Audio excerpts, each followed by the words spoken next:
Hello, hello, hello.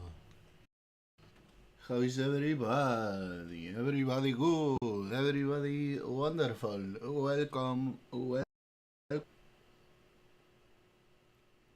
Here I am, talking from Los Angeles, where the city is clearly burning to the ground. Thank God. We continue to have presidential overreach, because obviously we need it.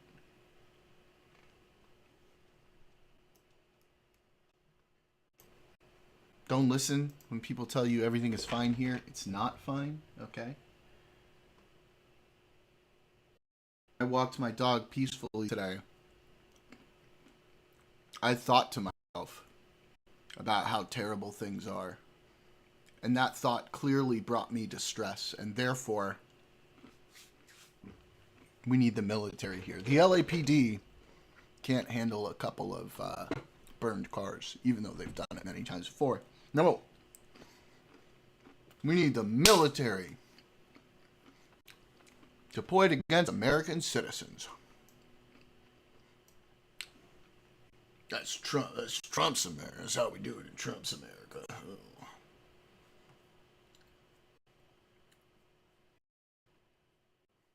Hey, Cosmic. Ooh, welcome.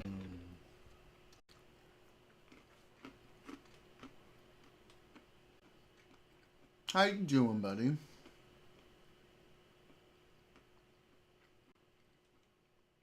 Yeah, we're live, baby.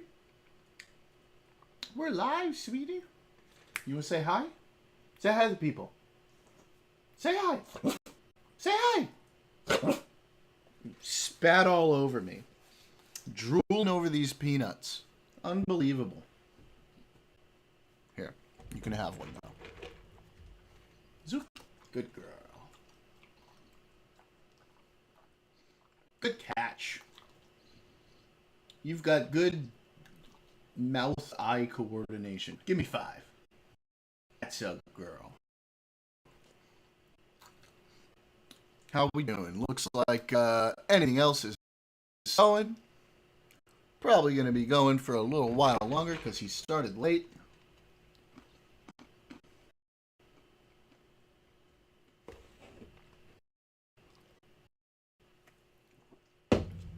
Trying to figure out what my next game's going to be. I'm thinking either Factorio or Pal World are like the ones I think I might want to play next. But I don't know. I could be open to other suggestion. Something that I can sort of easily play, preferably in the background. Maybe Oxygen not included. Same. I have to make sure all my the right Mika.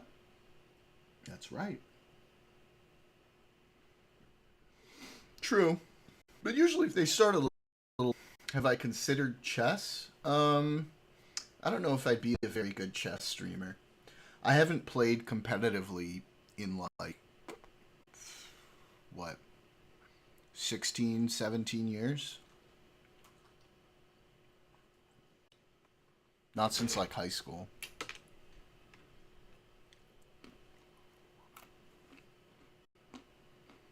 I used to be.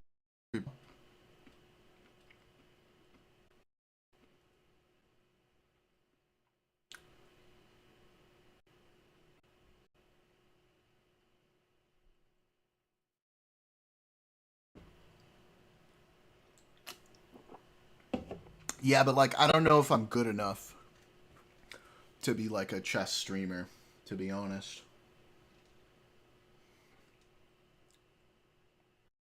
Like the actual chess streamers are like fucking Anna Cramling, whose like parents are like grandmasters.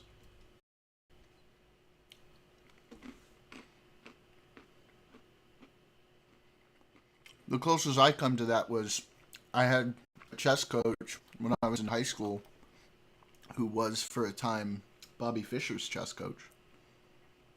That was pretty cool. Trivia's fun. What? It's politics? You don't like politics, Cosmic?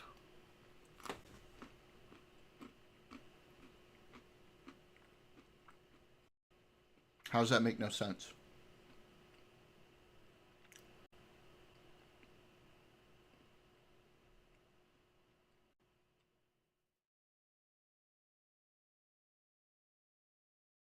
He was old as shit.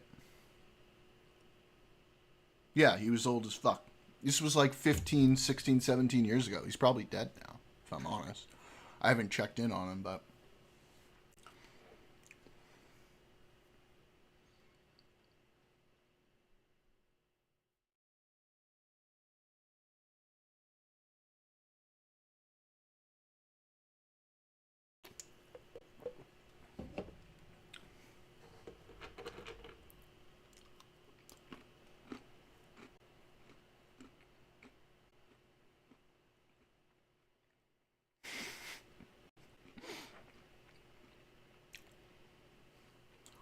I mean, when I said, let's talk with Chad and figure out the next game I'm going to play, I kind of meant like, you know, the game I would play while I'm streaming. You know? Not like changed the whole, theme of my stream. Yeah, like I kind of do now. Or kind of like Tiny does sometimes with Factorio.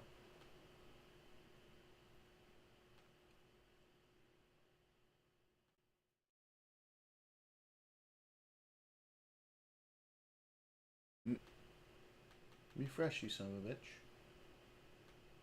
There we go.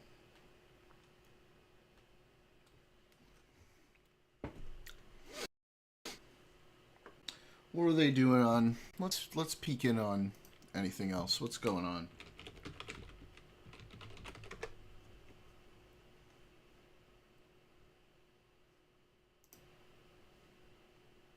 He was like reading them out, like, according to Housing Court version 3 point whatever, this, and it's like he knew what the fuck was going on at that point. Yeah, different. That's all. True. Okay. Enough of this, Elon and Trump. Yeah. So, anyways, Hassan fan fakes a post in Our Destiny. Oh, this was a good one. Remember this? Yeah, this was stupid. How do you feel about this? That this is like literally this is happening? Yeah, it's just open lies. Somebody made a post about how we should be reporting Hassan to the FBI. Oh, it's Hassan again. 3 minutes later, wow, what a surprise! The like some snarker subreddit, and then they delete their account like it's our people doing. I don't know. It's just cringe. It's more cringe that Hassan amplifies it because he knows it's a lie. But whatever. Yeah, I mean, this type of stuff, to a certain extent, you wonder how far, like, are you like, fair play, fuck it, But like the thing is, I haven't seen you much in effective to do this. Like, you make your side, like Destiny's Cosmic. Are you not watching him so much anymore? Or are you just lurking?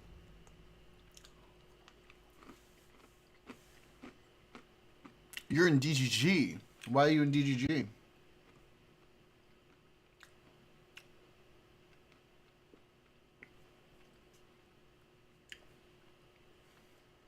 You gotta tell the DGGers to come on over here when Destiny finishes up.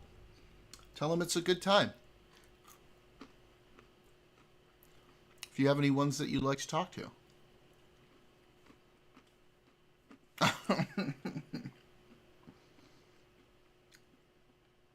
I really like Kick Chat. I think really good discussions happen in Destiny's Kick Chat.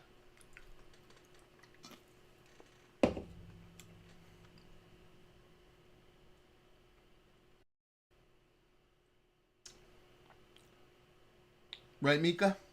What do you think? No? Let me get that paw again. Give me that paw again. That's a good paw.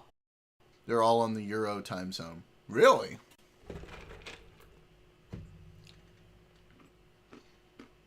Huh.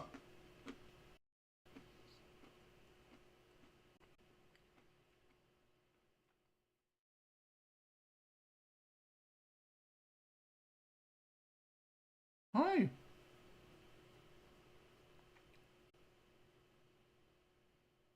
Hi. What are you doing?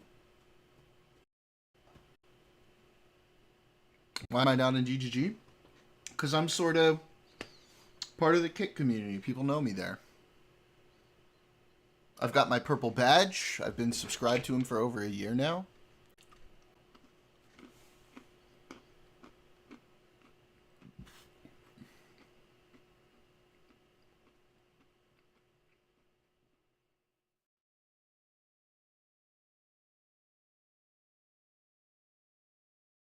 I don't know. I like it in Kick Chat.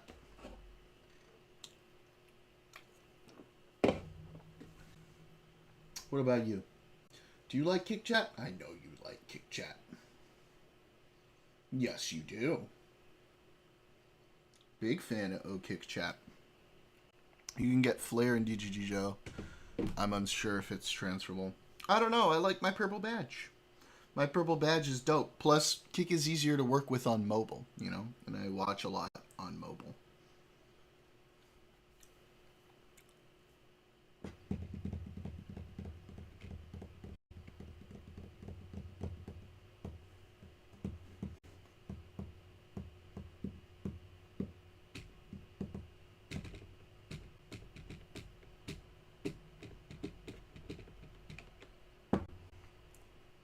Yeah. I don't have anything against DGG except for like the, you know, how we're always like, oh, Kick Chat, best chat, you know, versus DGG in the friendly rivalry sense. But it does seem a little more unhinged, weirdly enough, sometimes, no?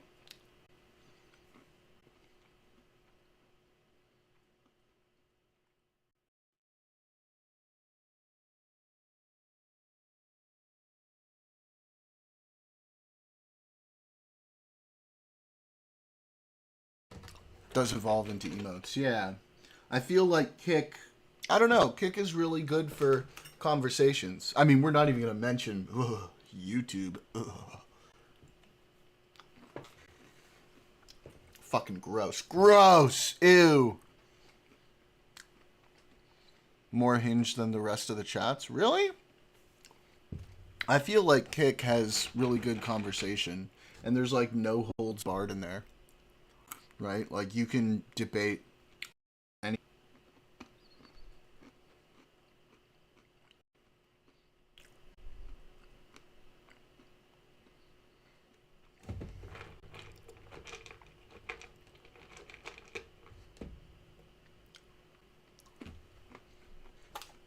Good catch.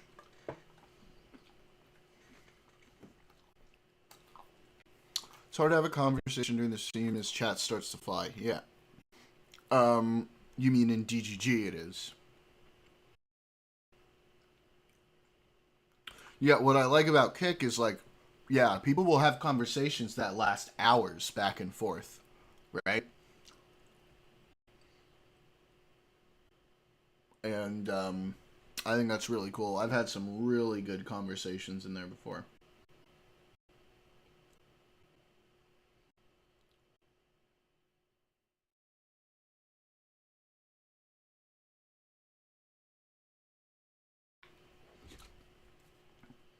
You and I had some good conversations. That's how you ended up over here. It was you and I had good conversation.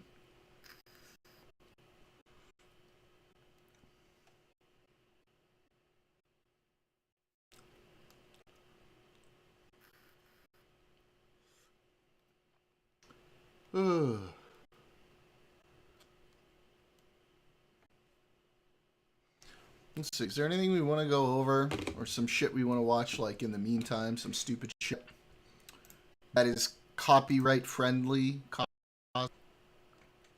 Can't own a bad position. Yeah, but like I feel like I cut my teeth there, right? I agree. Like if they have a bad position, they won't admit it when they're wrong. But like that also gives me the opportunity to like fucking nail them to the ground over and over again and sort of like hone my own arguments, right?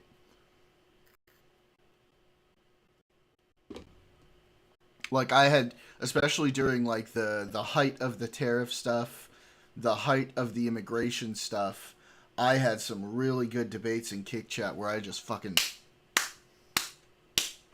smacked some people down and really got my arguments, strengthened my arguments on those topics.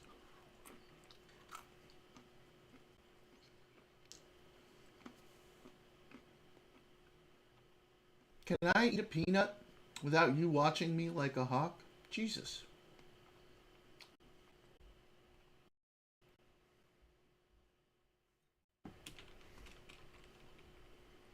About GG's, people are constantly owning the slope all the way down. What do you mean by that exactly?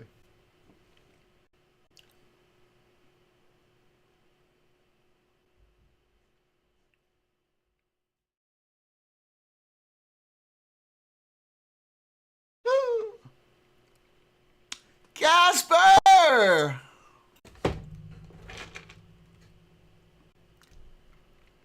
Hi.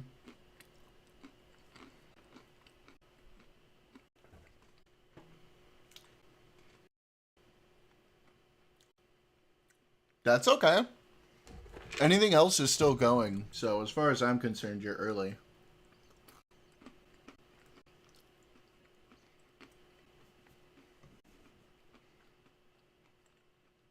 I'm wondering what to watch while we wait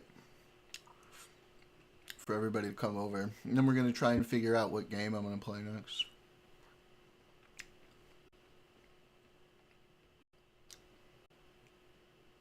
An hour of it? Yeah. I didn't watch too much today either. I came in a little bit late. What was I watching? I was watching Sahar TV. I was watching Luke Beasley. I think I was watching some, like, longer things. Ooh, Righteous Gemstones. Nice. I need to watch it as well. I've heard a lot of really, really good things about it. When you make a prescriptive claim, sometimes it has unhinged consequences and people don't want to seem to own them and want to wiggle. I agree. I think you know by now, Cosmic, a lot of my argumentation has to do with identifying positive claims, which oftentimes are prescriptive, and drilling down into them owning those claims down to, like, the source of it. Hard owns because I was raised in the church and prosperity gospel triggers me, but I skip it, and it's funny.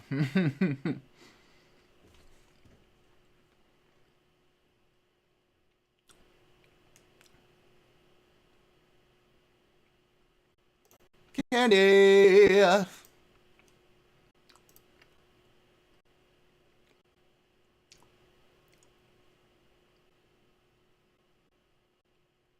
Well, Casper might be doing her thing right now. I don't know if she's able to join the voice. I'm presuming, I don't know. Daniel? I saw him in Tiny's chat earlier. I don't know where he is right now.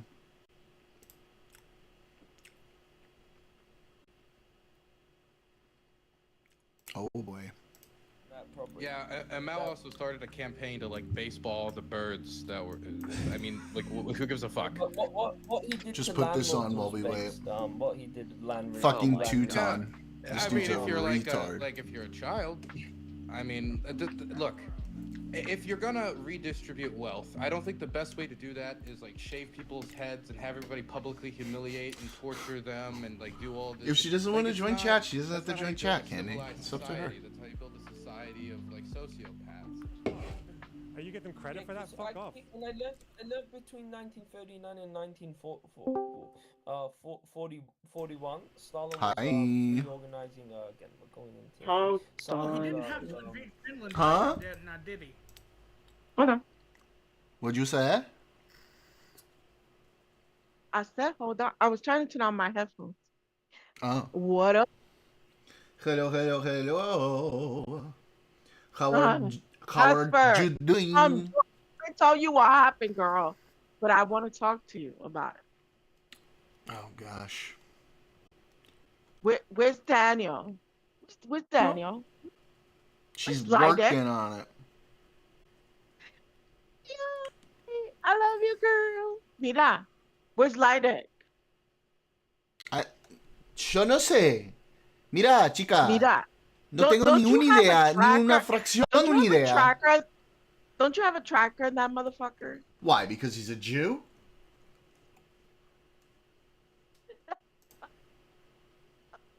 I didn't say it. Wow, Let's make that Candy. clear. I didn't say Wow, it. Candy. You said I that. You just came out and said that, and I just thought it was funny. Do I want to see Shkreli debate a bull? I don't know, man. Ugh. I kind of want to watch Loner and Dylan Burns beat up on this retard until people start coming over. We can talk about stuff. Did y'all see the good news? What? Hi. Okay, so I'm I gonna tell you miss what you. happened. Welcome. Nobody's here. Nobody's here. It's just us. I should be back more frequently now. Yay! All that work is mostly done, except for like next week, and then I might be gone for another week or so. Okay. Good to know. So I'm gonna talk to Casper while we wait. Okay.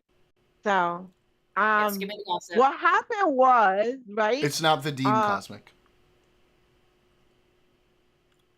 Krynax kept like harassing Destiny to add this bot to the chat. And for that stupid bot that keeps spamming. So I said to him, why did you want this? Like, what does it do that's so great? It is like, cosmic. you know what I mean?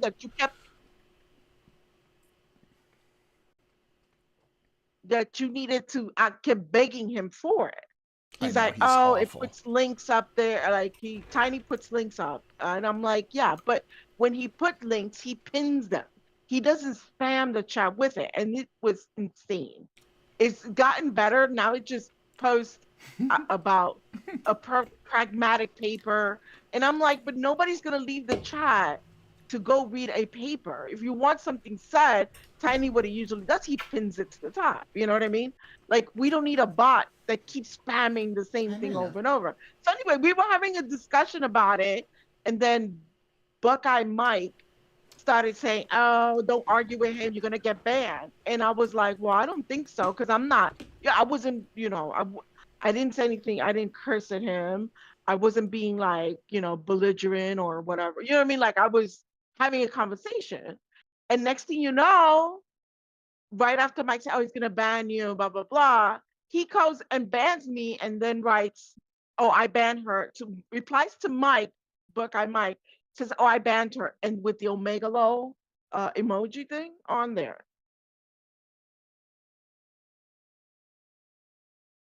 So yeah, he banned me for no reason, because again, I was complaining about the bot, but that's not a reason to ban somebody. I wasn't like calling him a stupid dumbass or being like, are you hearing me? Yeah, no, I'm hearing. I'm just listening. Oh, okay. Yeah, but that's what happened. And then I tried to get you on the line. That was like 2 days ago, and you wasn't available. And then I tried calling. I called to Scarecrow, and I you got called him, me, like, and I was like, late. I can't really do anything. No. I called you.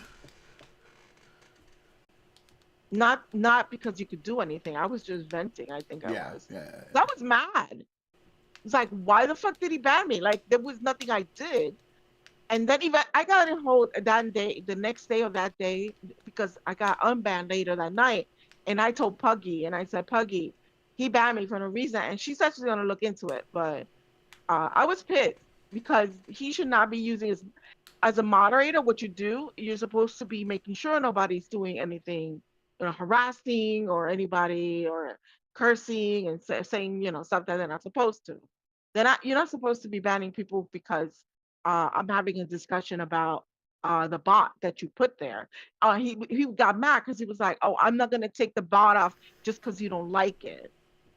and blah blah blah. Like he was being nasty towards me. And I was like, what did I say to him? He's like, look, he's not, I'm gonna take it down because you don't like it. And I think I said, but don't complain when don't say anything when I complain about it because it's really annoying and stuff. So, and even Dan, like during anything else, he was complaining about it too. Like the bot was insane. It's gotten better. Like it's spam still, but not as much. It I was just wanted spammy to as give you the in the tea. beginning, though. I was hating It on was it too. insane. But I don't understand what's the point, right? Like why do you, as a mod, right? Like you you don't need to pin stuff to the chat. If anything needs to be pinned or it's important, Tiny can do it himself. I don't know. It's just, but it was spammy as hell, yeah. But now it's gotten better. You saw that, right, Jordan? Yeah. Today you didn't hear me complain about it because it's gotten better. But the fact that he did that really I was pissed. I was Jordan. She was very pissed. I was trying to walk her off a ledge. Yeah, because Jordan drives me nuts. This Casper, listen to this, right? So I'm telling him what happened that I got back. And he's like, oh, but how long did you get banned? And I'm like, what difference does it make whether it's an hour, a minute, 3 days? It still doesn't mean that he has the right to ban me just because I'm telling him that I don't like the bot, that the And bot again, is very what I spammy. said was, it doesn't mean that he has the right to ban you. But, for example, Right. a 5-minute ban requires a different response than a permanent ban. He was saying, basically, Jordan was like, well, it's not such a big deal if it's just a 5-minute ban. No, I'm like, you're putting words in my mouth. I said the Oh my God. principle is the same, but it is a difference whether it's like a short ban or a longer ban. I don't see the difference. I know. But I think there's a difference. There is a difference. Yeah. There is? How is there a difference? Well, I mean, you're either banned permanently, like what's his name was the fake mod, or like the fucking Bream. Stephanie or whatever, Espany or whatever the fuck those trollers are, or if you're banned for 5 minutes or a day. Oh shit, Tectone is in chat. Severity. But I understand. I'm not arguing the length of the ban. What I'm arguing that I was banned. So what difference does it make how long the ban is? I don't know. I wasn't there, and Krynax does ban pretty often for various reasons. I know Huggy's got not right. But I can, and it was like I told Jordan, I can understand had I violated the rules, then I could be like, all right, okay, I violated the rules. He banned me for a week. Okay, you know what I mean? Like, it's not a big deal. Like, you know what I'm saying? I can understand. But what pisses me off is when I'm not violating the rule. I didn't do anything wrong, and he got mad because I was complaining about the bot that it's spamming way too much. And that's something we'll have to watch after YouTube stream is shut off. Cosmic. Yeah. There's an interview with the Andor. You don't want to see that. You haven't seen Oh. Yeah, I don't want to watch that yet either. But Cosmic, so Candy still maintains that Andor is trash. It is a piece of shit. Aren't you guys supposed to like argue about that or something? Was garbage. That series was the worst. The only thing if you're going to, make sure you keep your arguments to season 1. We could have that debate because there is nothing good or interesting about that series. The only thing good, well, I'm sorry. Let me walk that back. There is one thing that is good about this: the costumes. My God, the costumes are so gorgeous. I think she thinks it's boring. Why do I think it's bad? Because it's like this story. I know it leads to eventually the Leia getting it leads to Rogue One, which is the story of Leia getting the plans. Which leads to I get. When you told me that, Jordan, after I finished the series, I rewatched Rogue One, and then I watched the New Hope. So I Cosmic. kind of It wanted to leads connect into while it was Rogue still fresh One. in my mind. There are 2 Skywalkers in Rogue One. Yes. There's not going to be Skywalkers in Andor. Andor was extremely boring because to begin, okay, and we're just gonna leave it to season one. Season one, it kind of starts with him looking for his sister, correct? But that, oh, no, no, I gotta stop. I gotta stop. Yes, please. I gotta stop. Yes, Yeah. please stop. No. No. Yeah. Because then I'm gonna give away. Yeah. Yeah. No. You Let me are. shut the fuck up. Yeah. Okay, Jordan, hurry the fuck up and watch this so we could talk this openly because I could express what I'm I thinking. gotta find But, time to like yeah, sit I'm gonna down stop. and binge it. It's hard when I have to be following politics like all day every day. We'll watch like 2 episodes and then maybe another because the episodes are not. That's one thing I find annoying about Star Wars. Their episodes are never consistent. They're not. One episode could be 40 minutes, another could be 50 minutes, another could be 38 minutes. Like it's inconsistent. Casper, his name It's is fine. Grogu, okay? And you will refer to him as such. Thank you very Never. much. Put some respect on his little man name. There is no right? respect. There is no respect for Baby Yoda. Oh yeah, Okay. Baby Yoda. Grogu is yeah. It's only in the Mandalorian. That series, The Mandalorian, Book of Boba Fett. Oh my god, it was so good. Oh Casper my disagrees. god. Which one? Mandalorian. I don't know what she thinks about Book of Boba Fett. Oh my god, Mandalorian is so good. So good. I can't do it. Baby Yoda So cringes me fucking out. good. Ugh. Baby Yoda cringes me the fuck out. His name is not Baby Yoda. I hate Baby Why? Yoda. I am a Baby Yoda hater. His name is Grogu. Why? Whatever. Did you hate Baby Yoda? Oh my I hate god, he's Baby so Yoda. cute. What is your favorite Star Wars, Casper? 6 and 2. 2? How is Baby Yoda garbage? In I'm what sorry. sense? Hang on. Attack of the Clones. I've told you this 1,000 times. I've told you this. I've explained it 1,000 times, and I must do it 1,000 times more. Let's do it again. Okay. Do it again. Okay. The only reason why number 2 is my top favorite, or one of my top favorites, is because it was my first Star Wars. I remember coming in from playing outside, because, you know, we play outside in the dirt until it gets, you know, dark, and then when the lights come on, you come inside. I'm covered in dirt. It's cold, whatever. Episode 2 just comes out. Would you say you were covered in sand? Sure. I used to play covered in dirt. I used to play in dirt. It has the worst line in all of Star Wars. My brother and I were making potions with mud and bugs and stuff, so who cares? Anyway, I used to do that too. And I think me and Casper were sisters somewhere in a different life. I swear. Maybe your periods will sync up. And so we come inside, and it's cold and stuff. And all of a sudden, I see the clone alien. You know, the aliens that are in charge of the clones. You know, the white walls and stuff. And I've never been. I've had Star Trek on in the background. The Kaminoans. I watched like PBS because we didn't have Nickelodeon yet. And stuff. So I watched them on TV, and I see aliens. I see Obi-Wan Kenobi, and I'm just like, okay, I'm into this. My dad's like, oh, are you into this? You can sit down and watch it. And I'm like, okay, cool. So I watched the rest of Attack of the Clones, which has extreme nostalgia. And my dad asked me, he's like, hey, do you like this? Because it's when it first came out. It's like 2001 or something. And my dad, you know, rented it from Blockbuster. And I was like, yeah, I like it. He's like, okay, well, if you're gonna watch this, you gotta watch it the correct way, because he always made us watch the correct way to watch movies. Like we watched the original Superman before we watched the original Supermans before we watched any of the new ones, that kind of thing. So that's how it started. So I have nostalgia written all over Episode 2.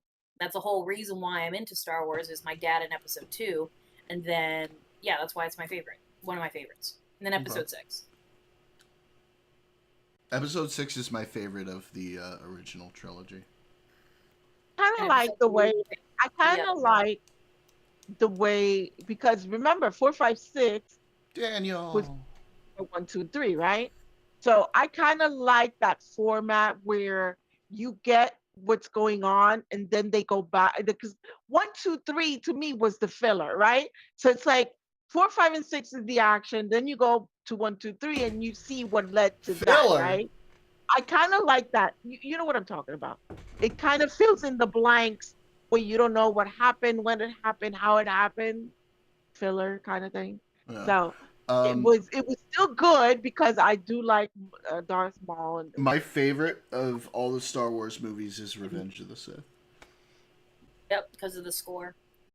The score is one reason, but you know, within the context of the whole story, it's so emotional, so impactful. Like I cry every time at the end of it.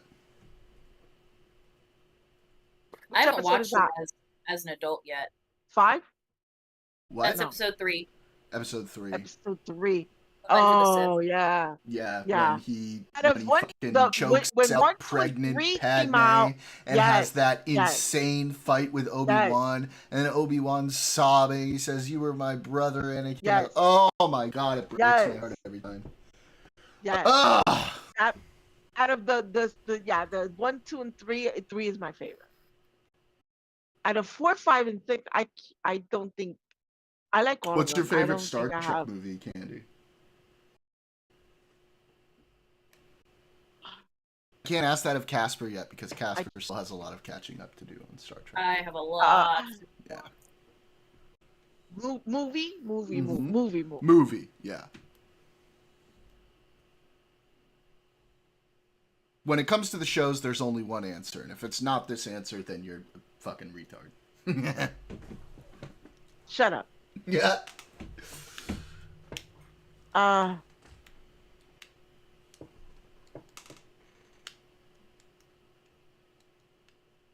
Singular pizza topping? Yo, where you been? Shut up, Wesley.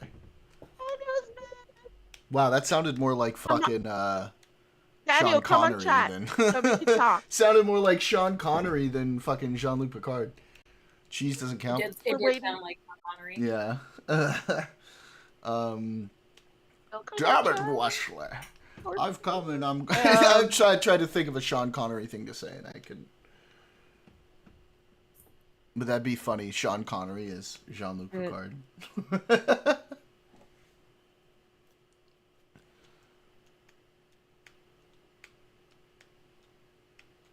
I'm a thin crust really, guy. the first, the 4, 5, and 6 are my favorite. 4, But 5, and 6. 3 was. The Search for Spock. I think. No. I think. Oh, you mean saying Star Trek? Oh my god! I think Yeah, that's Star Trek. Uh, I was like, The Voyage Home is good, but like, what are you talking about? The Search for Spock was really good. The Search for Spock is like classically one of the worst ones. Really? Yeah. No, it's not. I disagree. I thought it was great. I mean, it's fine. I like all of them. Don't get me wrong, but I don't know if I consider The Search for Spock to be one of my favorites. I mean, my It's not really. Search for Spock is a good movie, and I will hear nothing else. Okay. I love The Search for Spock. Let's not get into the details too much because Casper still has a lot of Star Trek to go, and The Search for Spock contains a lot of spoilers for previous movies, so let's not get too much into the details. The Wrath of Khan, the concept of it was good. I don't know. I don't think the execution was that great. Ah! See, I knew he was gonna say it. He likes that. Ah! That's like considered one of the greatest sci-fi movies of all time. Right? Anything I say, I know if it's opposite, I know that's what Jordan's position is gonna be. That's my second favorite Star Trek movie. I've mentioned what my favorite is. The Wrath of Khan. The Wrath of Khan is my second favorite Star Trek movie. Candy doesn't like it very much, apparently. Con Ricardo Montalban. Ricardo Montalban. Man. You know what? You know what? I know it seems very stupid, right? Because I mean, I'm gonna say it anyway. I don't give a fuck. The more I watch Star Trek, like after watching Andor, right? Like, it's like it kind of dawns on me that we're looking at the future, right? No. Yes. I mean to avenge myself upon you, Admiral. It's weird that you're looking at the future. But at the same time, the future is very primitive. Right? Is it? I know. Seems stupid, but it's very primitive. Like people are using the season 1 of Andor, because I just got done watching the whole Andor series. Season 1, right? When they using that little tube with little darts, and like little darts, and then they kill that one guy with the little, like, that's primitive shit right there. Like, these niggas are primitive. And it reminded me how Star Wars, even though it's placed in the future, it's very primitive.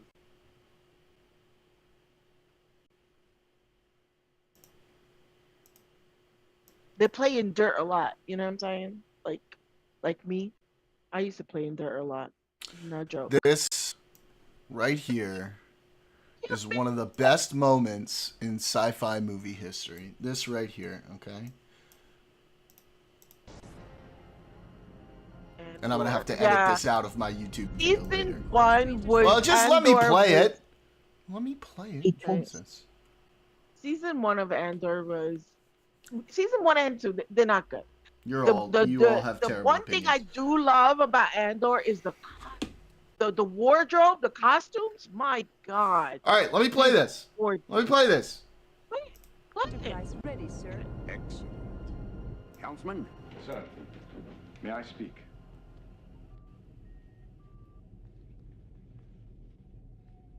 We're all with you, sir. But consider this. We are free. We have a ship and the means to go where we will. We have escaped permanent exile on Ceti Alpha 5. You have proved your superior intellect and defeated the plans of Admiral Kirk. You do not need to defeat him. Yes, Cosmic. He tasks me. He tasks me, and I shall have him. So good. I'll chase him round the moons of Nibia and round the Antares maelstrom and round perdition's flames before I give him up. I got goosebumps. Prepare to alter course. Oh, I've got goosebumps. Oh, he's so good. What an iconic role. And listen, Benedict Cumberbatch, I thought, did a pretty decent job. But in my opinion, it absolutely should have been Benicio del Toro. It should have been Benicio. It should have been Benicio. It absolutely should have been Benicio. No, I think written by George Lucas. I don't think Benicio. I don't know. I don't see it as a role for Benicio. What do you mean? It's perfect. Yes, he's Hispanic. No, so what? No, he was so perfect for it. He would have been the perfect Khan. He would have been. I think he would have. I asked him about it once, like why, and unfortunately it was like a contract thing, and that really sucked. I was so sad about that. I don't know. I mean, it seems a little out there, but hear me out. Hear me out. Antonio Banderas. Isn't he a little too old at that point? No, well, I guess not. Maybe. I don't know. Well, I mean, we're talking about when the movie was made. He's just 64 now. I guess.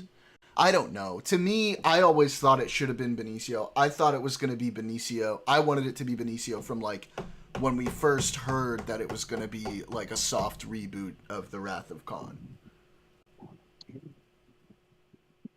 Pedro Pascal wasn't doing anything back then. Why does everyone say Pedro Pascal? Because they think all Hispanics are the same, so they just keep mouthing off Hispanic Benicio del Toro, names. he reminds me too much of what's the guy with his hairdo? With his hairdo, he reminds me of he has like the Andy Serkis hair. Yeah, because fucking Benedict Cumberbatch's hair was so con in that movie. What are you talking about? Oh no! I'm not talking about that. I'm just saying Benicio del Toro reminds me a little bit of Andy Serkis. Yeah, but Montalban was Hispanic. Yes. Yeah. The character. Yes, Ricardo Montalban, the person who played Khan in the first movie, was and Latino. In Space Seed.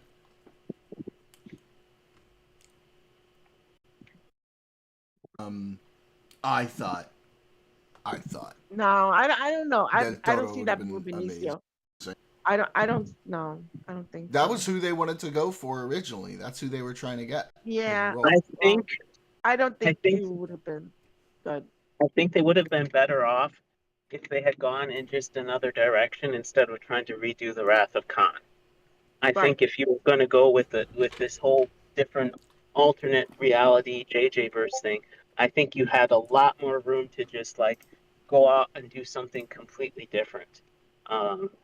Which is why Cumberbatch fits in fine.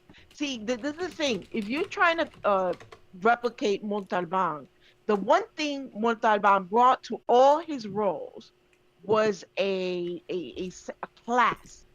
He was a classy, elegant man. Even when he was doing the island, the fucking island, the plane, not Treasure Island. Why am I saying Treasure Island? Fantasy Island. Fantasy Island. Now, he was always so ethereal, elegant, poised. That's what he brings to his roles. So if you look, I don't see Benicio del Toro being that. I see him more as the rugged type, the rebel kind of, I could see him doing that kind of role more than the profoundly elegant person that was Ricardo Montalban. Now I want to say this. Beyond, I think Cosmic is the most Star Trek-like of all three, if you ask me. But I love the first one, and I even like the second one, even though it's like out there. I was, first of all, with the first one, I was just glad we had Star Trek back, and all of the actors, they all did such a good job. Especially Carl Urban. Carl Urban was amazing. 1 and 2 are not garbage. The first one was they're not. I loved the first one. I don't care what you say. 2 wasn't as good. What do you mean? It's an alternate reality. Who cares? Who cares? Okay, here's the thing. Okay. Okay. He wrote the whole thing. I wouldn't have a problem so much as if the whole thing wasn't written as just a demo reel to apply to be the director for Star Wars. But that's all it was. No, I disagree. Have you seen the YouTube videos that compares his movies? Yes, I have. But at the same time, like there was also like there was a lot of good fan service in there. There was a lot of member berries are good to a certain point. There were good member berries, but the acting is really what did it for me. I thought the actors embodied the roles really, really well. Okay, I'll say this. Carl Urban was an incredible Bones McCoy. Yes, he was. And as much as I did not like Into Darkness, I will Cumberbatch, and I want to say this. Yeah, better as I want to say this. As Nero, as a villain. I want to say that. Hey, don't fucking talk shit about Eric Bana, okay? That man, the man from Mossad. Fuck you, okay? Who took out all those terrorists in Munich, all right? Don't you dare talk bad about Eric Bana. He kicked ass in Munich, all right? Too bad he couldn't do it in Star Trek. No, I mean, again, he's a great actor. I thought he was good as Nero. The writing was kind of stupid, but whatever. It was fine. It wasn't meant to be classic Star Trek. It was meant to be a whole new thing. And if you look at it as that, I don't mind it that much. That's the thing. Like, I like it for what it is, not for what I want it to be. But right.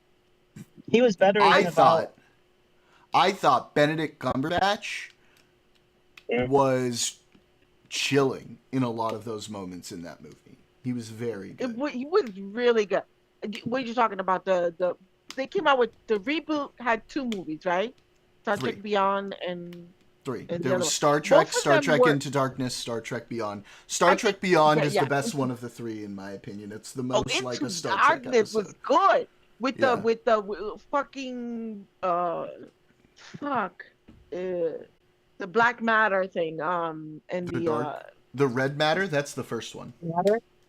But anyways, those movies were good because I think they were good in a way because the casting, they found a good person to play young Captain Kirk. They played a fantastic person to play Spock. Chekhov. I thought all of the casting and all of the characters that they all 3 villains I believe were well cast. I think Eric Bana is a great actor. I think Benedict Cumberbatch obviously put on a hell of a as Khan, and then Idris Elba. That's what I was thinking. So good too. I think Bana did good as an actor. I'm just saying I don't think his character was well written. Well, that's different. We're talking Bana. Okay. Yeah, well, that's an easy way to get around. The only part, and you're probably gonna not disagree with me, Jordan. The only person that I feel like was not well cast was Zoe Saldana as Uhura. I did not like her as Uhura. She was fine. She's amazing. She played more Zoe Saldana than Uhura. Yes, because Zoe Saldana played very aggressive roles, right? Yeah. Uhura wasn't like that. Uhura was very soft. You know what I mean? She was. That's the only. Uhura in Strange New Worlds is much better in my opinion. Uhura was a very cerebral character. Right.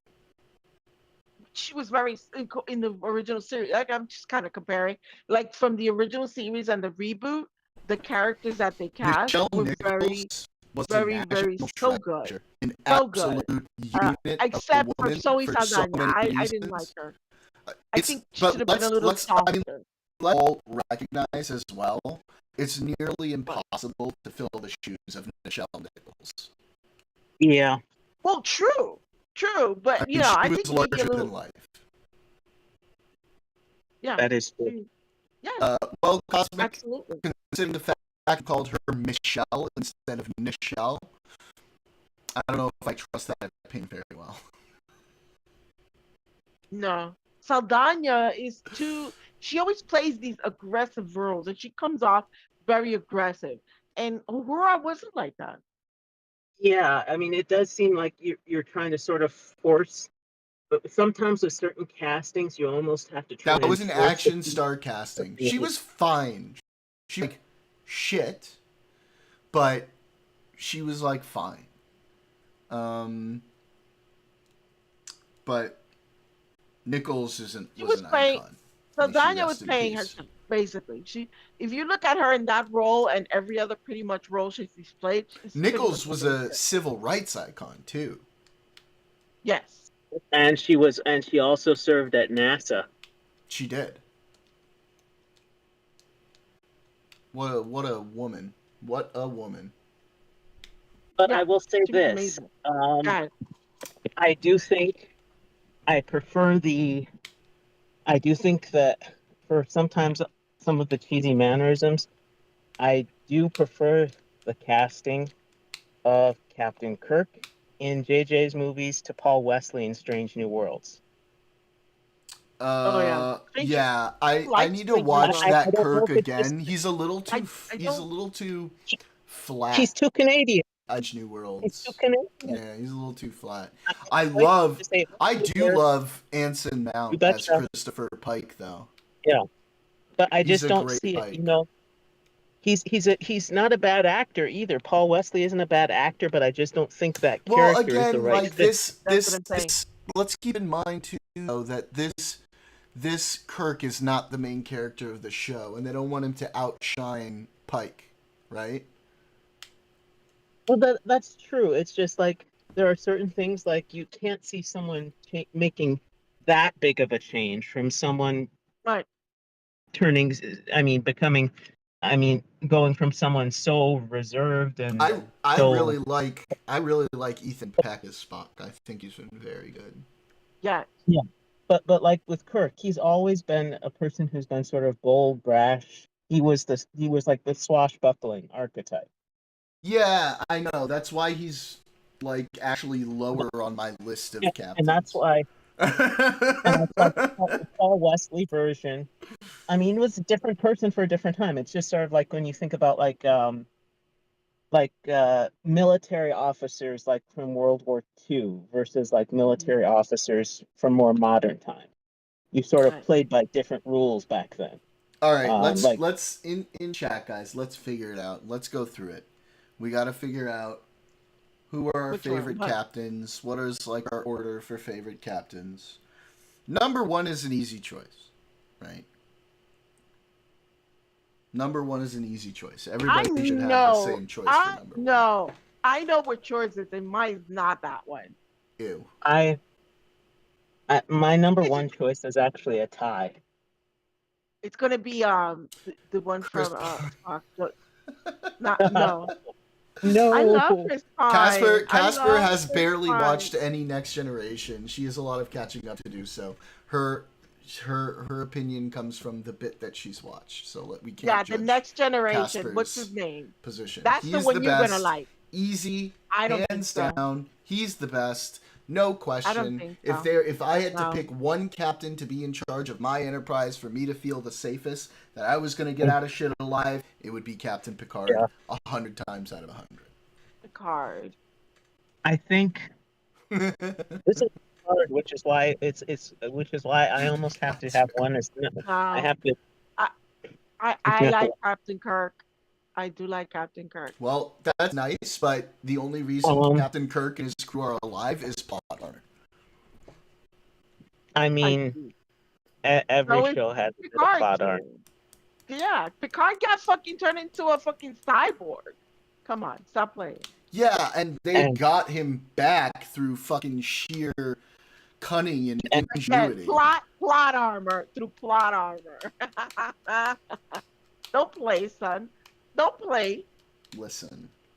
Okay. Less plot let's armor. See. I think, like I said, I'm really conflicted with who to put as number 1. Okay, can I say something real quick, Daniel?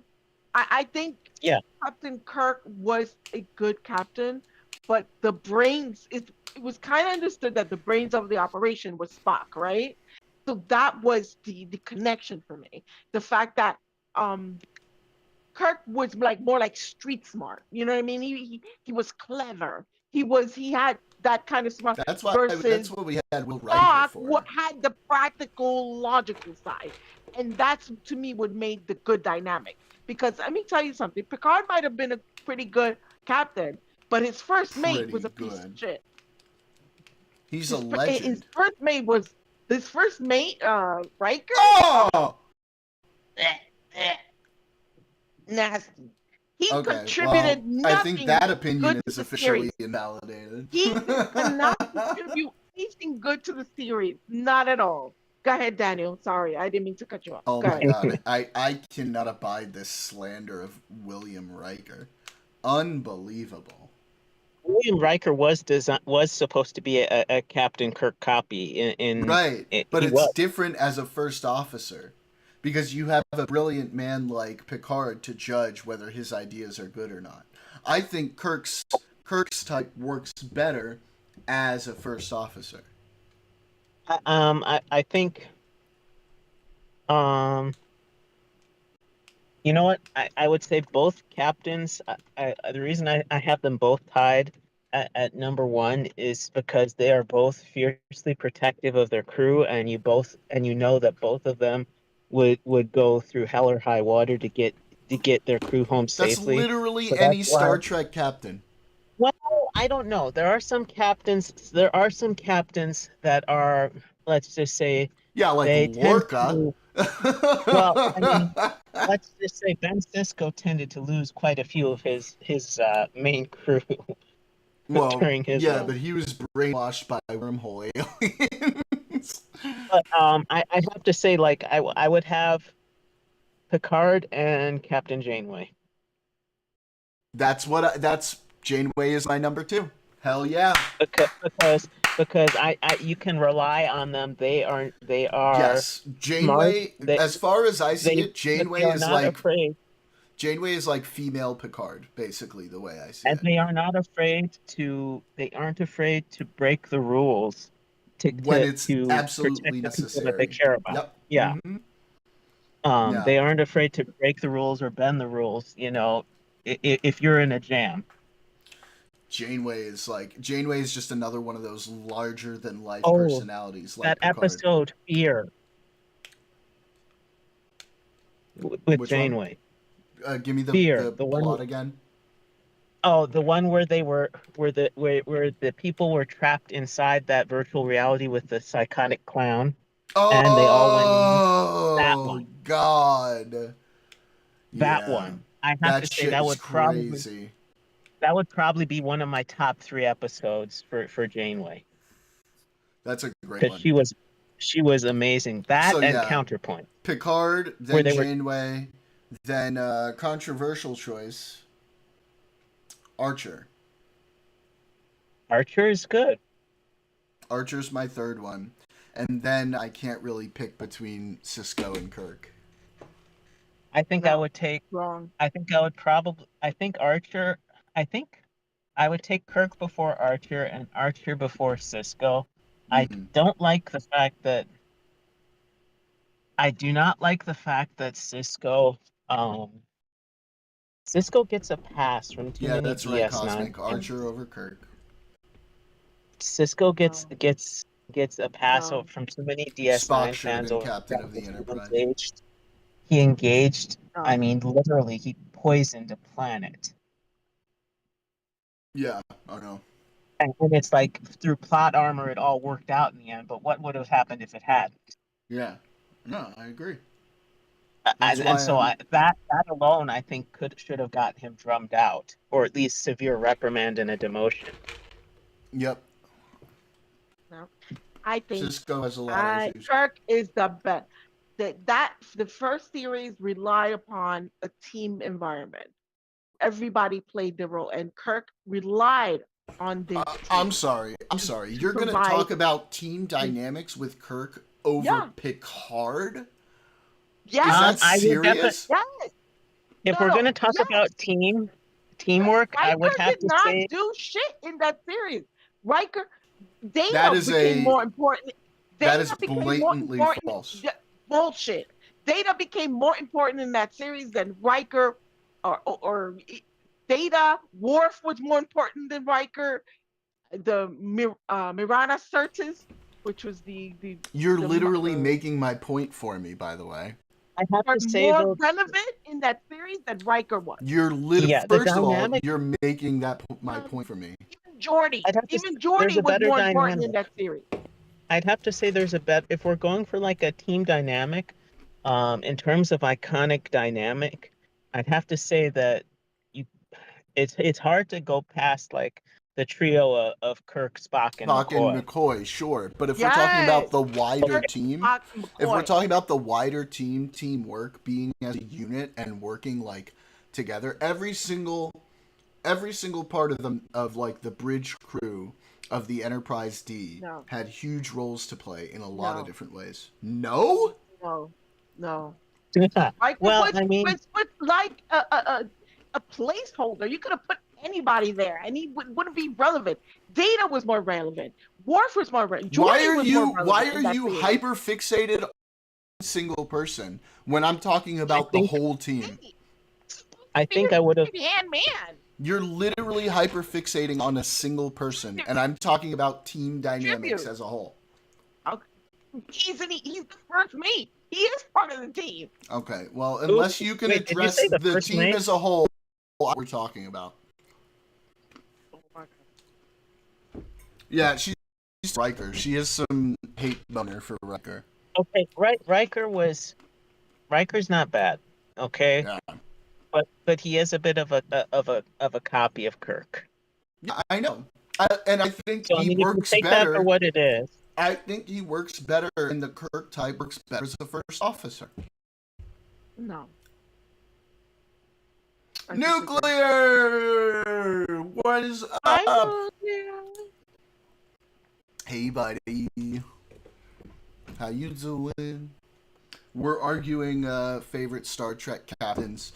Candy has an irrational hatred of William Riker, but apparently it is irrational. It is irrational. Not irrational hatred. How can you not like Will Riker? How can you not like Will Riker and then call Kirk your favorite captain? They're basically the same character. I don't even remember him in most of the episodes because he was just there. Like, he didn't play no essential role. He wasn't really part of anything. The Worf, based cosmic. Even the who was, oh my god. Please tell me this is the clip. What was her name? Please tell me this is the clip. What was her name? The first Worf. Oh no, I don't care about that. She died on episode 1. What was her name? Say again. The first Worf. The security manager. Wait, you talking about Natasha Yar? The first was a female. Tasha. Even she was more relevant than fucking Riker, and she was one in one episode. Okay, this is obvious cope. Oh, it's not cope. Yeah, I barely remember Riker in any. Gyna was more relevant. This is super than fucking Riker. I don't remember to watch this Riker series doing again because you're anything absolutely wrong. Okay, sure. Right. Maybe you're the one with the cope. I've watched this series more times than I can count. Okay. And I have watched it quite a few times myself, and the team dynamic is not there. That's like super untrue and not what anybody ever says about the Next Generation. So I don't know where you're getting that idea from. Actually, no. Picard himself said that in an interview that when he went first on the set of the see, you understand, Picard, the way he's as a captain, he is in real life. He doesn't like buffoonery and shenanigans and none of that shit. And he said Patrick Stewart. Oh well, when he started, yes. And not by the time when he started in the series, he did an interview a few years back talking about when he first went into the set. And then they what were did he all say like by the goofing end? around and what did doing, he say by the end? And they're like, "We are not here to have fun." Yeah. Yes. What did he say about it by the end, Candy? Candy, what did he say about it? Shut up. Huh? What? He takes his craft very seriously. And what did he say about it by the end? Oh, come on. By the second season, he was one of the biggest jokers on the set. Yeah, like, come on. They had fun. He was always, no. Yes! Literally. This is like famously known about him. I mean, everyone from Brent Spiner to LeVar Burton to even Jonathan Frakes, and they used to goof around a lot. They said that by the end of the second season, when he started to just let loose and relax, he was like one of the biggest jokers who would clown on people. This moment was dope. I'm gonna have to edit out this out later, but I loved this moment. I still stand on Riker's irrelevant. He could have not been in the series, and I would not. What the fuck? He would not be relevant. I'm gonna have to edit this out. Relevant, it was when he was trying to bang. The copy paste. The impact. I know, but ignoring that, this was such a dope moment when he just showed up. Yeah, I mean, it was. They're here. Admiral, you did it. General, their flagship is hailing us. Acting Captain Will Riker in command of the USS Zheng-He. I am going to continue watching. I'm going to continue watching you guys. You're going to continue watching what? I'm going to continue watching you guys, and I am going to. I'm going to be productive because Based Casper is encouraging me to be productive. So I am going to keep watching you guys as I exercise in the gym. I've been sitting in the car for a bit. Good. Good shit. Cool. Good shit. Good luck, buddy. All right. Have a good session. Thank you. Guys, we're trying to pick the next game I'm going to play on stream. Nuclear still here? Remember his correct name, Jordan. Nuclear Hassan's giant cock? Bingo. Yep. Oh my god. Y'all bugging. Oh, is he still in here? Did he just pop in to say hi and take off? Nuclear, you still here? Buddy?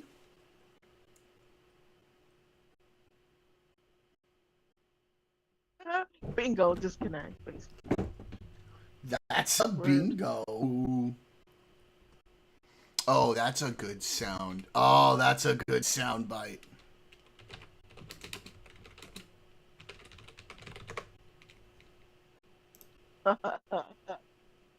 Is this the one?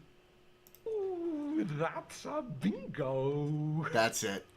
Oh, we're adding that to the soundboard.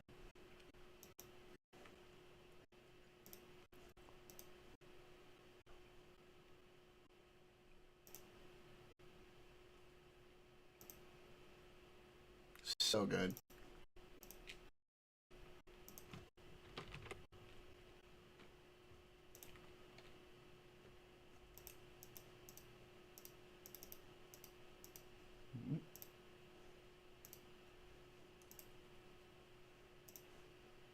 Daniel, if you can hear me, are you into a lot of the sci-fi shit? Have you watched like the series Stargate?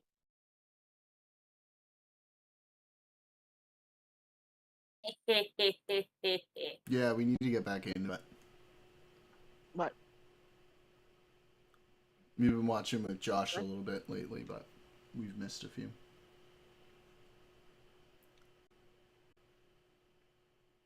Watching what? Stargate. I know, isn't it good? SG1. Don't spoil. Like every series, you never seen Stargate? What did I literally just say 2 seconds No, we're watching it for the first time. No way. And I just brought it up like that, and I wasn't even. Yeah. Wow, that's weird. All right, now we got this on the soundboard. Such a good one. I like this one because I like seeing this. Ooh, that's a bingo. It's a good one to have.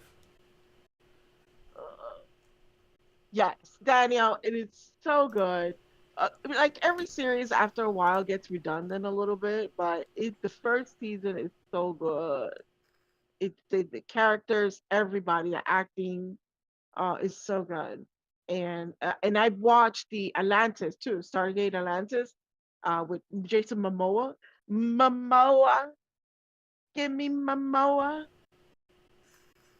That one is really good too. All right, calm down your lady boner. All right.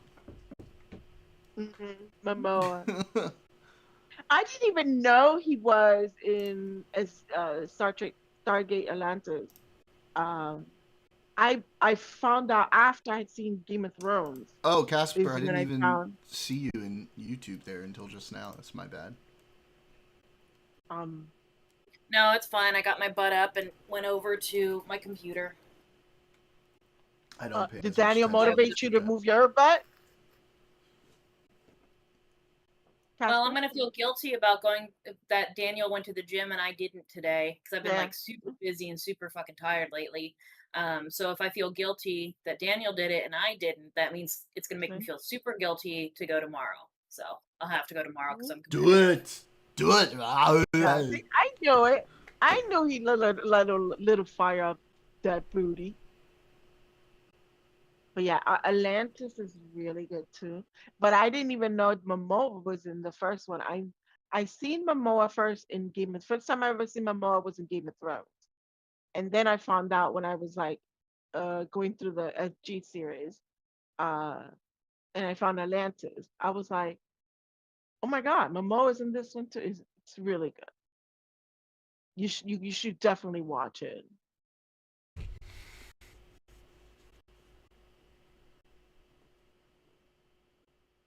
That's weird, Daniel, that there would have been some that because that totally flies in the face of like rule of two shit. I don't know if I like that. I don't know if I like either one of those. But I want you to watch Andor first, season 2, so we could Yeah. talk about it.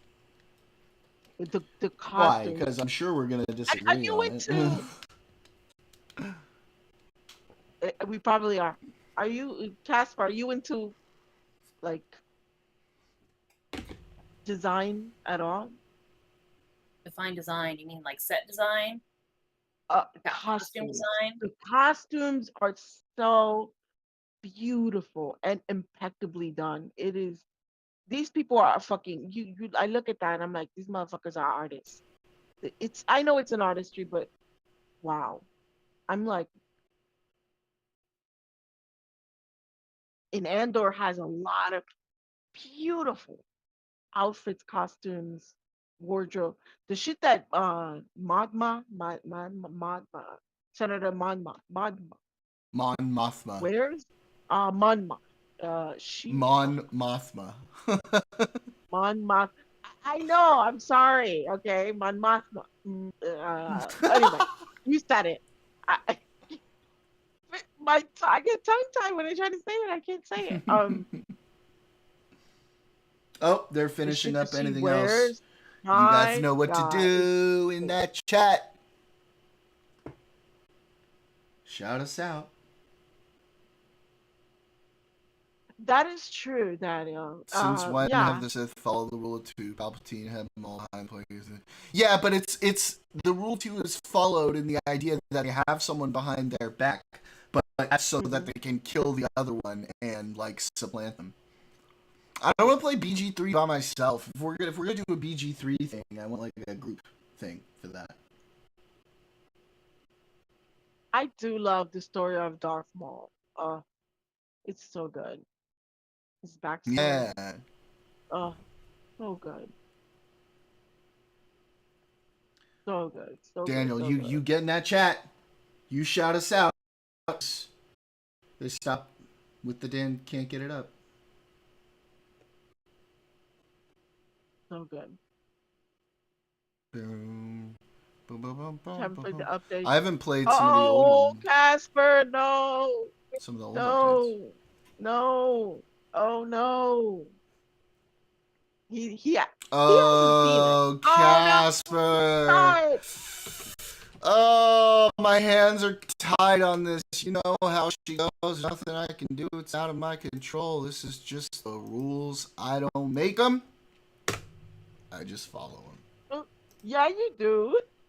You make the rules. Stop lying. Oh my God.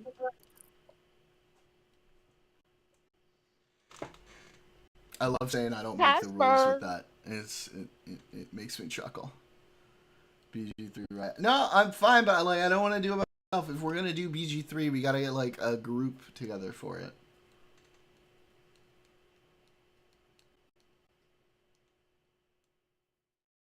Daniel, do the thing. Do the thing.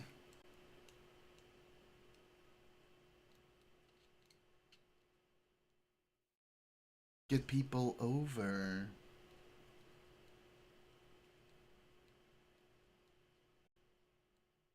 See if we get a little bump. A little bump ski. A little bump ski. A little bump. A little I miss Casper more than I miss Jordan. Huh? What? What'd you say? You miss her more than you miss me? Well, yeah, Casper's awesome. Aww. Shush. No! I will not. I was gone for 1 week. I week. know, but for me it was longer because I wasn't coming to the stream. Remember that? I was gone for a while. So when I came back, I was like, "What's Casper?" And of course, you know, Jordan is like, she's busy with life. I miss her. Oh. Cosmic, you shout me out in that chat too. Don't just reply to Daniel's thing. You can do it, buddy. I'm gonna do a little flowy in response to whoever shouts me out because you're all lovely. Yay. Oh, Casper. With the sword. Being a baby Casper. With Casper. Like a pro. Like a pro. Como un bebé. Como un bebé. Alright, we still gotta figure out. Okay, like for when I'm playing by myself, Casper, we gotta figure out what my next game's gonna be. Keep misreading the title of your stream. What do you think it is?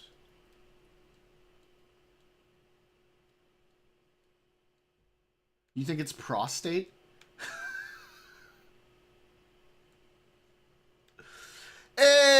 Sundance, welcome, welcome, welcome.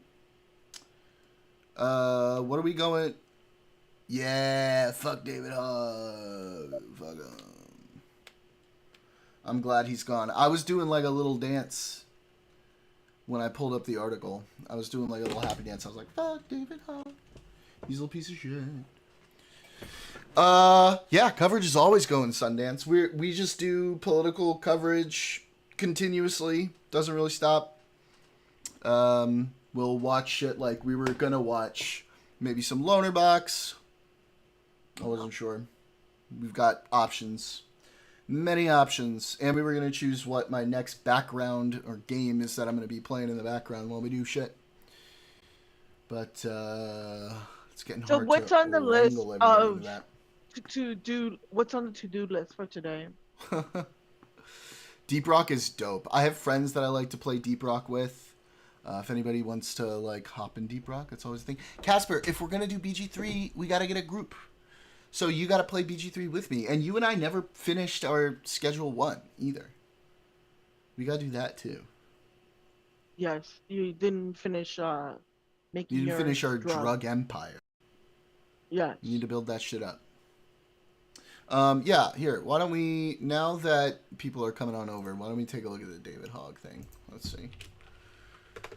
David Hogg. Because, like, we kind of all knew this was coming, right? Like, this was like a thing that was supposed to be coming in. Star Citizen is better. Star Citizen and Deep Rock are, like, entirely different types of games, though. Alright.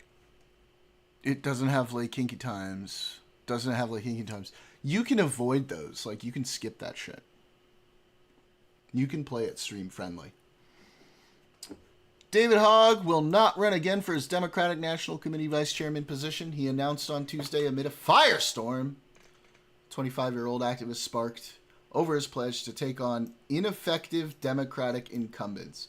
I guess he didn't realize that the path forward for the Democratic Party is getting rid of people like him, not getting rid of the people who actually win fucking elections.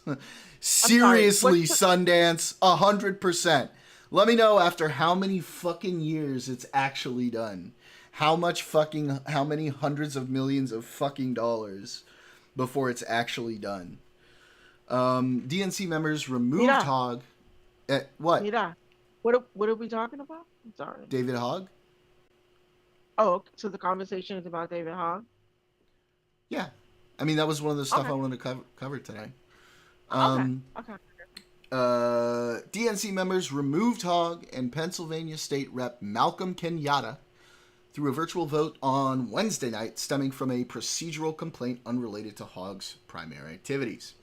In a statement, Hogg said, see, this is a really good way forward for the Democratic Party. They're understanding that people like Hogg, like, you know, some of the more outspoken motherfuckers of, like, the crew or whatever, they are causing issues for us because they say crazy shit that like most of the Democratic Party doesn't support, but then the Republicans will take that and they'll blast it everywhere, and then they'll basically show it as like, okay, this is what the Democratic Party actually is, when it fucking isn't. And we gotta cut it. We gotta cut it out. We gotta get rid of it so we can get back to winning with based, more moderate liberal positions that are economically responsible, that are caring about the people, and that do things the way Americans do without fucking breaking the law all the time. But Hogg continued, wasn't okay is allowing this to remain our focus when there's so much more we need to be focused on. Hogg said he would now focus his efforts on Leaders We Deserve, the group he co-founded, which said it would take on asleep at the wheel Democrats by pledging to spend $20 million on safe seat Democratic primaries. Hogg's plan, announced in April, triggered a wave of anger from elected officials and DNC members who argued that Hogg's role as party leader conflicted with the decision to take on incumbents. True. Like, if you want to do that, bro, make a new party. Make a new party. Or, like, do it from outside of the role of, like, a leader of the party. If you're primarying people from a grassroots position and you shift the party over, naturally there will be new representatives in the party and in the leadership of the party that are going to take over. This was just like too much too soon. It's giving me like the flavor of like an independent party like every 4 years. That's like, oh, this is our year. We're gonna win the presidency this time. Both Hogg and Kanata are dipshits. The reason we did so bad last year is the party did a circular firing squad. Republicans didn't have to do much. That, and we switched our candidate with like 3 months ago. What's up, Candy? What did he say? That's so controversial? He said that he's going to work to primary out a bunch of Democrats in safe seats. So he's like trying to push out people in the Democratic Party that he doesn't like and he doesn't support. And what's wrong with that? As the vice chair of the party, it doesn't, like, going and trying to fracture the party is not a productive way forward for the party. I don't think it could fracture the party. Hold on. Let me complete my thought. I think, yeah, some people do need to fucking get the fuck out of the party, and they need to put fresh blood more on message on where we want to go to. Hogg is not on message. Hogg is like a lefty. Yeah, he wants to push out moderates. For what? For tankies? We are DGG, bud. We are DGG. Pretty much everybody here is from Tiny's Kick Chat. Pretty much, yep. So what does he want to replace it with, tankies? Well, lefties, you know. I don't know if they're all tankies necessarily, but I'm sure some of them would be. I think the idea, Sundance. The idea that fucking King, thank you for the follow. Dan still can't get it up. Although he got it up a little bit today, Daniel, because he decided to read Kick Chat instead of DGG. So he got a halfie. That was very based of him. Oh, sorry, what were you going to say, Candy? I'm saying the idea in itself is not that bad, because again, there is some Democrats that I feel like, listen, if you're not there to do your job and you ain't doing shit, get the fuck out. You know what I mean? Yeah, but like that's not. But I mean, like, Kick Chat is the redheaded stepchild. Kick Chat is the redheaded stepchild who founded a Fortune 500 company. Okay, we're fucking based. We are the basedest. Basedest, it really is. Look, I don't know what Democrats he's talking about that are asleep at the wheel or are having problems. Do you know? Can you give me some? Like, okay, so like for instance, how many Democrats are in the House? Let me check the exact number. Over 200, right? Let's say give or take over 200, right? Yeah, definitely. Okay, but how many of those do we hear from? Or are on 212. message? Right. So how many of the 212 do you think A are decent number. proactively? You think so? Yeah, you're not going to hear from all 212 Democratic members of the House. I know, but I could say maybe 10 or 15 is the most that I hear. And the rest, where are they? What are they doing? You think John Fetterman is a safe seat, Cosmic? John Fetterman he's gonna get primary. He's gonna get kicked out. But he's a Senate seat though, right? He's not a. He's a Chuck senator. Schumer for sure. Absolutely, I agree. 100%. Chuck Schumer is useless. Yeah, I think he was proven right. We sent him a very stern letter. Like, yeah, that's gonna. I think he do was anything, proven right on the budget.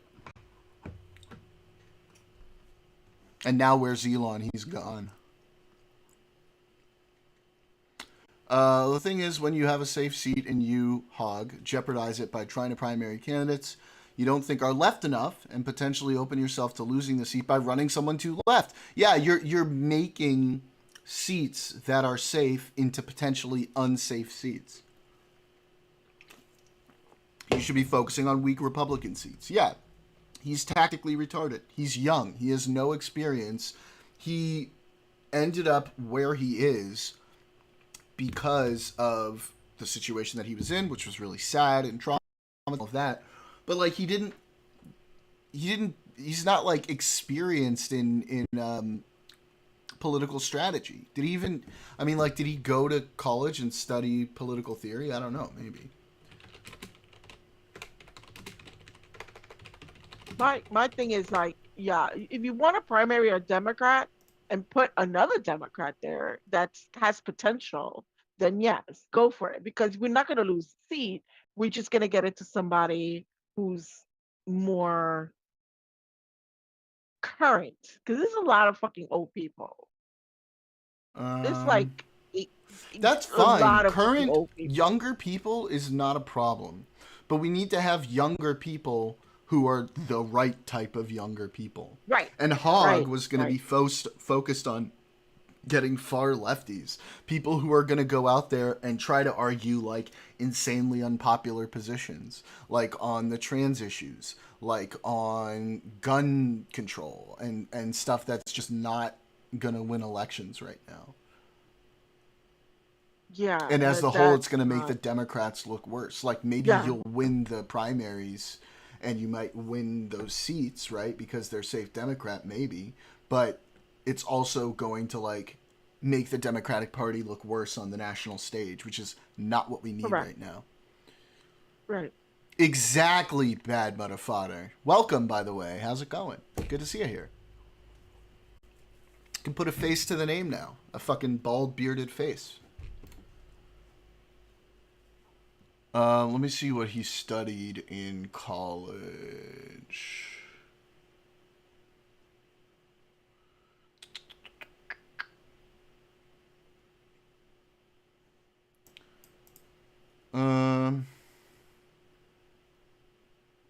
I hear you, Daniel.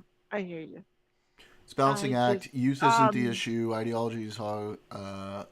Ideology is Hogg focuses too much on purity testing. You can end up with a Parker and Dean type candidate who could jeopardize the seat. Yeah, the purity testing is a fucking cancer. Yes, that needs to go. Yeah, for sure. But I would like to see some fresh blood that's in line with the social issues that are actually going through. Doesn't say what he studied in college. Like we need more Jasmine Crockett or Alexandria Ocasio-Cortez. You know what I mean? We need more like that.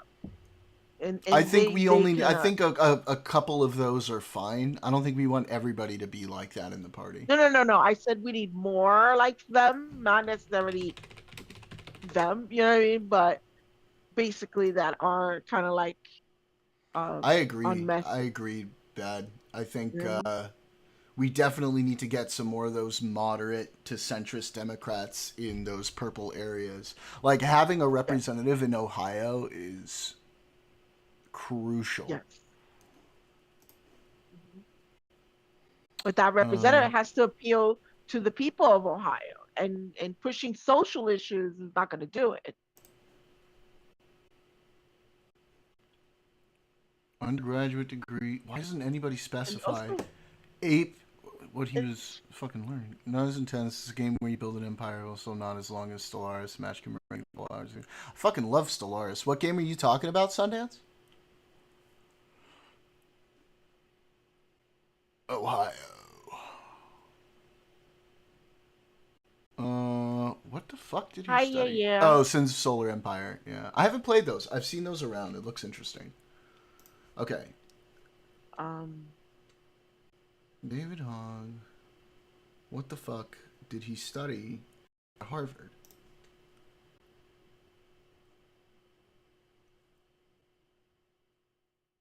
He doesn't have a wiki page? Studying conservative movement building. That's not a fucking... Weird. That's not a... That's a degree. Weird... Hang on.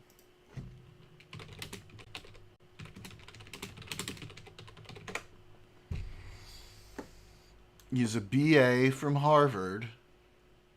In what? Jesus Christ. Every candidate in every seat, like the district, is UC. Oh, political science. Okay, so he did study political science. Why was that so fucking annoying to find? Jesus Christ. You should get his money back.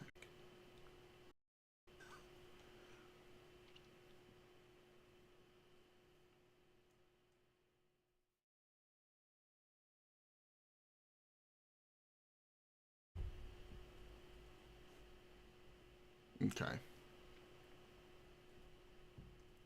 But yeah, we definitely need to focus on getting to more of these, like, classic American types in purple areas that are going to appeal to, like, the more regular people. Like, not these more radical people who are going to, like, turn a bunch of, like, conservatives and shit off. We don't like that. We don't want that. Fuck that. That's some bullshit. It's not good. We don't need it, especially right now. You know, I'm glad Hogg was fucking kicked out. He needed to be. He was? Damn. Yeah, he was kicked out. This is what we're talking about. Oh. No champagne socialists. About Hogg.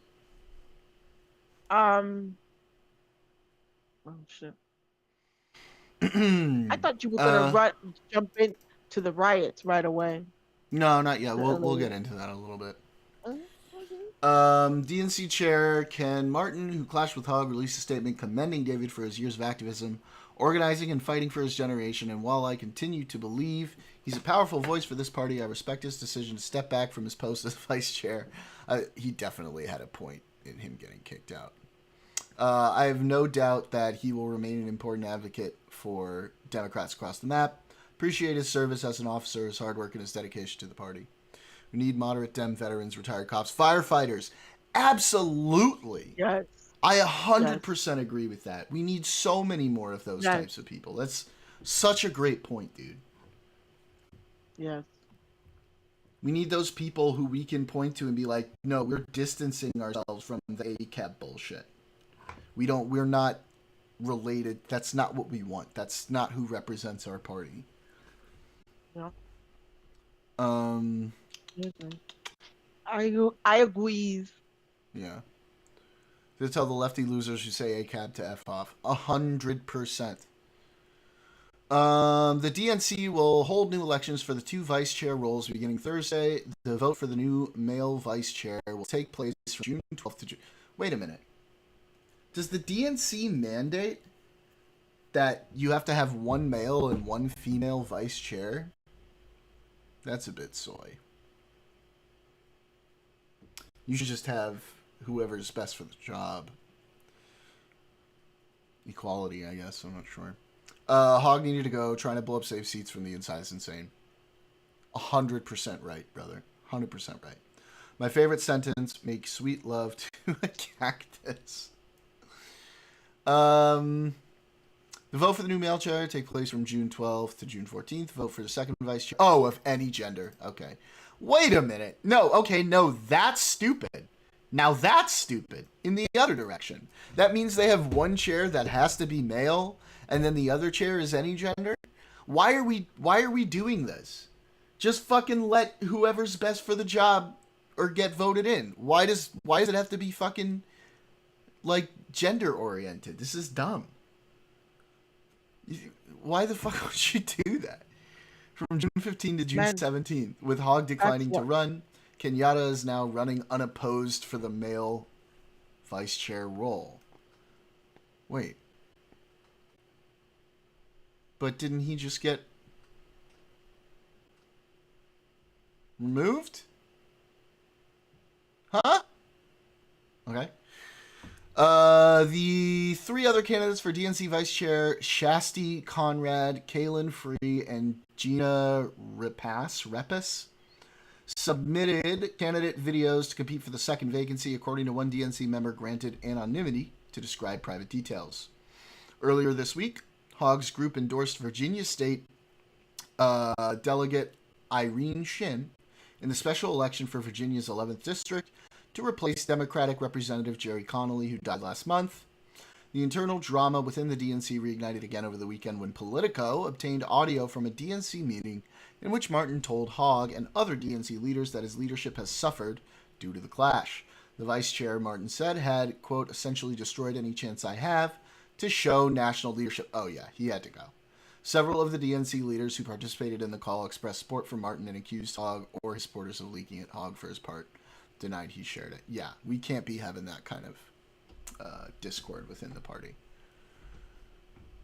Good. Good. Very good. Fuck 'em. All right, let's see. Language. Protests. Oh my So, God. yeah, the protests are spreading across the country. Are you going to be in the protest on June 14th? No. ¿Por qué no? Because, I don't know. I'm not that much of a get out there on the ground kind of guy. Are you not really? I mean, I could be, just not right. I don't know. At the moment, I'm not so much. You know it's June 14th, If I gain right? like a bigger following, I probably will. But like for now, I tend to like to do my my research at home and study and talk about it. Do you know what June 14th is? Yes.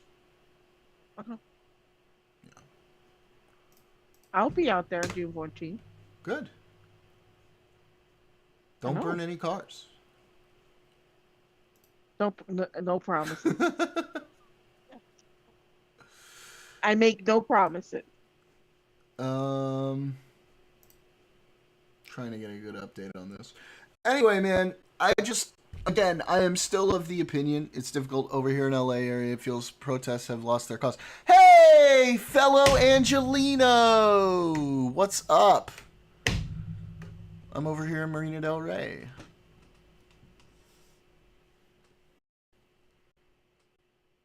Don't do it, Casper. Don't you do it. I still don't think Sundance and chat, I still believe calling in the National Guard was overreach. It was stupid. It wasn't needed. I think LAPD could have handled what was going on. After everything I've seen, I still consider that to be the case. Yeah. Because honestly, what happened was in a very small, they amplifying very a few small things. Area. Right. It happened in the rest of the world The rest of LA was still catching their lattes and doing. Yeah, it was normal. It was. I remember during BLM, there were stores getting looted, like even near me in my neighborhood. Like it was crazy. It was widespread. BLM, I could have seen a much larger justification for calling in the guard. This? Yeah. No, I don't think so. And according to reports, the reason why the riots got out of hand was because when the National Guard came, they started pepper spraying people and using. Are you talking about this? These ones? What? Like that are going on right now? Because I don't think these are even still considered to be out of hand. In my opinion, having seen the way riots have gone here in LA, nah. Right, but what I'm saying, what sparked some of the violence that happened was when they got there and they started using flashbangs against people and pepper spray, and that's when some of the people started going. But that was at the beginning of the protest. Let me tell y'all about a real riot, okay? When I lived in Haiti, oh yeah, during the coup in 2003, 2004, against Jean-Bertrand Aristide, all right? Thems was some real fucking riots, all right? That was some real shit. Calling in the National Guard exacerbated hypothetically between protesters and police. Yes, but even then,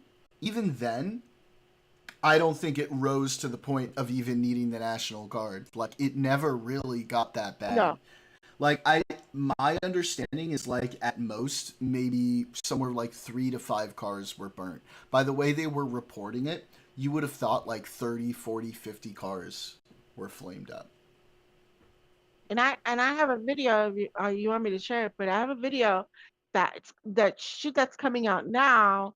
How the police would do what the police would do. There was this one guy who wasn't doing anything, and they threw him on the ground. And then the cops that are in horses, what is it? What are they called? Mounted police. Mounted police.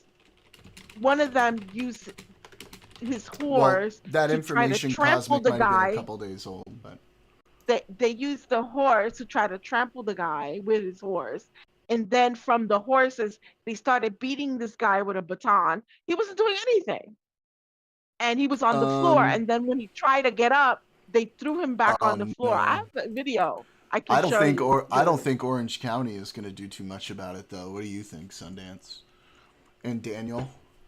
Since you guys are Orange County folks. I'm seeing 6 cars, Cosmic. 6 total cars. With 5 of them being completely destroyed. Tiny said, imagine California is the Clinton family and explains Republican irrational hatred towards the state. Yeah.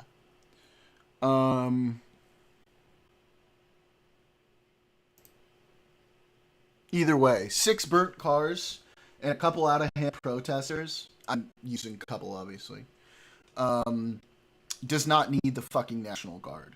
I was watching, the live streams. And the police also shot rubber bullets at reporters. Yeah, I saw that. But, honestly, they weren't doing anything. And this is me just speculating and going off the rip here, right? This is not, an official opinion. But, this definitely feels like Trump was just waiting for the opportunity to be like, oh, I'm going to flex some military force in California because I hate California so much.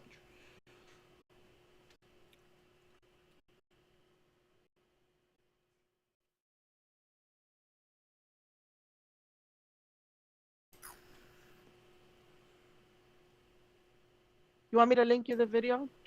Bill Clinton came out. Speaking of Clintons, Bill Clinton came out and criticized Trump on the National Guard. Right there. Want me to send the video? And no, it's fine. And then here's the other thing. That's what it feels like to me. And I guess ICE is getting deployed in 5 other cities. I don't know what cities, though. The ICE thing, like, yes, protest ICE, that's great. Protest ICE. Don't be violent. If you're violent, you're fucking twat and you deserve to be arrested. Right. Fuck you, right? But, like, it's not like this is the first time that's happened. For those of us who are old enough to have lived through the Bush administration, y'all remember this happened under him too, the ICE raids. Y'all remember that? I remember that. We've been through this shit before. That doesn't mean, like, we just sit back and not protest. But this isn't like, I feel like there's a lot of young people at these protests who, to them, this is like the first time they've ever seen something like this. And Obama. That's right. That's true. Obama. It happened under him as well. Like, I remember this shit happening. There's some pics from the protests. Okay.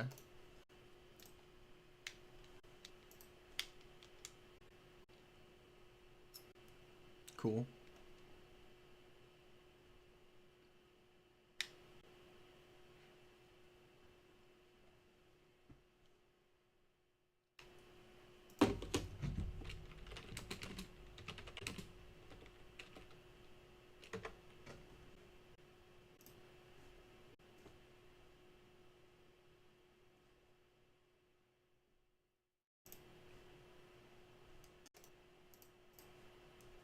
Hang on.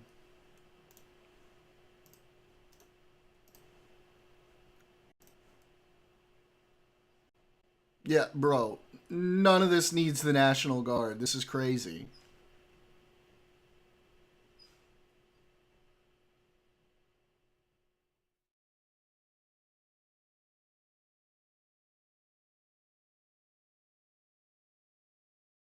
This is so overblown.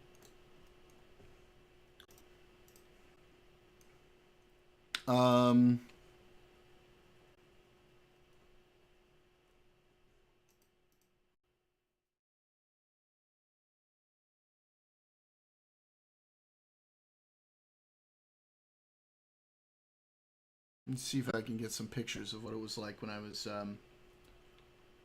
it provides the justification. If it doesn't need the National Guard, then by definition it doesn't provide the justification.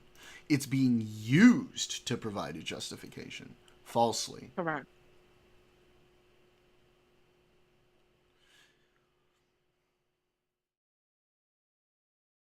Yes, Casper. That is the feeling I get from it. Yes. This was like, all shit like this was like everywhere when I was in Haiti, right? Like this. Like, and people were like fucking dying in these protests. This is the kind of shit that you would bring the National Guard in.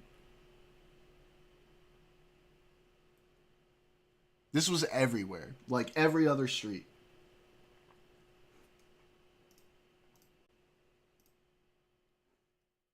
I had to go around in like armored vehicles just to get to fucking school. One time we turned a corner. We had to drive through one of the riots. They don't know who's in this car. They just see an unmarked white van. They start like rocking the van and chucking rocks at us. Like, that shit was scary. That shit was actually scary. They do, Cosmic. Trump had no reason to deploy them. There are certain situations where he can federalize the National Guard, which, by the way, makes it the army. But none of it met the point. criteria. Yeah, but it didn't meet, one, the criteria, and number two, even when he does, it still has to be approved by the governor. The governor has to say, give kind of like the okay, and say, yeah, unless, like, again, like, let's say there's Senate and the whole thing got taken over, then at that point the president can jump in. But to deploy the National Guard, it has to be through the approval, unless it's like what you're showing there, like it's something devastating. Then at that point, the president can say, okay, it's out of hand, the governor's not doing his job, then yeah, let's deploy it. But it wasn't like that. It was a small part of California, and it got out of hand because they started using violence first. Mm-hmm. So, people When you start hitting people, then people want to react, and then that person is going to react, and then the next person is going to react. It's like a domino effect. So, Sundance and Daniel, like during BLM, did you guys deal with a bunch of shit in Orange County? Because like I'm over here on the west side, we definitely had shit over here. Like it spilled all the way out to like fucking Marina Del Rey, which almost never happens. Nope. Yeah, for us, like the Walgreens, like right up the street from me, got like broken into and looted. Like even over here. Did you see the Palpatine video Newsom did of a Trump tweet? Let me see. Link it to me, bud. Let's have a look. Yeah. I seen one where. Oh, you were in San Diego. Okay. I seen one where they took something Trump wrote and used a Palpatine voice to narrate that. Yeah, I think that's what Daniel's going to send me. That is so good. I think that's what I'm about to get. Oh my god, Daniel, what the fuck is this link? Holy shit. Yep, Palpatine reading Trump tweet. Yep, that's it. Oh my god. I'm surprised he was able to put that there. Because usually Kick will be like, no. Big ass fucking link. Yep. Alright, let's see. What? It's Palpatine reading. Yeah. Let me mute my mic so I can listen to it. Are you not going to give us sound for this? What the hell?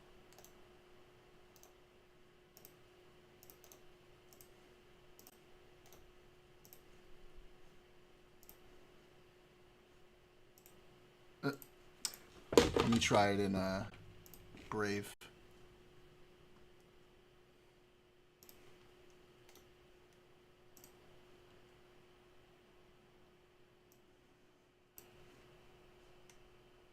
Once great American city, Los Angeles has been invaded and occupied by illegal aliens and criminals.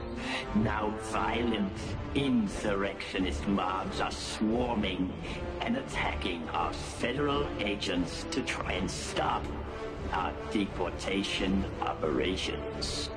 But these lawless rights only strengthen our resolve. I am directing Secretary of Homeland Security Kristi Noem, Secretary of Defense Pete Hegseth, and Attorney General Pam Bondi, in coordination with all other relevant departments and agencies, to take all such action necessary to liberate Los Angeles from the migrant invasion and put an end to these migrant riots. Order will be restored. The illegals will be expelled, and Los Angeles will I haven't seen season 2 yet. Everybody's annoyed because they're on a moratorium from speaking about season 2 because I haven't watched it yet. But you're gonna get some hot takes in here, Sundance. There are definitely people in here who do not like Andor. I am not one of those people. Attention to this matter. You're not one of the people that what? That doesn't like Andor. Oh yeah, I don't like it. Crap. I love the Republic.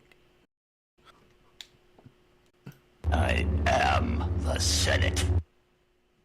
Yeah, pretty much. God, I love these on the fucking soundboard. These are so key for the soundboard. Thanks, Daniel. Big spoiler. Good one.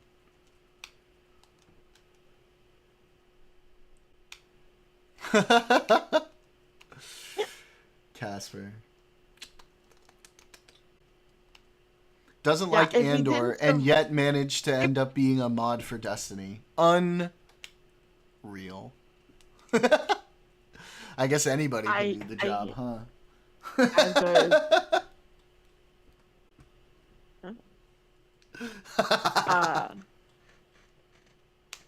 Spoiler, Andor survives season 2. Yeah, it would be kind of awkward to see Andor in Rogue One when he didn't survive. Right, exactly. 2, right? It'd be like, what? Force Ghost Andor?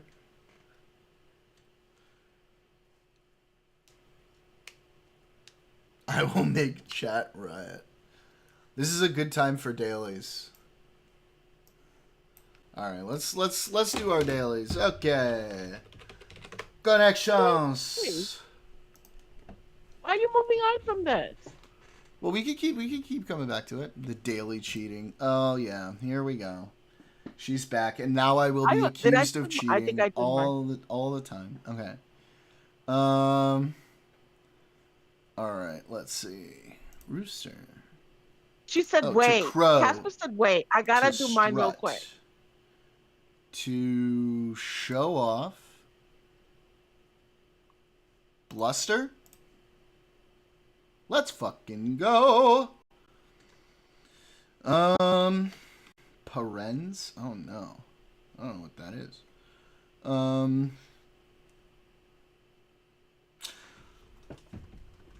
Oh, cereal. Fucking cereal things. You just see what Casper wrote? A rooster? Can I do mine first? Because Jordan always before Jordan comes.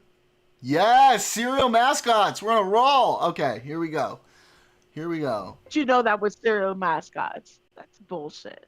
Count Chocula, the fucking. I know, but when you were picking them out, how did you know? I think you are cheating. I think I'm with Casper. There's no way you would have gotten those. Go ahead. So, Casper, so it's impossible to figure that out. Thank you, Casper. No.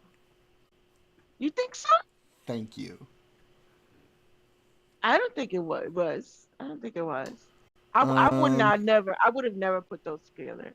Count, because I would have thought count as in counting, right? I would have not think it was like Count Chocula. And then elves. What elves? A rooster. The rooster was a guess. The other three, I was pretty sure. What cereal has elves? The rooster is cornflakes, right? Like Rice Krispies.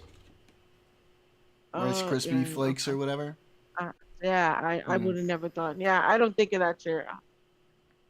When I think of cereal, rice, yeah, I would not have put that. I wouldn't. The leprechaun, I get. Okay, Lucky Charms, right? Count, I would have thought count meant like 1, 2, 3, 4. And rooster, to me, I would have thought like, a hen and a rooster. I would never put those together.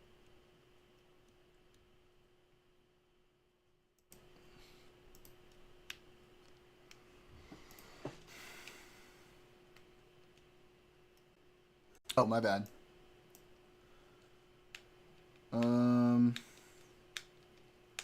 I don't see it. Okay. I know Casper kicks my ass on this. She always finishes before I do. Oh, and she got too smart then, because I would have never gotten the mascots. I don't know these either. I don't see.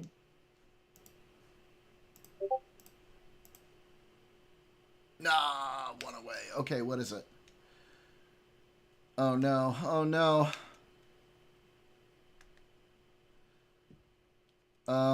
What do you think it is?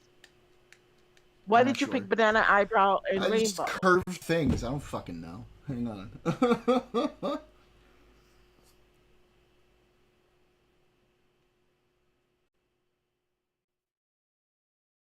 Oh fuck! What's the one? Hang on.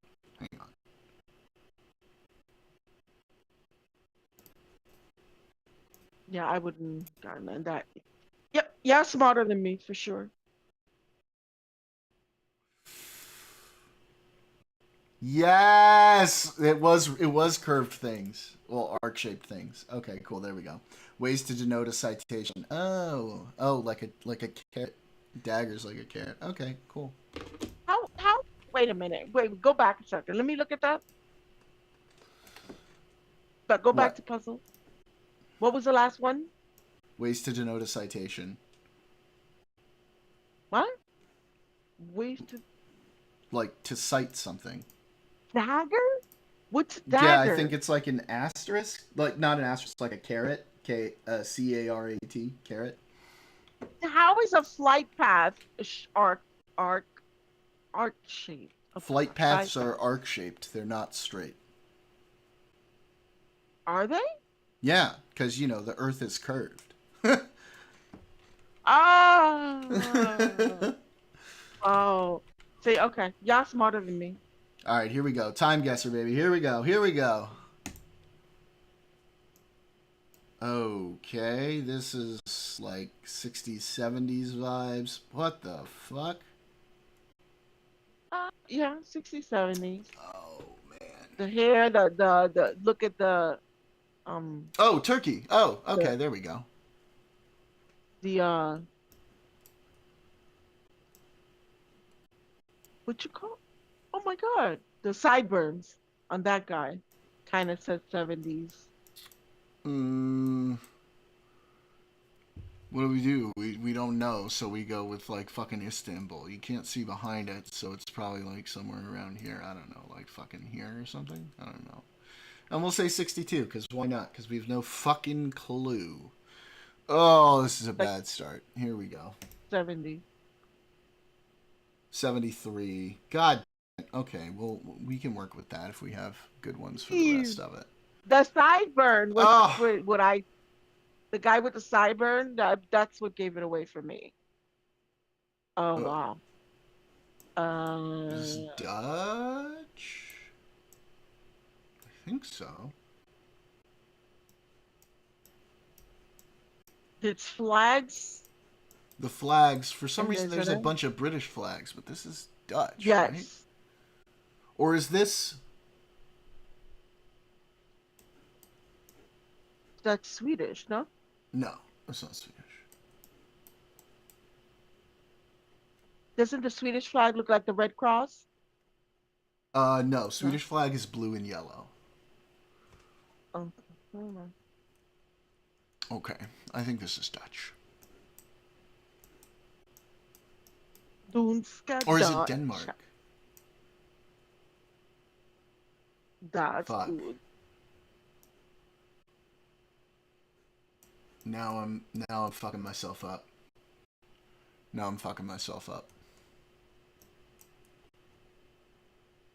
Because this does look like Danish, right? Not Dutch. Right? Yeah, they do seem to have some side of UK connection because the Netherlands flag is like a 3-striped flag, right? Yeah, the Dutch flag is this one. Okay. I mean, the Danish flag is this one. So we're gonna go with Copenhagen. Ooh, Copenhagen. What year? Look at the cars. The cars are pretty. The cars are like 40s, 50s. Yeah. Yeah. Say 55. And like, is there like a British area? Copenhagen isn't that big. So I wonder if we can actually like locate where this is.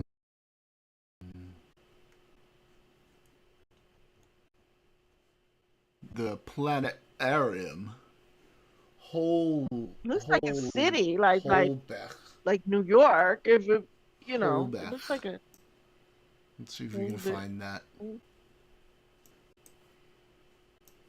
That's like a department store, right? Like Macy's, or I think. have no idea. No clue. It looks to me like it's a city, so it has to be. Can't be somewhere in the country. No, it's got to be Copenhagen, but like where? This is a decently large road. I feel like it's gonna be somewhere around here. Copenhagen das. That's good. That's funny. Copenhagen. Fucking Daniel, what? He has this mind that comes up with these things. He's built for dad jokes. I know. Like, it just comes like They come to him like nothing. Ooh, like it's dope. I want to go there. That looks fun. dope. Blah, blah, blah, blah, blah, blah.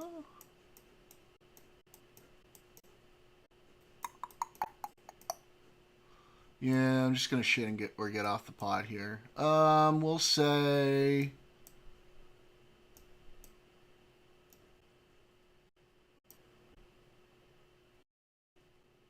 here.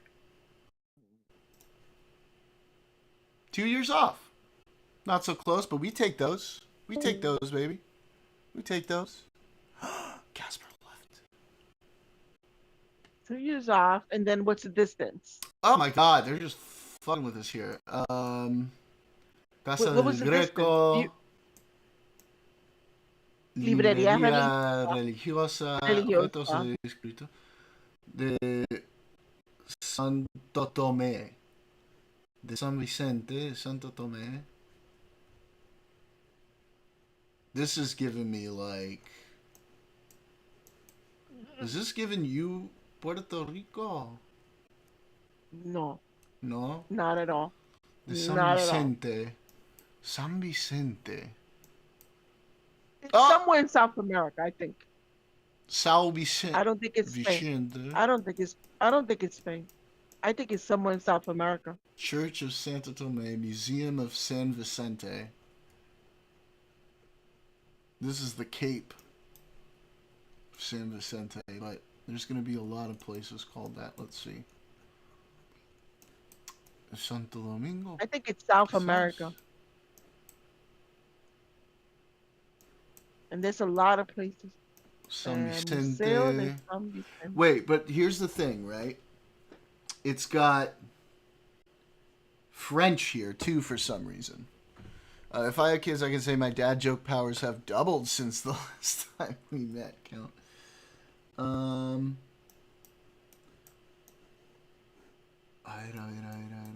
It's got French there, which is... My God. Interesting. I'm not gonna tell you. I looked something up. Okay. No, never mind.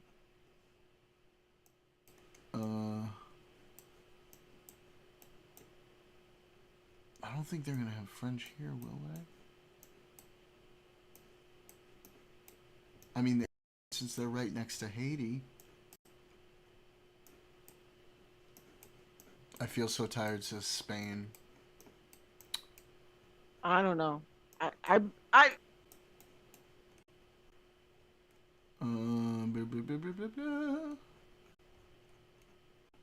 I'll say it after you pick whatever you're gonna pick. It's most definitely not Puerto Rico. There's no building in Puerto Rico that looks like that. And I've visited every town in Puerto Rico.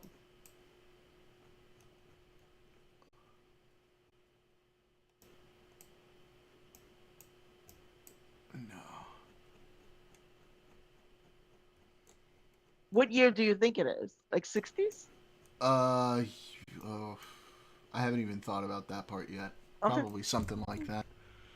Yeah, because our address, right? 1950s, 60s, maybe.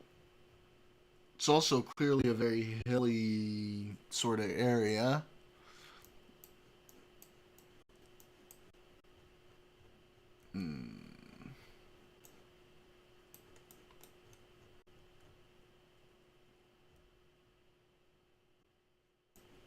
There's a San Vicente where you're from. Yeah, I know. That's why I was like, it can't be Argentina, right? Because that would be embarrassing. That's what came up for me. Argentina. Yeah. But I don't know. You would know better than me if there's buildings that even resemble something like that in Argentina. You would know more than I would. They do. They do have buildings that resemble that in Argentina. Okay. So then it could be. Pero... I don't think it's me.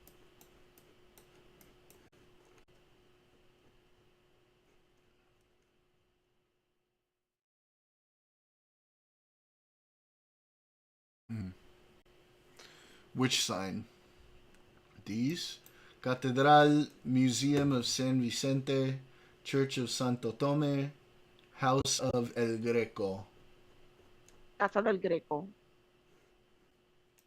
My son. Oh, you backed out. Yeah, there's French. There's French there, which is throwing me off. Is there? Yeah.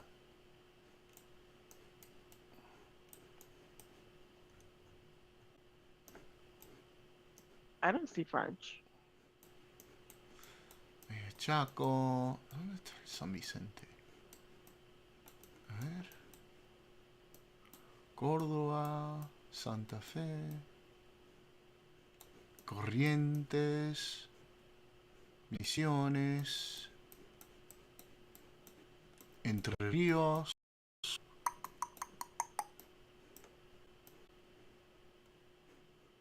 You said you already looked it up, right? I looked up Okay. Museo de San Vicente. Okay. It says Neuquén. La Pampa.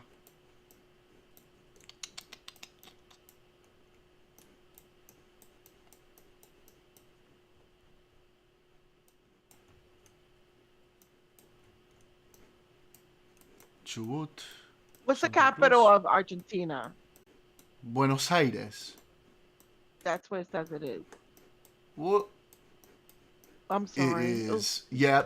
See, I knew that too because like I was looking at this and I was like, this feels like Buenos Aires, but it could also be Spain. Because they have very similar, and then I was just throwing myself off because I was looking at all these places. And San Vicente is a that's why I was getting fucking distracted. Because San Vicente, I was like, that's the province, right? No, it's a fucking neighborhood of Buenos Aires. Es un barrio. So that's so familiar. Or Vicente Lopez.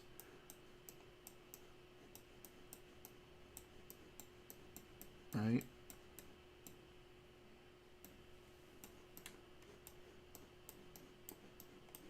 And yes, there are definitely buildings like this in Buenos Aires. ¿Sería Vicente López o no?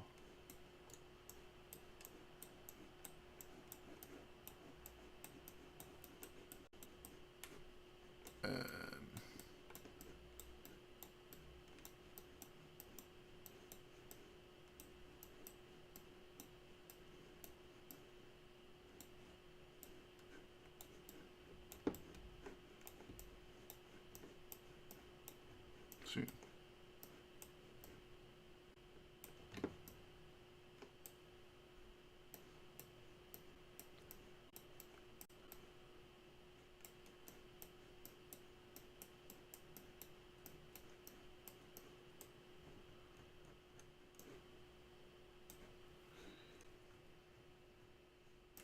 Is there like a street sign?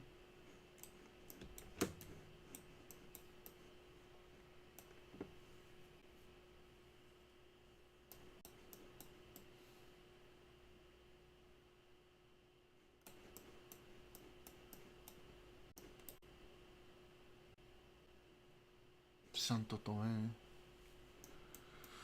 Opa.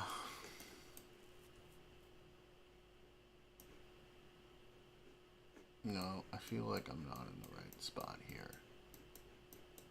This is near my high school. We're like literally right near my high school right now. I bet I can spot it from here, no? Let's see.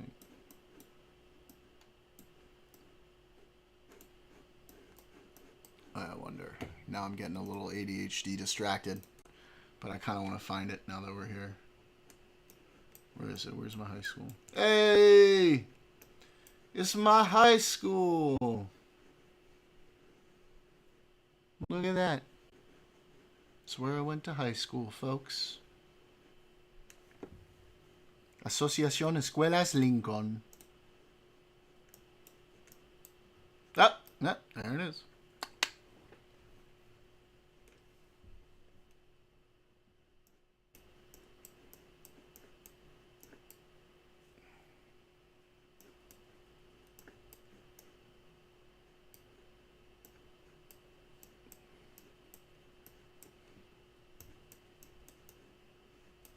¿Estás seguro que está en Argentina? I don't know. I could be wrong. I mean, there's a lot of places that could be called. Oh, you just looked up like a San Vicente. Yes. El Museo de San Vicente. Museo de San Vicente, correcto. Okay. Y lo puso en Buenos Aires. It says, está la provincia de Buenos Aires. Yeah. La provincia de Buenos Aires. Ah, aquí está. I knew it. I was like, this is a barrio Buenos Aires, pero ¿dónde está? Okay, so here we go. Here we go. I think this is going to be it.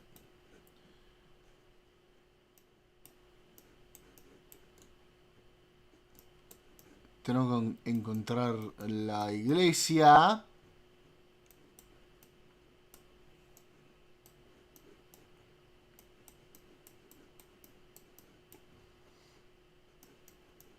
Pero ¿dónde está la reputa madre que le parió? Where is it?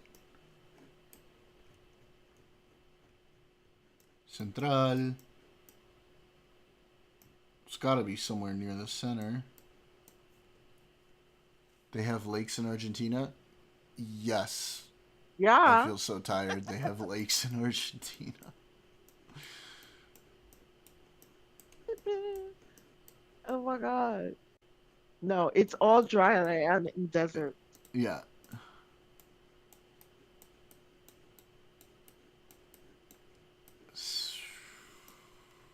Man, it certainly doesn't look as nice as it used to.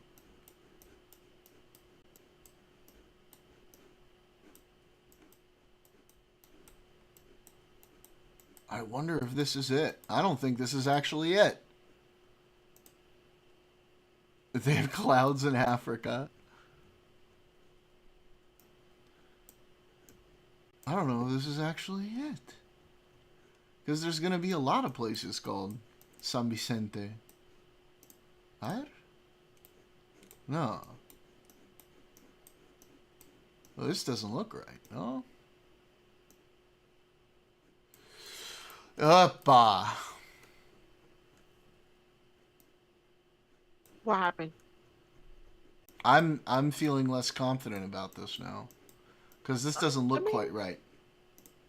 Okay. Well, then maybe try Spain. Pero me dijiste que tiene un museo de San Vicente, ¿no?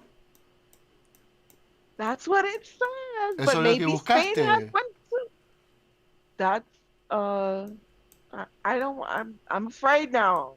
Because there's No, a lot fine. of places that could have. Yeah.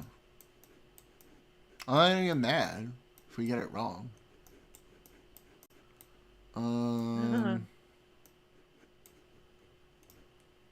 This just isn't like the terrain doesn't look quite right. I'm gonna look really fucking stupid if I get this wrong and it's about my own goddamn country. Maybe you should look Spain. See if Spain has a. Okay. I don't know.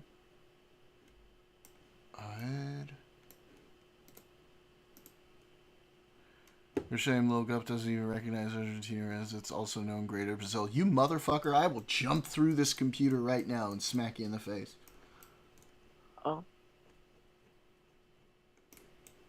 Wisconsin, 1976. How dare you, Daniel?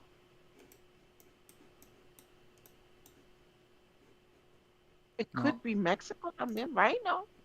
Mexico? No creo. Mexico doesn't quite look like this, does it? No, I don't think it does. But I haven't visited all of Mexico, so I don't know exactly. I have visited all of Mexico. No, I'm kidding. Okay, so then you would know more than I. I know all of it, every square inch. Yeah. I don't know. No, I have spent time in Ciudad de Mexico y I've been to Cozumel. Puebla. I've been to Puebla as well. Punta Cana? Punta Cana, right? I've never been. Oh, yeah, Punta Cana, yeah. But I've never been. Yeah. Yeah, I've been to Cozumel, Punta Cana. I've never been to, like, the whole thing, so I wouldn't know. if there is architecture. Does like Argentina have a red light district? Some cities do. I What's guess a red there's light some places district? in Buenos Aires, yeah. Is a red light district like a donde hay la night workers? Is that what that is? Prostitutas. Prostituta. Night laborers. Ladies of the Nighttime evening. laborers.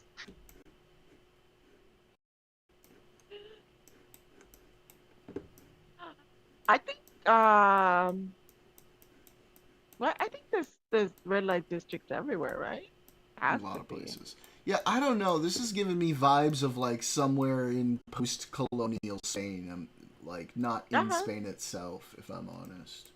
Also, the fact that it has French and English on this sign is really fucking with me. Maybe it's like an island. Maybe it's one of the islands. I don't see French, but I'm gonna tell you you don't what. see French? It's right here. Wait, zoom in the sign. Let me see. Maison du Greco. No, that's not Maison. It says Museo de San No. Vicente. Mira. What is this? Oh. Musée du San Vicente. Okay. It's translated in 3 languages. Casa del Greco, Maison So where del do they Greco, and fucking House speak del English, Greco. French, and Spanish? Is like what's fucking me up here. And that's why I was Dominican Republic, right? I'm gonna say something, right? Go for it. If it's not in your town, it's gonna make you look bad. But if you pick Spain and you could not recognize something that was in your country, that's gonna be even worse. Spanish painter. Yeah, I mean you could be right, but like, why the French? Go Maybe ahead. the French what was is it? Maybe the French were more spread out back in the day. I don't know. Okay, maybe. That could be right. You could be right about that.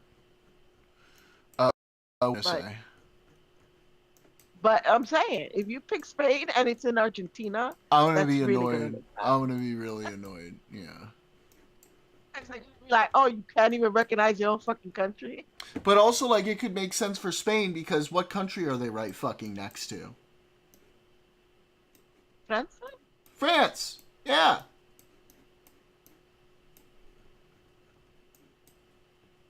But there was French. French were around in a lot of places. It's in the language of tourists. Yeah, Once that's upon what a I was time. thinking. It's a tourist location, so. But it's an old tourist location, so it's not like a modern where they will update the sign, right? Maybe it's like in Valencia, because there's a lot of French, I think, in Valencia. All right, go for it.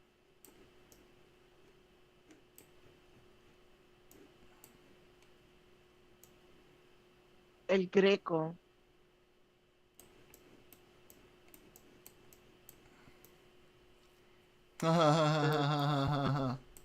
We Spanish do tend to name their after artists, or like in Puerto Rico, the schools were named after our most famous literary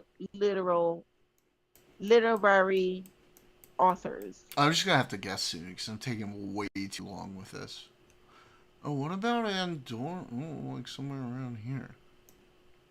Nah, it would be in Spain, right? Maybe Barcelona. But Barcelona's gonna be impossible to fucking find it. It's so big. Unless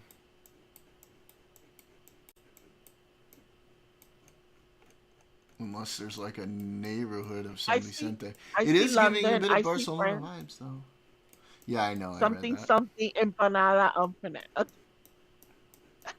Well, no. I mean, there's no... It's probably not Barcelona, right? Because there's no Catalan here.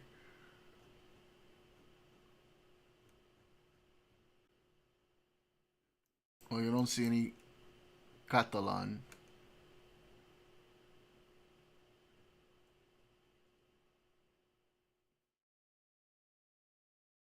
Oh, in Madrid?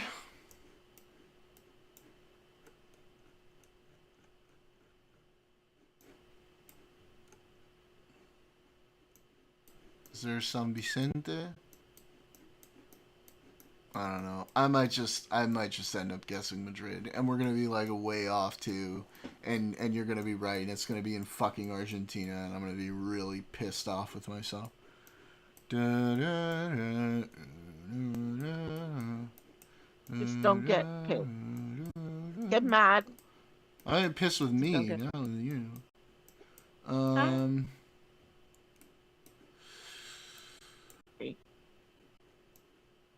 You make me very uncomfortable. You're fine, dude. Relax. You do. It's like, I don't know. Anyways, You're feeling yeah. on edge. Yeah, you make me feel uneasy. Feeling a little uneasy. A little uneasy when you get not when you get mad, when you get really mad. Yeah, I don't get really mad very often. When you do, it's like... Yeah, it's not something I do very often. I'm not that type of guy.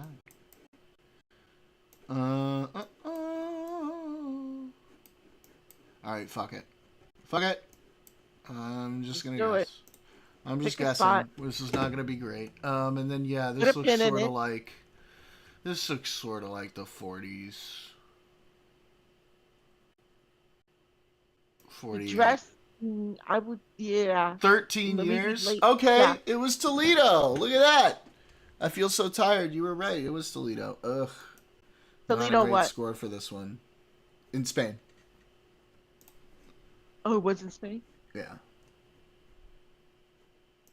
The famous Hotel Occidental restaurant. So this is an American city. Really? Whatever. Let me see that. It's got American flags all over the place. That's true.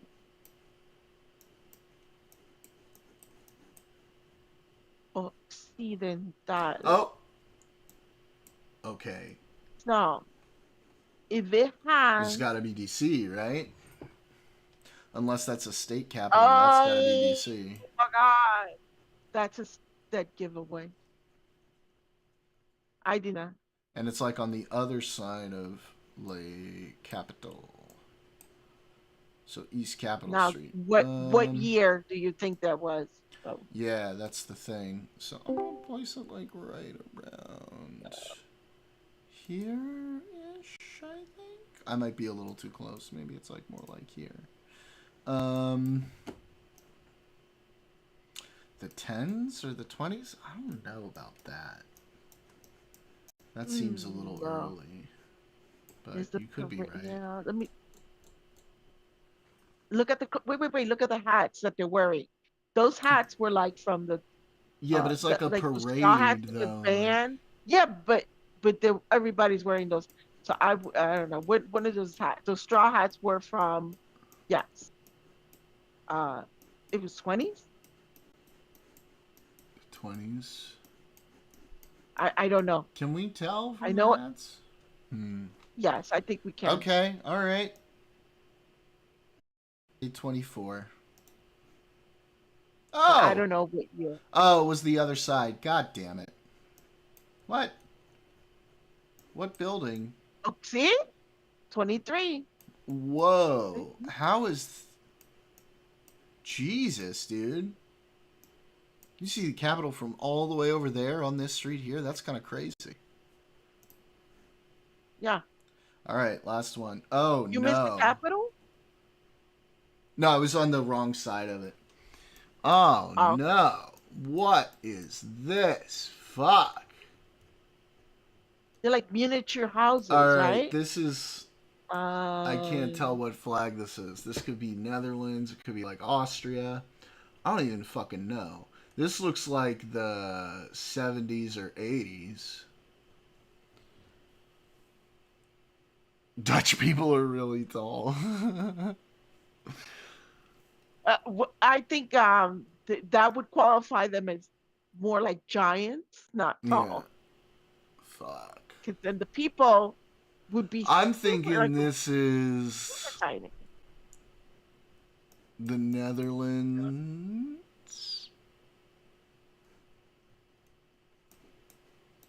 No, I don't know. Maybe this is Austria.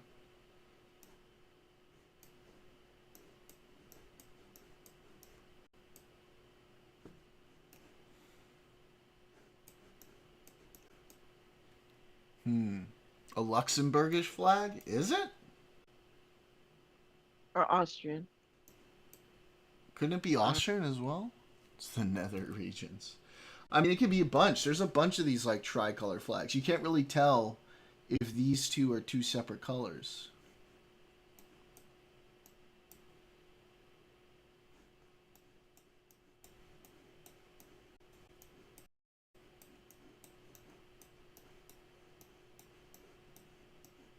I feel like I've seen that picture before. So I think it's like the mid to late 70s. I think in that I don't know where I saw. I think there's a train that goes like around the whole thing. I've seen this somewhere.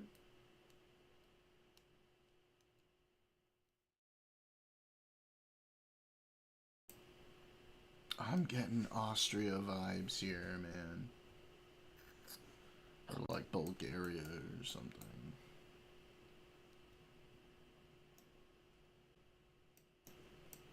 I have no idea.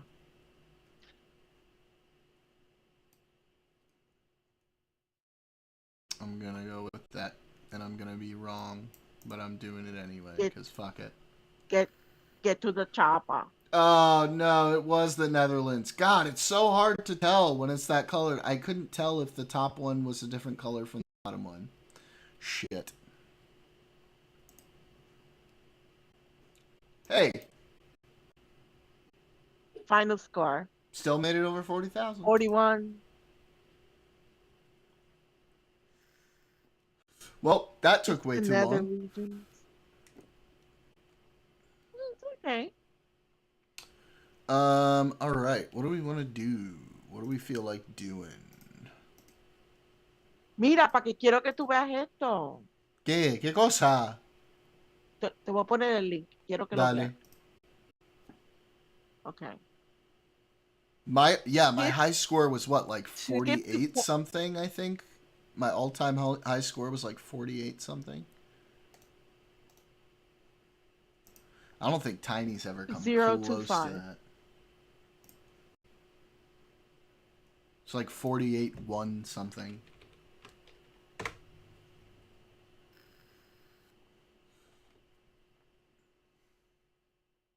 I've seen this. Everybody's seen this. With rubber bullets. No. You haven't seen that. Skip to 025. No one was looking. No. You fought 0 to Peaceful protests and enforcement law 0 to 1. when criminal acts occur. Okay, there we go. The LAPD remains focused on its core mission to protect lives, safeguard constitutional rights, and serve every neighborhood in Los Angeles with integrity. Let me open it up now for any questions you might have or any points that we can clarify. What are they doing?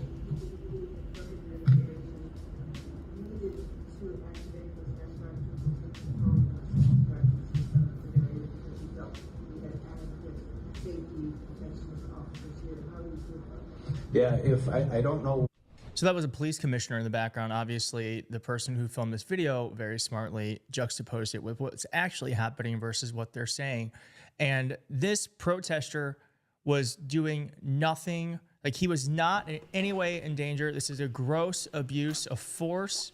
It is violence, and it needs to be called out. It needs to be called out because what the LAPD are doing and what the military and ICE are doing is completely out of line. And I also just want to... Excuse me? Oh, shit. I was talking, and I was talking to myself. Isn't he a good-looking guy? No, not that. I'm saying excuse me to what I feel so tired just said.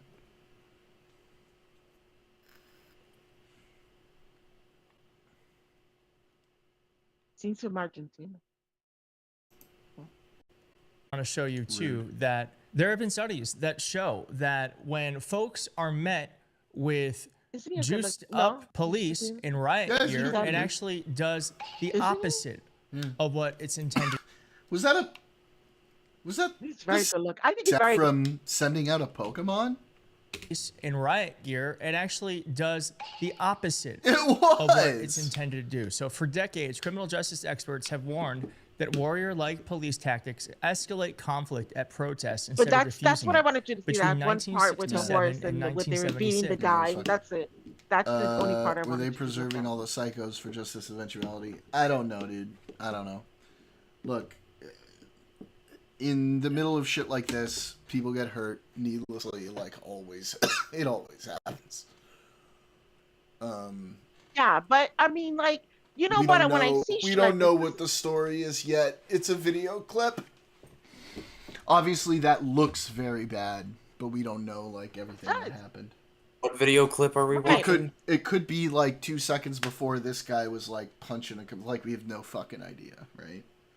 Yeah, but okay, fine. Maybe even if it was like 2 seconds before he was punching somebody, right? Is it okay to put your horse run over him with your fucking horse? Wait, take him down if you want to. The horse step on arrest him. I don't think pretty the much horse stepped on him. Go.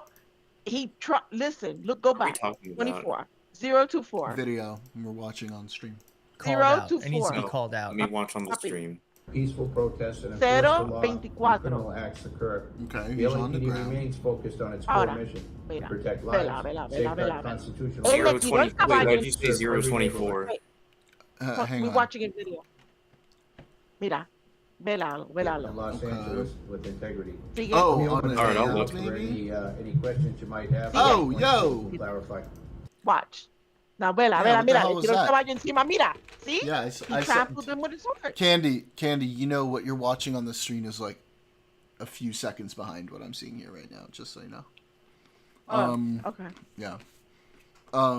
It's like 9 seconds or something like that.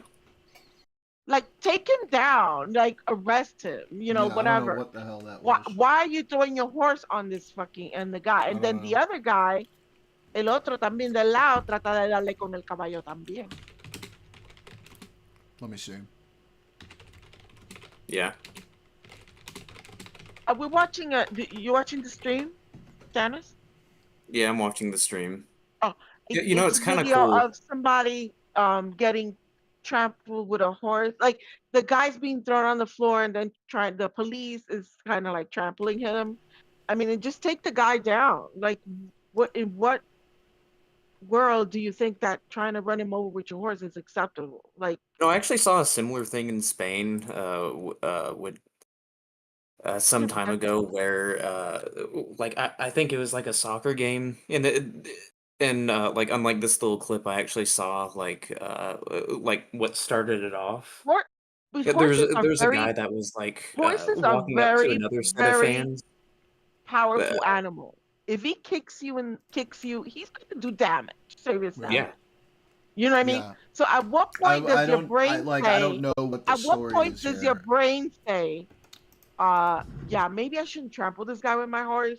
Maybe I should get down from the horse. Well, you shouldn't be trampling anybody with a horse at all. But also, like, has the LAPD like said anything about it yet? I don't think so. Because this footage obviously was taken from a phone from somewhere else. So somebody from on top is taking this video, and I think now people are submitting videos. The LAPD hasn't said anything yet. I want to like hear. No, I don't think the LAPD. I don't think they've seen these videos yet. What? They're all over the internet. How would they not have seen them yet? Not this one. It's like, no, I just saw an article from a few days ago about this. This? Yes, from like 3 days ago. Yeah. Okay. Yeah. So I they didn't. should have seen it by now. I don't know. I don't know if the police would comment on their bad. Plus, if you keep looking, I didn't want you to go through it. There's also videos of people that got hit with the rubber bullets, and they're bleeding on their legs. Yeah. Hey, rubber bullets are no joke. Yeah, No joke, indeed. They'll getcha. But it's a bad. Listen, it's a bad look, right? And number one, Sure number is. two, if you're just like the reporter, like that guy hit with the rubber bullet, if you get caught hitting somebody that's doing nothing with a rubber bullet, and it causes damage. Yeah, shooting that reporter was not. So now, not a good no, there look was for two them. reporters that they. How the fuck did my headphones just disconnect? Hang on.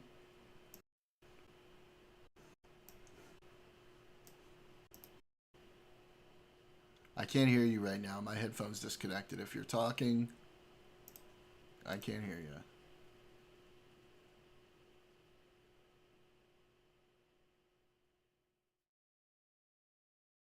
Come on, motherfucker.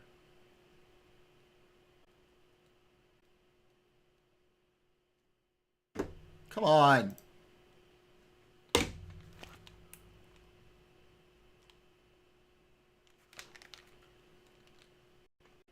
You just turned it off.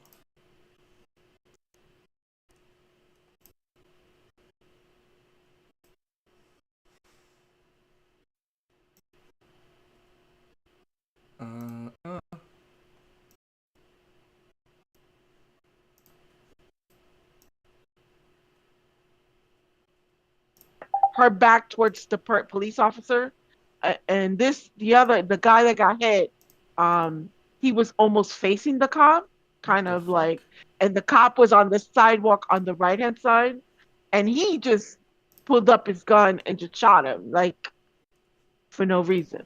Hang on, guys. Está en estado cerdos. Fuck up. I probably didn't say that right, but yeah, I don't know. Did I say that right in the Spanish? Dilo otra vez. Están. Okay.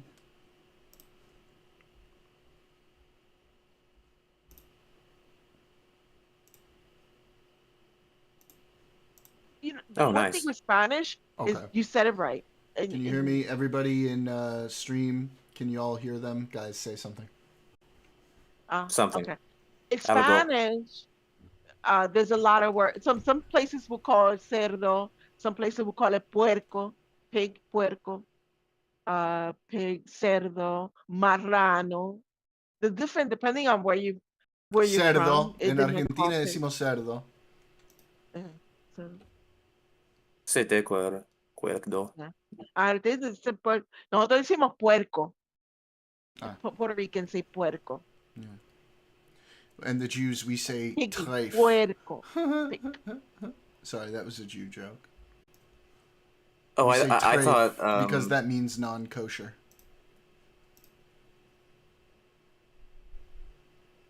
It's I thought they say goyim kosher, not kosher. We don't have the kosher cards. Not kosher. I thought the word for that was goyim. Goyim? No, that means nation. Goyim. A goy or goyim. Yeah, it means nation.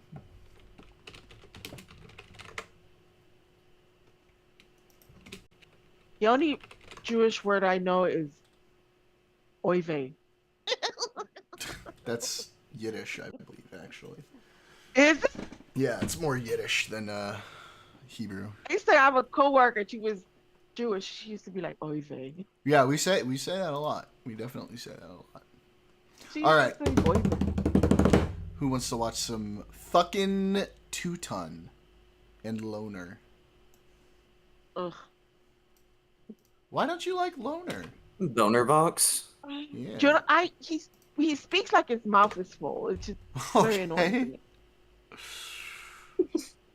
Yeah, box? It literally means nation or people. It can refer to anyone Jewish or non-Jewish. Watching The Nanny at Eye Candy, yeah. People funny say if it sound like I don't. It was just a dehumanizing slur. What's that? Oh, goyim. Is it? I mean, it's never been a dehumanizing slur.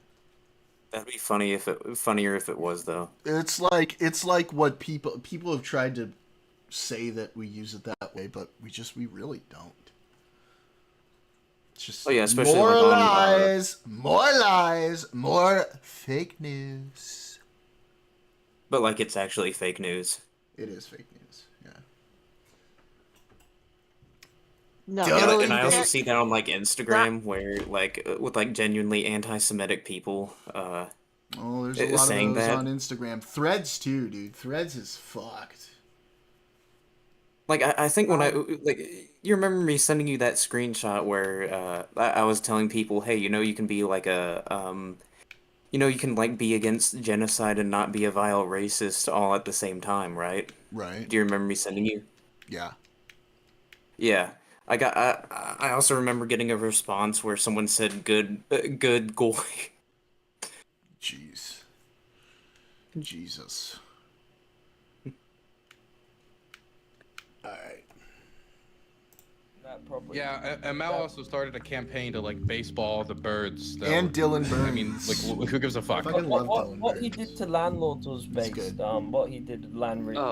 Yeah, I mean, if you're if you're a child, I mean, look. If you're gonna redistribute wealth, I don't think the best way to do that is like shave people's heads and have everybody publicly humiliate and torture them and like do all this shit. Like that's not how you build a civilized Oh my god, society. dude. The fucking Talmud shit is so stupid. Like, I was like, have you read the Talmud? And I'm like, bro, literally you saying that as like an argumentative point means you don't know what the Talmud is and what it's for. Like, you have clearly no idea. That shit triggers me so much, so badly, so Jordan, triggering. you're no longer allowed to do Trump's voice in that tone. Now you got to do it in the Palpatine voice. No, I can't do a Palpatine. I can't do a now good you got to Palpatine. do it in the something dark side. Yeah, I can't do a good Palpatine. It's a fake screenshot, or just missing the like paragraphs and pages of rabbis arguing back and forth about the one sentence that they're all fucking focused on. It's so stupid.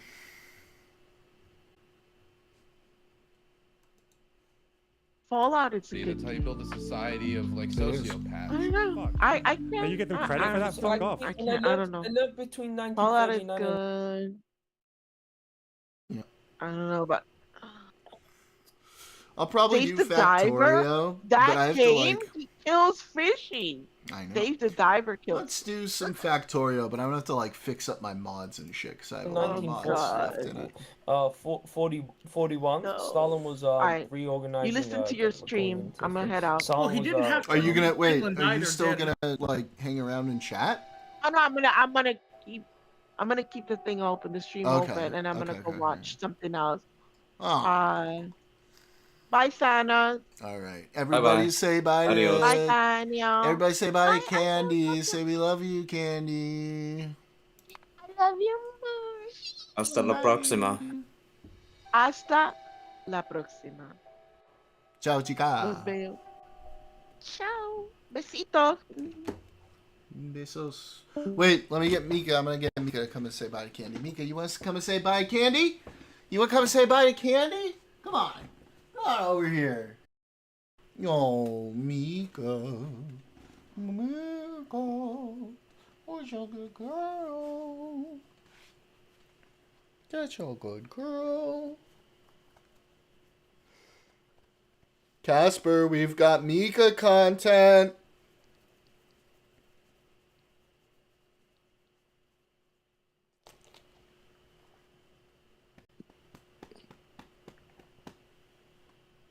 Hi, babes. You want a peanut? I bet you want a peanut. Say hi to the people. Say hi. Good girl. Hi, doggy. Say hi. I still wish I could go like take my hands through the screen and just pet your I dog. know. She's a sweetie. Mika, say hi. All right, fine. You want me to bribe you again? Say hello. Say hello. No, you could do better than that. Say hello. That's okay. Here, go over there. Over there, when you're on stable ground, you can bark better. Go over there. Go ahead. Go ahead, Beeps. Go. Okay. Ready? Come here. Come here. Ready? Say hi. Say hi. Give me like a full bark. Say hello. That's fine. You're doing quiet barks right now. You're trying to be considerate. That's fine.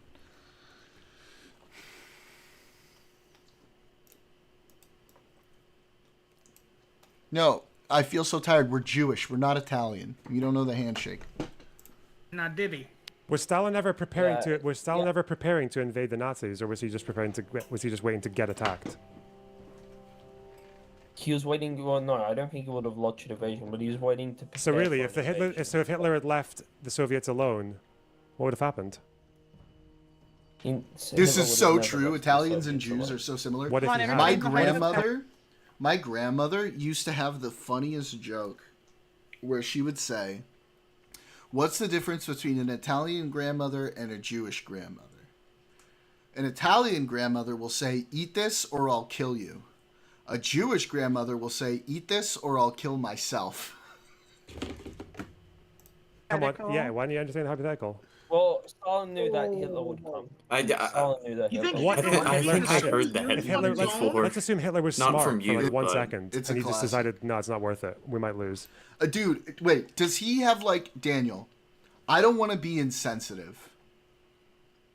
Does he have like a lit stutter? Do you know this? What's that supposed to mean? Jewish food is delicious. I love Jewish food.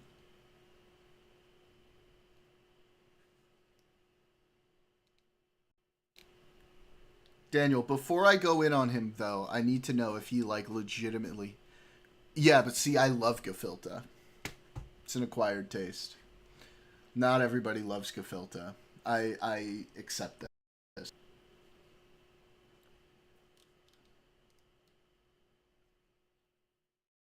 No, but I need to know, Daniel, like, does he have a legitimate stutter? So good. It's so good. I feel so tired. You have no clue. On matzo with some horseradish. Oh, so good.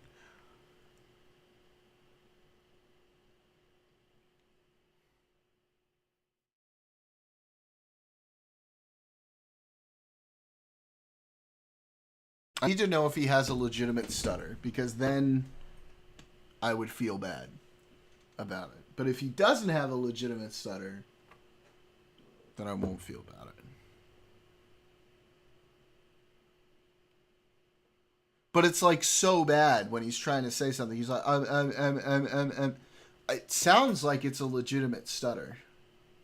The other thing that drives me nuts about Teuton is that he will say things like, "and the thing," which it's like, what are you even talking about? But he says it like a Brit, right? So he says, "and the thing, and the thing." Let's just fight on one front. I want to know, do you think, what would the Soviets have done? I think they wouldn't have fought fascism. You know they wouldn't have fought fascism. They would have just been happy to coexist side by side, one crazy empire next door to another one. They'd have been fine with that. They'd have had no fucking issue. Are you watching this video with me, Thanos? Oh no, I'm doing like Skyrim modding at the same time. Oh well, you should pull it up. This is an interesting video. Stalin asked to join the Axis. Okay, well I'll I fucking. What the fuck? Is that Glenn I'll Burns? mute on Discord so I can hear this. Okay. I don't know if... And if at any point like you want to like pause and make a comment or talk about it, like feel free to. I don't know if... Yes, they say it was because he was anticipating an invasion, but that's why I'm asking you, had the invasion not happened, what would Stalin have done? I think they probably would have invaded eventually, yes. When? Hey, hey, Loner, Dylan is in the waiting room. You should drag him up. Oh. Hey, Dylan. Let's get it. Dylan Burns. Dylan Burns, the #1 pro-Ukrainian streamer and based host of the Hippy Dippy Podcast. Dylan. Oh, how's everybody? Shalom. Good. We've got a US. We've got a Stalin defender in chat here. I'm just gonna hand the conch to you, Dylan. Get this cat straight. Oh no, I mean Mal look, I'm here to learn. You know, there's an air raid, so I can't really sleep, and so I turned. Dude, what a based motherfucker! Like his conviction is so real. Like he fucking went to Ukraine. He's in Ukraine doing his shit. Unlike Hassan and all these motherfuckers who like wouldn't set foot in Gaza. On the YouTube, I heard this guy say the Soviet Union did more good than bad, and you know, obviously I'm ignorant, and so I'm here to learn from him, man. I'm just here to sit and just absorb from this paragon of I'm gonna philosophy. 1.5 this though for now. Let's see if we can still I'm understand not, it. I'm not the most knowledgeable, but as Mao said, Stalin. He said Stalin was 70% good and 30% bad, and that probably. Yeah, and Mao also started a campaign to like baseball the birds that were. I mean, like who gives a fuck? What he did to landlords was based. What he did land. Yeah, I mean, if you're if you're a child, I mean, look. If you're gonna redistribute wealth, I don't think the best way to do that is like shave people's heads and have everybody publicly humiliate and torture them and like do all this. Like that's not how you build a civilized society. That's how you build a society of like sociopaths. Well, he set China up for greatness, so and we can see that. I have a question. Why was it? Wait. This is the last question, and then I'll go back to learning. Why was it after he died, China took off? Maybe he was more of a hindrance, and China succeeded despite of him due to like the ambition of the Chinese people, less than Mao Zedong, like. Modern day China would not. Modern day China would not be possible. He without does. I feel so tired. Deng said that. He has a gorgeous. Okay, well, of course, because he's part of the Communist Party that relies on his cult of personality. But like, Deng made the changes that were necessary for China not to. He respected Mao, didn't he? He respected Mao, not just because he had to. He still. I'm sure he was some amount of communist. He had some amount of respect for him. But I failed to have been proven from the other communists that if, for example, the nationalists won the Civil War, that China couldn't have found a way to have success. Despite the failings of Chiang Kai-shek, just like despite the failings of Mao, China succeeded. I think China, the Chinese people have a lot of qualities that are just very good. So I think that's why they succeeded. In many different ways, not because of Mao. I want to ask Teuton one last question, and then I'm just going to permanently hand the conch over to Dylan, and then he can give it to whoever next, or to Loner, or to whoever wants it next. No, I'm here to learn. This guy. This house system is really just not fucking working. Like I'm waiting for. I just need to know because like I thought Mao Zedong was a fucking moron, but obviously like I've been wrong. The modern day Chinese people love him, so you should. Okay, well the Russians love Stalin, and they're. I mean, who gives a fuck if they love him or not? Indeed. Okay? And a czar. Indeed, Okay, Thanos. I'm curious. Indeed. Oh, they'd probably do that. Yes. By the way, if the Israelis loved Netanyahu, would that make Netanyahu a good leader? Hang on, guys. I gotta piss, so we're gonna have a little bit of a chair reaction until I get back. And like a good person and someone we should like. Who gives a fuck? Just talk about the person. Chinese society is not a fascist society like Israeli society. But anyway. I love it how like Hanification or Russification, like you do all that shit, but you're not fascist. But for like Israel, even though they actually do grant quite a bit of autonomy to their Arab minority. Yeah, I don't know, weird. Okay, Teuton, are you aware? Can vote, not vote. No, can't vote. I mean, they have freedom of movement. They can go to Beijing. They can go to Shanghai. They can go to.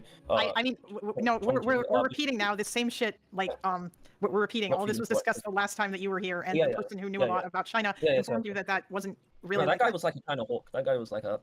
Yeah, but he knew a lot more than you did. Sounded like the way honestly, the way liberals speak about China is like nearly the same way like conservatives. Bro, you want to kill landlords? How are other people fucking hawks? What the fuck? Well, no, landlords who refused to wasn't it only I think the landlords who refused to give up the land and give it to the peasants. Yes, you want to kill landlords? Yeah, okay, fuck. I kind of doubt that. I bet that Mao's definition of landlord was probably very loose in the same way that Kulak was a loose definition. Anyway, no, Teuton, are you aware that after Stalin died, Nikita Khrushchev basically denounced him, said he had a cult of personality, and knocked down all his statues? He was a revisionist. Yeah, he was a revisionist. Okay, so Khrushchev was terrible because he wasn't. Okay. I mean, I'm learning so much. See, no, yes, Khrushchev was awful. He was a revisionist. He was awful. Yeah. He was a good corn boy. Good corn boy. Why Mao didn't like him as well? Probably. Yes. Why is Mao the social paragon of who is good and bad? I mean, if Mao thought Nixon was cool, Nixon's cool, they lost under him. They lost. They became enemies with the second biggest fucking social. Okay, you know what, Teuton? Oh my God! Hold on! Oh my God! Here's a question, Teuton. Okay, go ahead, Dylan. This is the stuff that always gets me, and I know Loner hates this shit too. But do you think it's weird that the Soviet Union killed more German communists than the Nazis did? Like, don't you think that that's a level of cooperation with the Nazi state that crosses like, hey, we need to avoid a war until we're a little bit stronger? Like a certain amount of we're going to serve your interests, just like the selling of steel, just like the selling of the resources for the war machine, which they used to conquer countries where they didn't genocide the population. You're talking about Nazi Germany in the last. Talking about Joseph Stalin and what he did, yeah. What you said he didn't genocide? What Joseph Stalin killed more German communists than the Nazis did. the Nazis did, because the German communists fled Germany after Hitler came to power. They go to the Soviet Union thinking they would. Who gives a fuck if they're Trotskyites? They go to the Soviet Union seeking protection, and then immediately Stalin's like, I don't trust any of these fuckers, and they all get killed. But that's not why. They weren't just killed because they were Trotskyites. One of them was killed because he was friends with Rosa Luxemburg. That's it. Well, I mean, what's more offensive than that? And it's because Rosa criticized. Yes, more members of the Comintern. Yes, more German members of the KPD Comintern were killed after they fled to Russia than by the Gestapo. Yes.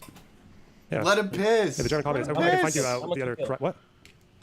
How much did the Soviets? How much did they kill of the Comintern? How much of the Comintern? I don't know the exact number. The Comintern, I don't think was it like a few dozen people?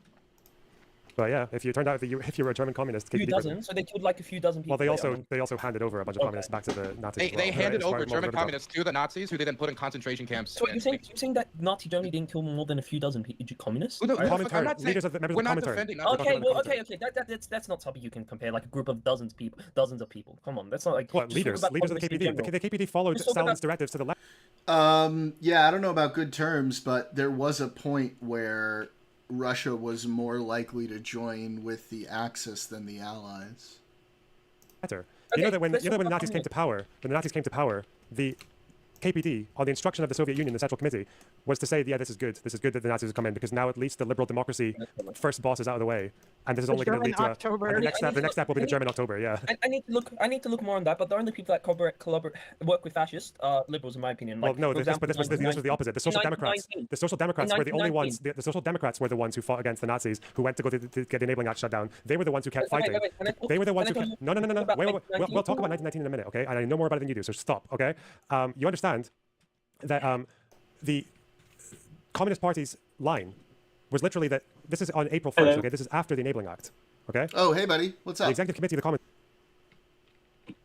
Yeah, so on that whole thing, the whole breakdown of the Molotov-Ribbentrop Pact came about because in November of 1940, the Soviet Union actually sent emissaries to Berlin to negotiate joining the Axis powers as the fourth member.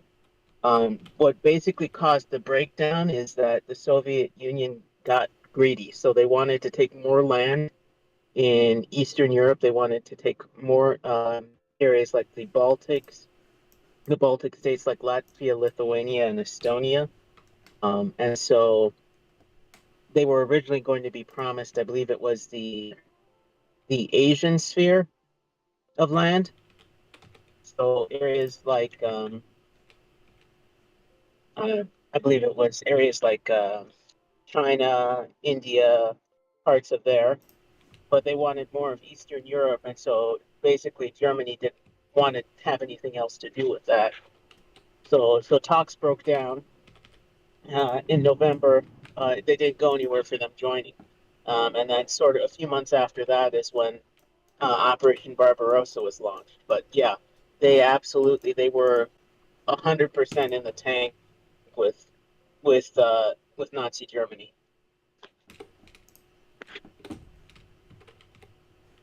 Okay. Wonderful. How lovely of you. Yeah, in fact, the thing about it is like even in 1939 they invaded Poland together, and so the Polish army had sort of fallen back to defensive fortifications, but they were holding their own against the Germans. When the Soviet Union joined in behind and attacked them 2 weeks later, it was too much, and it overwhelmed the lines. So yeah, basically World War II, the Soviets pretty much backstabbed everyone in Eastern Europe, and then they sort of turned around and said, hey guys, we were with you all the time, and then they basically were the smartest because they joined with Nazi Germany, and then they left them holding the bag for everything and got all the territory that Nazi Germany had conquered for the next 50 years. Well, fucking Soviets, man. Jesus. So you're saying that totalitarians are untrustworthy? Yep. I should say so. Comintern, by the direction of the Soviet Union, said, despite this fascist terror, the revolutionary upturn in Germany will inexorably grow. The masses' defense against fascism will inexorably grow. The establishment of an openly fascist dictatorship, which has shattered every democratic illusion in the masses and is liberating the masses from the influence of the social democrats, is accelerating the tempo of Germany's development towards a proletarian revolution. They upheld this position up until 1935. Okay.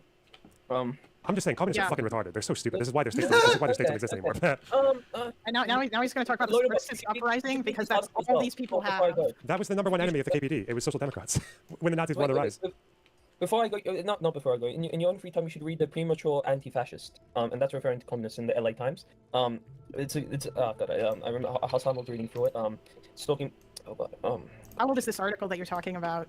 2001. It's talking about communists, the Premature Anti-Fascist. And then it was written by a guy who works in the CIA, I think, as well. Wait, okay. But anyways, fascists hated communists the most. In 1919, the Social Democrat, the leader this of the guy's Social understanding of shit collaborated really with a fascist paramilitary group to. It was the Interior Minister actually. Carry on. To destroy leftism in First of all, it was the Interior Minister. Just to be clear, it was Gustav Noske. Labor. Second of all, to destroy leftism. What was the KPD doing at that time in 1919? Yeah, trying to establish a dictatorship of the proletariat. They were trying to overthrow the government, right? Yeah, and establish. They were trying to do an insurrection, like a coup, because they didn't have remember, and you're aware that Rosa Luxemburg. You're aware that Rosa Luxemburg. Communism was popular at that time. They weren't popular. Well, they didn't have democratic power, though, did they? You realize that these were foreign-backed, like. This was a foreign-backed party. Of course, they were not the popular party. Why, if they were popular, why didn't they stand in elections? Rosa Luxemburg wanted to. I'm just saying. I'm just asking you. Rosa Luxemburg did not want to do that uprising to begin with. She voted to stand for elections because the first election was, I think, a couple of weeks before the revolution, before the Spartacist revolt. So I'm just wondering if they were popular, why didn't they just wait for the elections and stand then? They wanted to do the. I don't know. Because they knew they didn't have popular support. That's the answer there. Second of all, why did they? Second of all, did they start the Spartacist revolt? Did they actually start handing out leaflets to try and overthrow the government before or after the negotiations fell apart with the SPD? It's before. When the SPD was still negotiating with the KPD, Liebknecht was literally running around handing out leaflets telling people to rise up and overthrow the government. Why the fuck would you not try to quell that? Like, what the fuck? Well, no, you quelled that with a fascist paramilitary group. The Freikorps, right? Oh my god. Yeah, they used the Freikorps to go after them. Okay, yeah. And the problem, here's the difference. And here's the difference. And here's the so if they'd done it with the police or the military, would that have been okay? No, I'm just saying they literally teamed up with fascists. No. Hey, I'm asking you if they had used the police or the military, would that have been okay? I'd need to.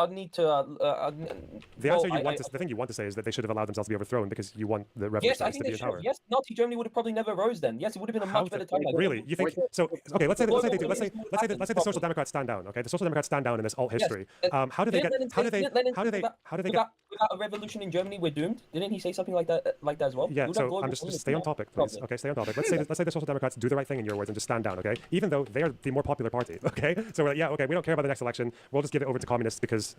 Theory, I guess. Okay. How does the KPD get the army on their side? I agree. The army that is, at this point, full of monarchists who are butt mad about losing the war. Yeah, and I'm guessing the KPD didn't have as much support as the Bolsheviks. So I'm just saying, this is why the Spartacist revolt failed. It's because a group of...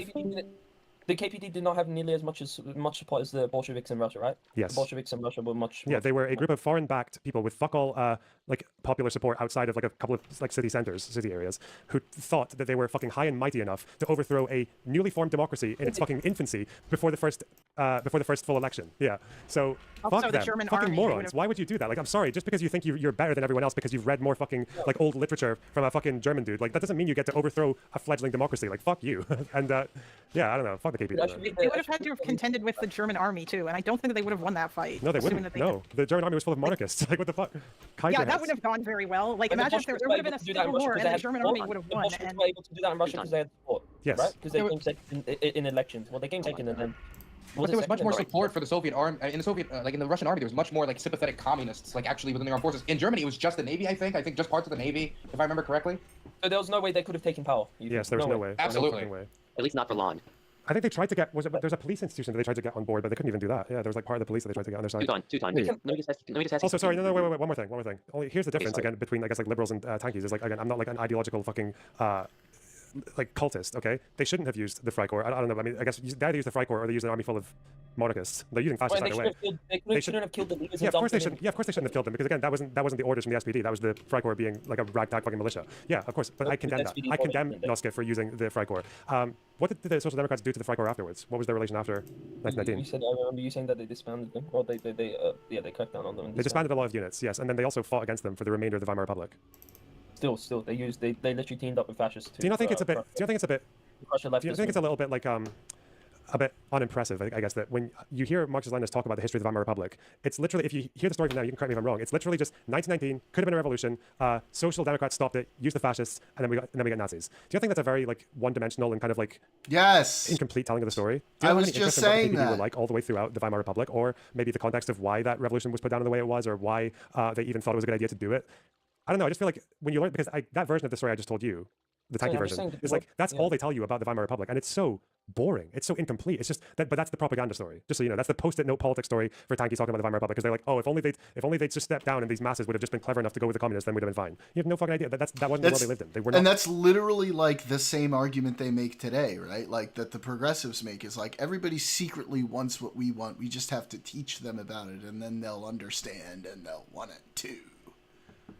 They had no place to be trying to violently overthrow the government. Well, maybe not progressives, but like the farther left wing of the progressives. I should have watched this video before. Second thought was wait, it was like a video on fascism. Where was it? Second thought. Oh, rich people want fascism. I should have watched. Wait, second thought. The guy who thinks there's no such thing as civilians. No, not fucking second thought. It still doesn't matter. Still. I have a question. Why are you on your knees, hands and knees, glazing China or the Soviet Union? Wait, conch. Holy shit! Don't answer that shitty question. Don't answer. There's so much things I could read. Okay. Purge those Who here knows about the Sino-Soviet split? Does anybody? Because I'm trying to find it now, but I believe that I have. I wrote an essay about this when I was in school. And the question that I asked, and I looked through some primary sources and stuff, and the question that I asked was like how did the Sino-Soviet split happen? When I looked into it, the answer that I found was actually that like it's not like these two countries were like totally in love with each other like the entire time. It's just that it took a while for like their differences to come about. Like it's not like it's like here's the problem that you have, Teuton. Okay, it seems that you appear to have fallen for the Western propaganda that the United States, or like the misconception that the West had of communism during the entire Cold War, which was that it was a fucking monolith and that all of these countries were unified and that they had no differences. But that's not true. Most leftists say Khrushchev was a revisionist. Like most leftists. Yeah, I know. That's because they like to glaze Stalin. But the point that I'm trying to make here is that like all of these countries doing what Stalin did was doing what he was doing. He was in full support of it. He was in full support. It's only after Stalin died, like a little thing. I mean, you can't know that. He went along with it because if he didn't, he would have been killed. We have no way Here's a question. Okay, I'm a Soviet politician. I walk up to Stalin in 1950 and I say, hey, Mr. Stalin, I think you're shit. You're doing a terrible job. We want to have an election to replace you. How long until all of my family's dead? No, I'm not saying like that, but like wasn't he like one of like Stalin's closest like allies? It's like a he worked in his government. I'm not saying he just like openly said like he ran, but like he was like one of he was like one of the most pro-Stalin people in the. Yeah, what the fuck was he? What was he gonna do? It was either gonna be that or he would die. We can't know his mind, dude. Like we can't. We don't know. All we can go off of are his actions afterwards, which was that he turned against Stalin and. But anyway, yeah, like Mao's much more respected in leftist movement, by modern day leftists than I think. I mean, why does that matter? Can't you look at what they did instead of like instead of what other leftists are telling you what to think about these people? Okay, listen. I'm just gonna... I feel like this whole like leftist thing, it really shrinks the world. Like you limit your perspectives. There's so many thought terminating. Like also like all the history just gets kind of like lumped down into these kind of like post-it note tellings of each different event in a way that makes it look like the left was always in the right. Like say with the Rosa Luxemburg story, or there's always so many thought terminating ways to dismiss any alternative perspectives. It's like Atlantic Council. Well, maybe I can read some of their articles and see what the problem is here. Or no, it's State Department propaganda. Like I don't know. It's such a shrinking of the world. Yeah, but imagine if I did that to you, right? If I was like, well, this person has been with Al Jazeera, Qatari propaganda. That's funded by Iran, like no, or like for a think tank funded by you watch my streams. I read people I don't trust all the fucking time. The reason I don't like the amnesty report on Israel, for example, for the genocide thing, is because I read it. Like, I don't know. Fuck. In your free time, you should watch Rich People Want Fascism. I remember him talking about like these group of economists coming together. It was in like Brussels or something, and like they talked about like was at that time communism was growing, socialism was yeah. Loner, you should watch a Second Thought video. It'll be really entertaining. I should watch the one where he said that Hamas had successfully destroyed like 20 Israeli multiple rocket launchers because he read from a website that was Hamas's losses, and it literally had a green flag next to the losses, but he thought that Hamas had destroyed Israeli multiple rocket launchers. Fuck. Yeah, he also quoted Al-Qassam saying they destroyed a bunch of Merkabahs. Yeah. Qassam rockets too. Okay, Teuton. On the topic of Iran. I think what forces he used were sorry. On the topic of Iran, earlier you said that you didn't like the UAE, American puppet state. But how would you feel about these Gulf countries? Also a slave state without human rights. Yeah, but we don't care about workers' rights, right? Because the Houthis also do that. How would you feel about these countries, Teuton, if they were Iran backed but did the exact same stuff? I would still have criticisms of it if they had like if the UAE like operated domestically the same way, they do as they do now. I'd still have criticisms of them, but on foreign policy that would be much more better if they aligned with if they like actually like supported Palestinians and did not normalize with Israel and like stuff like that. Then well, look, the thing is that and didn't host like US air bases and stuff like that. I agree that Israel is often a destabilizing force in the Middle East, but the problem is they're not the only one that is. There's another country that destabilizes the Middle East, and that's Iran. Iran regularly supports. Iran is trying to kick out the cancer, which is America and Israel in the region, and it's a cancer, and they're trying to kick it out. And yeah, but you realize it just happened to be a coincidence that their entire justification for that is like religious fundamentalist. Have you read the cool fact? As soon as the Iranian Revolution happened, they cut ties with South Africa and became very, unlike the Shah, they became very pro the ANC and vocally anti-apartheid. Yeah, and then they also just installed a regime that the entire fucking population despises. Yeah. Well, I'm talking about foreign policy. I'm saying, yeah. Oh yeah, they did. I just find it so interesting that like the Iranian justification for thinking that Israel's the cancer in the region is because the Ayatollah, because the Ayatollah believed that for 400 years, anti-Muslim propaganda, which was started by the Jews, was picked up by other groups as well, and they basically convinced the Islamic world that like liberal democracy or monarchy was like these were two systems that could function, and basically the Islamic world got like lost between these two things and lost its way. Like this is what he what? Huh? Did he say it started by the Jews or did you just make that up? Yes, he said it was started by the Jews. Let me show you.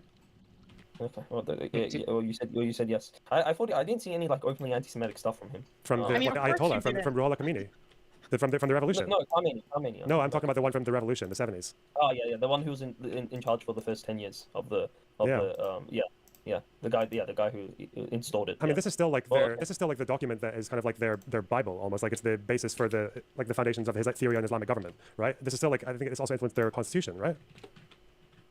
Yeah. I'm genuinely curious. This is what he said though. He said, from the very beginning, the historical movement of Islam has had to contend with the Jews, for it was they who first established anti-Islamic propaganda and engaged in various stratagems, and as you can see, this activity continues down to the present. Later, they were joined by other groups who were, in certain respects, more satanic than they. These new groups began their imperialist penetration of the Muslim countries about 300 years ago. Yeah, it began with the Jews. Also, what did the Ayatollah do to Iranian leftists after they won the revolution? What did he do to the left-wing groups? No, there was a mass killing of people from the MEK. Yeah, I don't know what the MEK's ideology was. I don't know if they're like I heard that they did like some bombings at like schools and stuff like that. I'm not just talking about the MEK. I'm also talking about the other leftists in Iran, like this, all the other socialists, all the other. Yeah, but yeah. Did they all deserve I know. Did they all deserve to get purged because they offended the Ayatollah's religious extremist views? Was that praxis?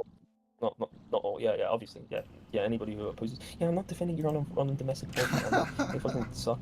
What about all the times that Iran fights for empire versus empire? Does that matter at all? Huh? When they fight for empire, does that matter?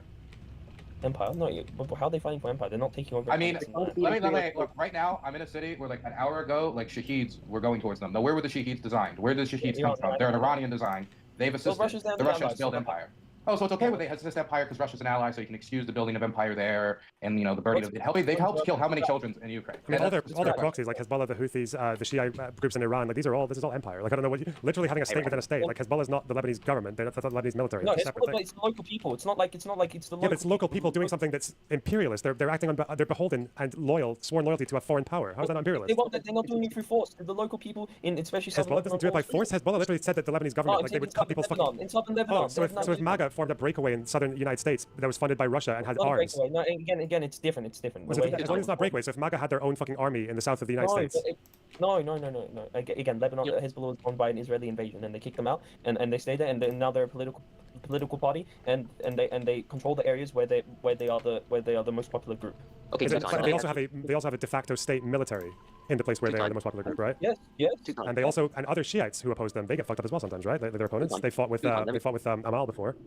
Tucson, let me ask you something. Yeah, allies. They're allies, but yeah. Well, no, they fought with Amal in the past. They've also obviously fought with a lot of southern Shia communists in the past as well. Those are like some of their big enemies to begin with. But you say it's about imperialism or colonialism. Why did Hezbollah never oppose the Syrian occupation that lasted 30 years? I'm Syria's not a colonial state.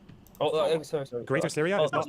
Greater Syria is more real than Greater Israel is. Oh, you're talking about Syria's occupation of Lebanon. Yes. Syria occupied Lebanon for 30 years. Hezbollah supported it, beginning to end, almost. because they supported it to the last. Teuton, do the names, do the names, do the Oh my names. god, I'm trying George to finish. I'm Howley. trying to like, give him space to answer my question. Why did yeah, why did Hezbollah never oppose the Syrian occupation? Or the Syrian occupation of Lebanon? I'm sure there must have been like at least like some of There must have been a good reason. Is that what you're gonna say? No. Actually, no. Actually, did the Shia population support the Syrian occupation of Lebanon? Did who? The southern population. Yes, did they support it, or was it just Hezbollah that supported it? Well, Hezbollah supported it, so they probably would have had a majority of Shiites, but Lebanon is not a Shia state. I don't know why you keep saying the Shiites. The Shiites were. No, I was just saying. I was just saying. I mean, Lebanese people who opposed the occupation were fucking murdered by Hezbollah, right? Like Rafiq Hariri, he was murdered by Hezbollah. George Howley. That's not for sure. That's not it's not confirmed. Like it's not 100% that Hezbollah did that assassination. I mean, do you know why? It can't really be confirmed fully. It is confirmed about as well as we possibly could get because the indictments have it in absentia. But do you know why we can't get a full trial? Like why we can't get like a proper investigation? So I heard you said that Hezbollah blocked it. Yeah, Hezbollah literally said if you put your hands on our fighters, we'll cut your hands off. We'll consider it an Israeli hand. Yeah, that do. Yeah, it's funny that every Arab opponent that Hezbollah has turns into an Israeli. It's so I know. convenient. It's great. It's lovely to see. Sorry, but it's just one. Makes me hopeful for the future. I'm back. First of all, I'm just saying you can't like compare like the Syrian occupation of like this. Yeah, I'd have to look more into that, but like Iran has always been like anti-colonial. Like South Africa, they're anti-colonial. Oh my god. You can't just do colonialism and then just put an anti-colonial badge on you again because you're being you're being a Western exceptionalist. Iran is only fought against colonialism against Iraq. Yeah, because you're a Western exceptionalist. That's the problem. You think it's only colonialism when Western powers do it. Okay, wait. What Assad did was like massacres. I wouldn't call what Assad did. I'm talking about in the Syrian war, in the Syrian civil war. I need to know more about the occupation of Lebanon, which is obviously unjustified, and I think that's why a lot of Lebanese people hate Syrians till this day and have a hatred towards them. Which is you shouldn't hate a whole group of people. Syria actually. Yeah. Syria first invaded Lebanon back in the 70s. They actually did against the PLO because they didn't want the Palestinian Liberation Organization to have a foothold in that region. So it's almost like Syria didn't actually care much about helping Palestinians. It's almost like Iran did. Family cared. When did I say that? I said the Assad family. Bashar al-Assad was a butcher and like an incompetent leader as well. But what you're saying is that you're implying that the axis of resistance has some sort of, even if that wasn't around the 70s, you're implying that now the axis of resistance has some sort of humanitarian care for the Palestinians. Bro, why do they support Assad? Why do they support him? Why do they support groups that get other Arabs killed, like the Houthis, Hezbollah, the PMF, all of them? It's almost like Iran hates Israel, and not because of colonialism. It's almost like they hate Israel because Israel is fucking Jewish, and because they're anti-Semitic. No, they're not Israel, but it's Jewish. Again, no, of course not, because that wouldn't fit with your fucking narrative. Like an ethnic state for Hindus, and think the whole the Arab population would still hate Israel if it was a Hindu state. It has nothing to do with Jewish. It's ridiculous to state that the only reason why Israel's hated by the Arab world is because they're Jewish. That is like one of the most that's one of the most dumbest things I've ever heard. It's one of the dumbest things you've ever heard. It's in their charts. The Houthis flag fucking says death to America, death to Israel, curse upon the Jews. What are you fucking talking about, bro? Has real life evidence. So just look at any comment section of India, Pakistan news. And trust me, I know. True. Okay. I'm just saying, like, if Israel was like imagine if Israel like replace it with being a Jewish ethnicity with a Hindu ethnicity, it would still be hated. Like, you can't kill like But the thing I don't get is that you think it's because these Arab actors, these anti-Israel like Axis forces, have an issue with ethno-nationalism. But how do they? They all act like ethno-nationalists. Like all these countries and these leaders are ethno-nationalists. I don't understand. Like why? How do you square that? I said they have a problem with Wait, what? Iran is not. Do you think that the Houthis? Yeah, they're just an Islamic fundamentalist totalitarian regime. Like what? So we're an Islamic fundamentalist totalitarian regime with a foundational text that literally talks about following the Quran to the letter, where we fucking give people lashings for crimes. Okay, but we draw the line at ethno-nationalism. I'm just saying the Iranian supreme leader is not even fucking Persian by no, he's half. Yeah, but I don't understand this. I don't understand this idea. So you think he's offended by ethno-nationalism, but he's okay with theocracy? How does that make sense? I'm saying colonialism. I don't care. I'm just saying that Iran's policies in the Middle East are anti-colonial and anti. Why do you think Islamic fundamentalists would be anti-colonial? What do you think? Like the entire thing about Islamic fundamentalism is like celebrating Islam. Islamic fundamentalists like basically see Islam as a religion on strength and conquest. That's the founding story of Islam is the story of conquest. Wait. I'm not saying all Islamic fundamentalists are thing. Like all the Salafist groups are themselves colonial. Like all of Al Qaeda, ISIS, they're colonial. But Hamas is a national liberation movement. I'm just saying that they support. He wasn't talking about Hamas. He was talking about the Iranians. That's why I'm asking. You think all these countries and these movements are so offended by ethno-nationalism, but like these are states that all declare themselves like Islamic or like Arab states, and they have some they have discrimination against like, a lot of minorities. Like you think the Houthis are offended by ethno-states given what they do to their Christian and Jewish and Baha'i minorities? Like there's no way. So it's not that. It's not. That's not why they're mad at Israel. I think the Yemeni population. I'm going to talk. The Yemeni population is offended by Israel because of what they're doing to the Palestinians. So that maybe just because they're hypocritical, but still, they maybe. Yeah, but isn't that hypocrisy on every single one of these groups? Is that not worth exploring? Like it's almost as if they have a different foundational hatred of Israel that's not the same as yours. Because your thing is like, well, you don't like anti-humanist domestic policy and like ethnic treatments, but you also like colonialism. But it seems like all these movements that are trying to destroy Israel are perfectly okay with atrocities happening against Arabs. Like the Houthis are fine with it. Hezbollah were fine with it because they literally helped Assad do the biggest fucking Arab slaying of the last fucking 50, 100 years. So I'm just wondering why you think it's why are they all just hypocritical? It's like they're not hypocritical though, if you ask me, which is that because of their own interest. It's not that difficult. The thing that they all have in common, these axis of resistance groups, is that they're anti-Semitic. They have a special hatred for Jews. Because of their own interest. No. Why not? I'll not say they're anti-Semitic. I'll say that. No.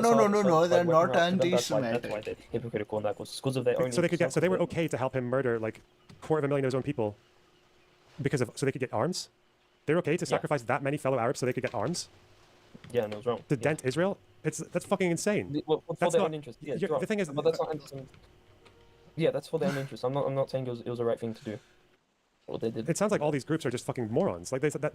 What would be happening to your brain if that's what you think, right? Like if Hezbollah is like we really hate Israel. So this is Hezbollah in your world, okay? We really hate Israel because the way they treat Arabs is horrendous. So we need to arm ourselves to attack. So we need to arm ourselves to help our fellow Arabs and against Israel with our rockets and everything else, even if it means killing a few of them with rockets. But okay. So we're going to do that. And then, but also to keep these arms to help our Arab brothers in Palestine, we also are going to tolerate Assad murdering over 250,000 Arabs in Syria. Yeah, it's wrong. How it's like a completely they're brain dead in your world. There's no way you could justify like a group that thinks like that. I'm saying that they helped Assad because Assad was vital for their weapon shipments through Damascus to Lebanon through Iran. One of my headphones is gone. But I'm saying the reason that I'm talking about the population because of population bombs. The reason the Arab population in the world hates Israel is because of the atrocities they commit. There can be no state that does what it does to things, and that's why it's still the majority of the Arab population in the Arab world do hate Assad. Yeah, but the last ones to turn their backs on Assad were the ones that you think are motivated by empathy for Arabs. That's just the weirdest thing. I'm saying they sympathize with the Palestinian cause. I'm saying they do. I'm saying that the reason. Daniel, come on. This guy has a stutter, right? No, they're not hypocritical. Like that's a real stutter, right? They are very internally consistent. Their problem is with there being a Jewish state in that region. They're Islamic fundamentalists. Of course, their big problem. That's why I can literally look at the guy that this is the fucking foundational text that these guys like adhere to. This is like the regime. This is the foundation of the regime that they swear loyalty to. From the very beginning, the historical movement of Islam has had to contend with the Jews. It was they who established anti-Islamic propaganda. They were the start for 300 years. They think that Islam is an eternal fucking Where did they get 300 war. years from? I don't know. They're religious fundamentalists. I think 300 years probably coincided with the Enlightenment. That's probably what they're talking about. Because the Crusades, maybe. There's a lot of anti-Enlightenment rhetoric. No, the Crusades was like 1,000 years ago. It would be the Enlightenment. It would be the Enlightenment because the Enlightenment or potentially something to do with the Ottoman Empire. But no, it's most likely the Enlightenment. Yeah. Okay. That's why. Still, even though they're wrong in Syria, I'm not saying that they have to think. But when it comes to Israel, they have the right position. But it's just a total coincidence that they are driven to that position out of a disproportionate hatred for the Jewish state, right? For their war against the Jews. That's just a coincidence. Against the Zionists. No, again, like this is like they've changed from you saying Jew into Zionist. But if it's all else equal, but you just say Zionist instead of Jew, sorry, but you haven't actually changed. Again, the Houthis stopped saying Jews and now they say Zionists. They still persecute Jews. Iran has stopped saying Jews and now says Zionists. They still persecute their own Jewish population. They're still pushing their population to leave. They persecute the Jewish population, which is pro-Israel. Different thing. How do you know? How do you know? I remember you talking about a case of it. I remember you wait. I'm sorry. I remember you talking about like how they like arrested these two people for being pro-Israel because of them being slightly pro. I'm not what did they do that was pro-Israel? I'm not saying everything. Well, it's not that. It's the entire. The ones you mentioned before. Yeah, that's the entire Jewish population. The entire Jewish population is leaving Iran. It is decreasing. The population is decreasing because the regime does not treat them well. 10,000. Okay, that sounds bad. I should take back. I should take back. Not in every case. The same with Hezbollah, right? Like, Hezbollah says Zionists. They don't say Jews anymore. Although Nasrallah used to say, I say Jew, not Israeli. Just to audience on that point, I'm just taking it back. I was referring to the case of when the two people were executed because I think because they were, I don't know if it's because they were alleged, it's because they had like pro-Israel sympathies. I don't know. It just makes so much more sense when you listen to their own words, their own foundational documents, and the people they regime they swear loyalty to. Do you think Hezbollah would hate? Do you think Hezbollah would hate Israel if it was a Hindu? If it was like, imagine if Israel Hezbollah literally allows Lebanon to be a country where the president has to be a Maronite. And he actually, I can show you interviews of him saying this. And he, in his own interviews, he says this. He actually doesn't even support immediately changing the National Pact. He actually defended it he defended the National Pact in the 2000s. Nasrallah. Yep. Okay. So he defended a system where the presidency is dictated on the grounds of ethnicity. And the prime ministership, the Speaker of the House, and the one that actually puts the Shiites at the bottom of the pecking order. He actually defended that system. He said that system, he didn't have any plans to try and change that anytime soon. I can't imagine a world where Hindus did what Israel did, colonialization, kicked them out, and still, what the crimes of Israel is, the crimes of Israel, like overall over the broad 80 years, like Dylan laughing. That's so funny. Is worse than Assad through like colonialization, taking of the land over the 80 years. Do you acknowledge that Assad has killed more Arabs than Israel has in their entire existence? Yes, but I'm just talking about... So in 20 years, less than 20 years, 15 actually, he managed to kill more Arabs than the Israelis did in like 75. That's fucking wild. Yeah, well, again, he had a population of 22 million in this country. Israel only has a population... Yeah, Israel fought against how many nations in all their total populations? They fought against Egypt, they fought against Jordan, Syria, Lebanon, Palestine. No, I'm saying in this current war in Gaza, there's only 2 million people, which... Yeah, but I'm talking about the entire history of Israel. They fought wars with... They were at war with Egypt, Jordan, Syria, Lebanon for decades. I'm just saying, do you agree that the people... could you imagine an alternate scenario where Israel was Israel, but it was a Hindu state doing what it did to Palestinians in Gaza? Do you imagine a world where the Arabs would be fine with that? I don't know how they would... I have no idea how they would treat Hindus doing it. We know what they would do if Muslims did it, though. No, Hindus. Do you think... No, but they know if the same actions were carried out by Muslims. They would either support it or they condemn it, depending on which side of the sectarian divide it was on. And that's the saddest thing, right? It's not, the actions are not proportionate to the hatred. I think that. I think, well, okay, yeah, by Lebanon, but the general Arab population, the majority do hate Assad and the majority do hate Israel, and hating Israel because of like the pain, like the suffering, like all the destabilization they've caused. They represent America. They again, and Israel's allies has killed way more Arabs than Assad has. America killed 1 million in Iraq with full support of Israel. It was not a million. Even on that sanction famine, do you remember the sanctions that caused the famine in Iraq? You said in the 90s, the UN Security Council sanctions. You said that I think that the whole thing was that they took the infant mortality rate and it like skyrocketed. Yeah, you're aware that's totally fabricated. What? That there was a huge famine in Iraq. Yep. It's completely fabricated. Yeah. No. So there was rationing. There was a spike in issues, and I'm sure some people did die, but who wouldn't have otherwise. But if you look at the infant mortality rate, it was fabricated by Saddam's government.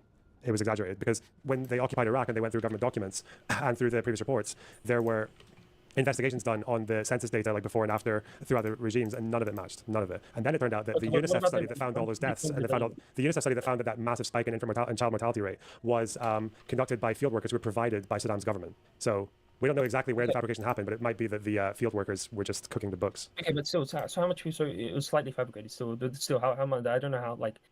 Still, even if it was not millions, could it have been hundreds of thousands? I don't know. No, this is from the I can show you the child mortality rates versus what they actually. Anyway, wasn't there a study that America's war on terror killed, I think they get ideologically captured, and they just and that they have to find a way to rationalize quote-unquote studies. They're doing the kind of thing that you should be sharp on, right? When people talk about the death toll in the Iraq war, trying to inflate it to 1 million, that's because they're taking things like deaths by that were caused by the sectarian war that happened between Iraqis afterwards, or they're talking about ISIS killings are sometimes varied into that, or Syrian operatives who went into Iraq to kill Iraqis are factored into that. So it's literally like the black book of the Iraq war. The death toll that were actually committed directly by coalition forces, plus indirect deaths caused by coalition forces, that's a very difficult number to determine. So but obviously going for 1 million or 2 million is kind of mental. Yeah.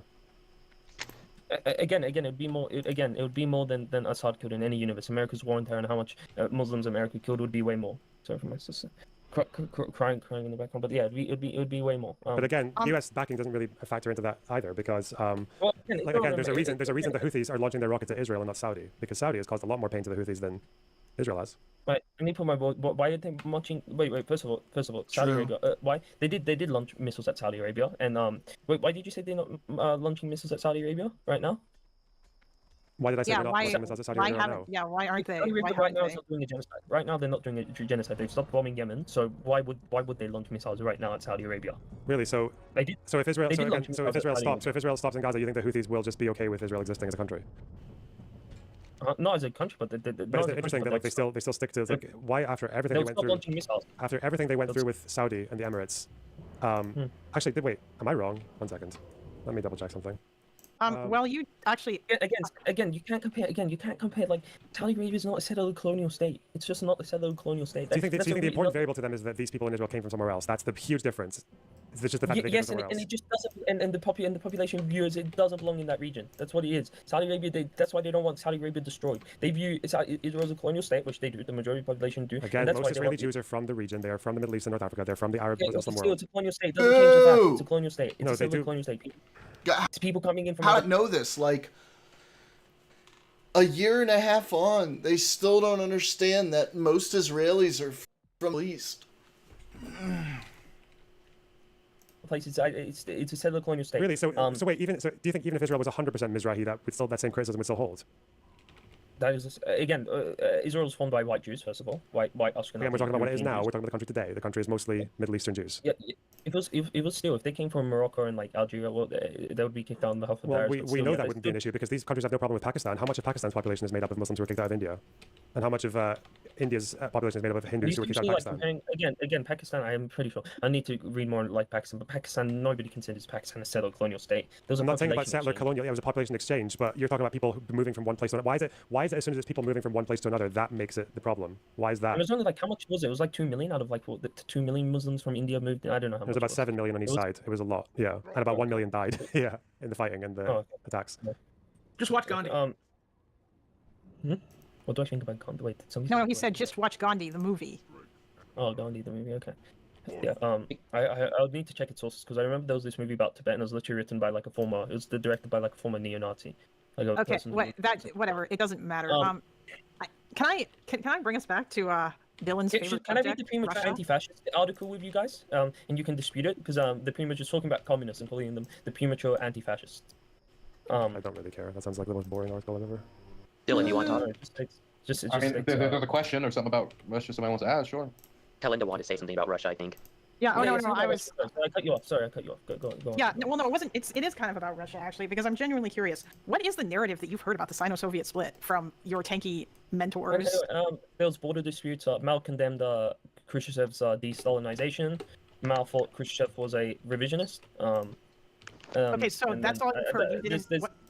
I know there's more to it, obviously, but that's all. What about before Khrushchev? What about Stalin and Mao? What have you heard about the two of them?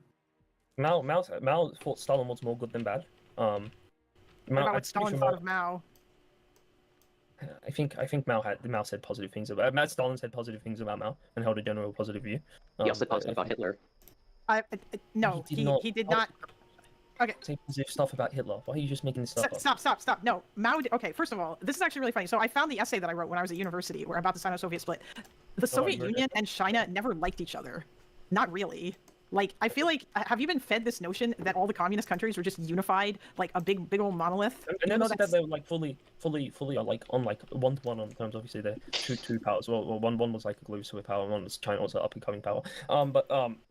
I never said that. But when it was Stalin, when Stalin was in power, before the Sino-Soviet split, and when Stalin was in power, yeah, it says here. It says on the Wikipedia page, began de-Stalinization of the USSR. Mao and the Chinese leaders were appalled as the PRC and the USSR diverged in the interpretations and application of Lenin's theory. So yes, they had a. They diverged long before that. Actually, it's very funny. I'm saying it's true that under Stalin that they had generally positive terms. Like under Stalin, that they were generally like Mao went on a state visit there and yeah, it was a little bit more contentious than what you were. It seems like you learned like a sort of one-sided thing about it. Like it was kind of. I was on the Stalin and Mao. I was on the Stalin and Mao. I guess. Okay, yeah. So like I'm reading this over here. Maybe I should share this if anybody is interested in it, because like I forgot what I wrote because I wrote this literally like it was like 15 years ago when I was in school in 2010. Oh yeah, no, sure. Khrushchev said that capitalist society and communist society can coexist. Yeah, he was definitely a fucking. He was. Ooh, how shocking! Fucking hell, I can't say that. He led to the downfall of Soviet Would it be? Union. Okay, you know what? That's such a crazy thing to say in the atomic age, huh? He rejected class war. He rejected class war. He sucked. So yeah. Yes, atomic class war must be commenced. Communism or the burning of the earth. No, you should have known that capitalism would never let communism exist. Will never let workers get what they want. Will never let it. I have a question about like just broader kind of principles, I guess. Because you're very quick to say that it was based to like murder landlords, right? What Mal did? Yeah. Okay. What do you think should happen to the housing system like right now in your country? My country. What's your housing policy? Private, yeah, I'm you see how that's kind of weird that like you're so quick to talk about the pain that you want to cause and the destruction you want to inflict, but as soon as it comes to what world do you want to see? Like, what's your positive vision? So like, I didn't. First of all, I just want to say like, I didn't take like fucking, like all my humanities and social science. I took none of them in fucking school. Yeah, but isn't it? Wouldn't you rather? Maybe here's a bit of I don't know. What did Hassan say about it? I would not like housing to be private. That's your. Bro.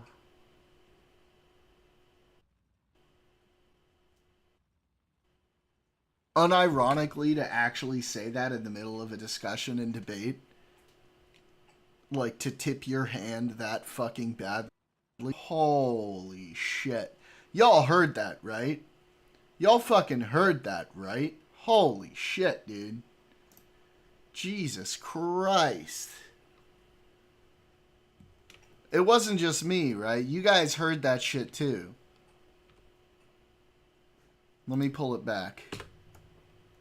But isn't it? Wouldn't you rather? Maybe here's a bit of I don't know. What did Hassan say about it? I would not like housing.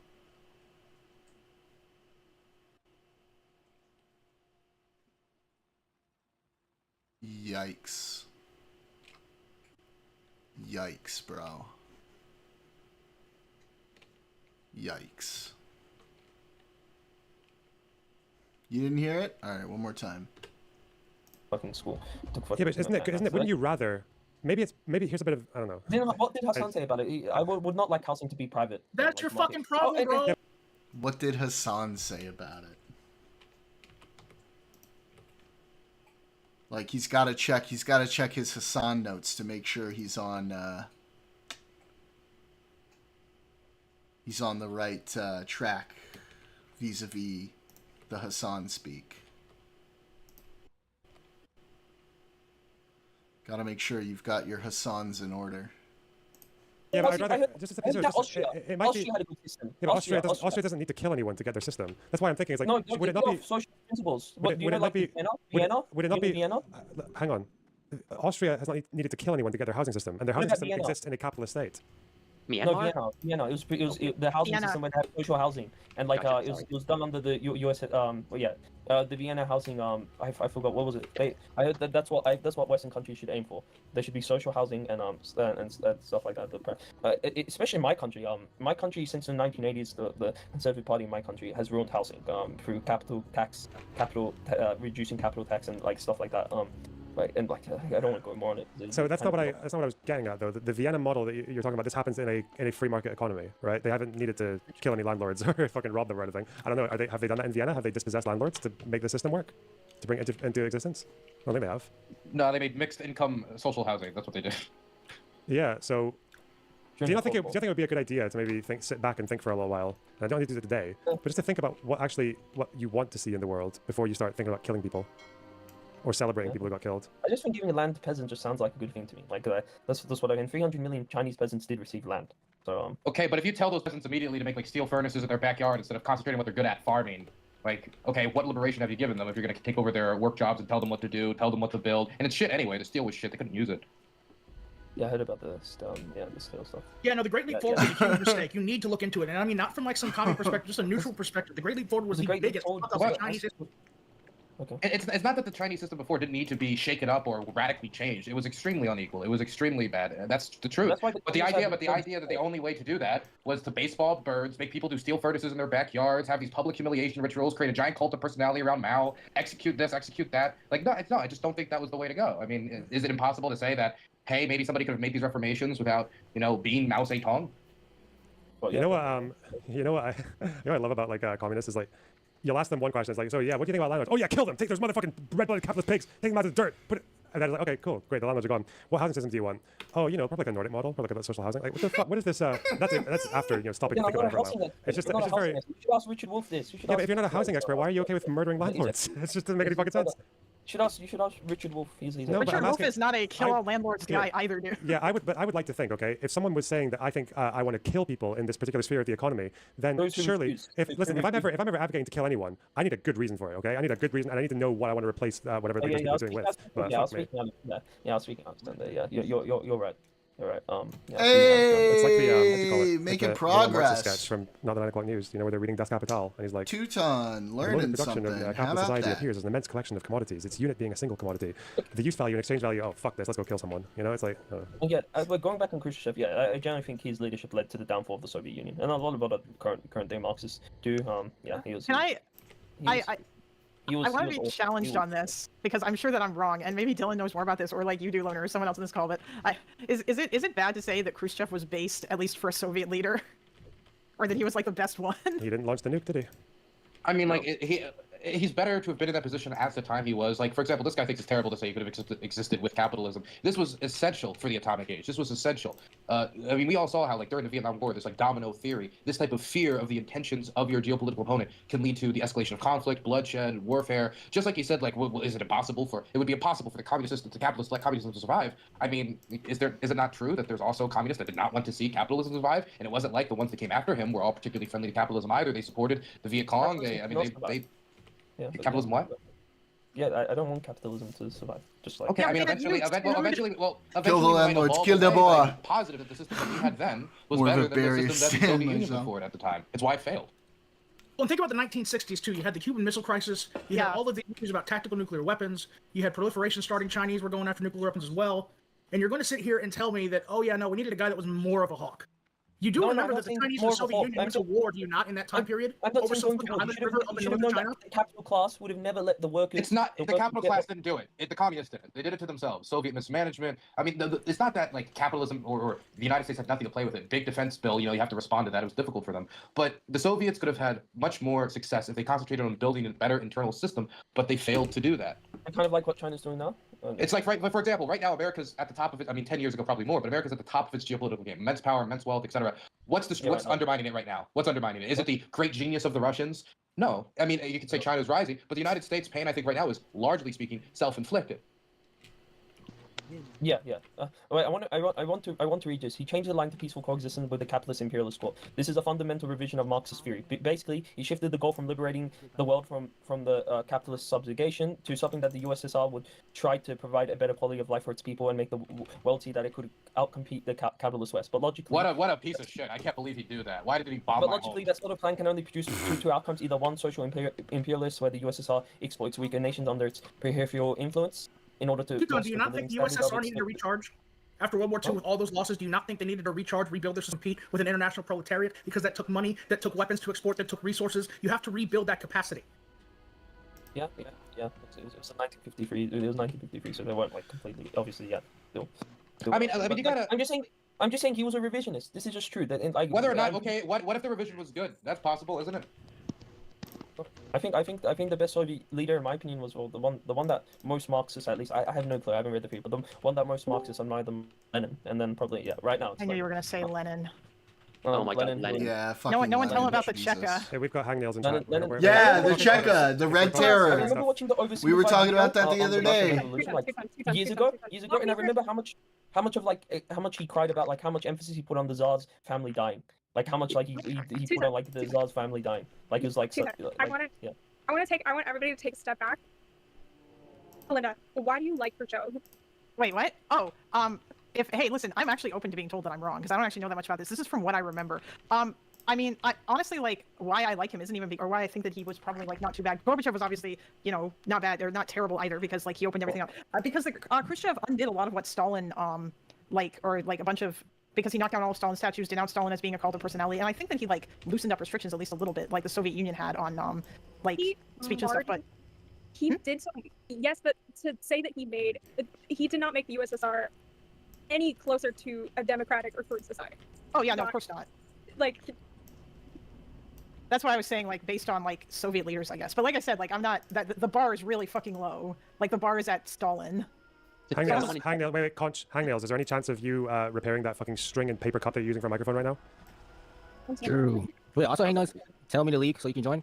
And womp womp. Okay, I have aura. Okay, my presence brings aura. Okay, shut the fuck up. I have aura. Okay. Hold on, Okay. I'll switch my bed. Is Hangnails one of the people? Because we did get fuck. I'll be back in a second. I also wanted to touch on the socialist housing that Teuton was going on about. Oh, he went. He'll be back. He'll be back. Wait, before you, I'm saying that like what America should aim for instead of like abundance is like a model we should aim for in terms like the Vienna model, which is yeah, that's what I've heard. How does the Vienna model conflict with the abundance model? Yeah. Because as far as I remember, because I've been to Vienna, it's a beautiful city. It has to do with mixed income social housing, where they have people of different incomes, higher incomes, subsidizing those of lower incomes in the housing. If I remember correctly, from when I was going through the city, they have a lot of. By the way, if anybody's going to Vienna, go to this aquarium, this old flat tower, Nazi flat tower that they turned into an aquarium. It's very fascinating. Sounds cool. And it's financed by a housing tax. I just heard that abundance. Again, I just heard that abundance is like a neoliberal like fucking. Do you think the Austrians are not neoliberal?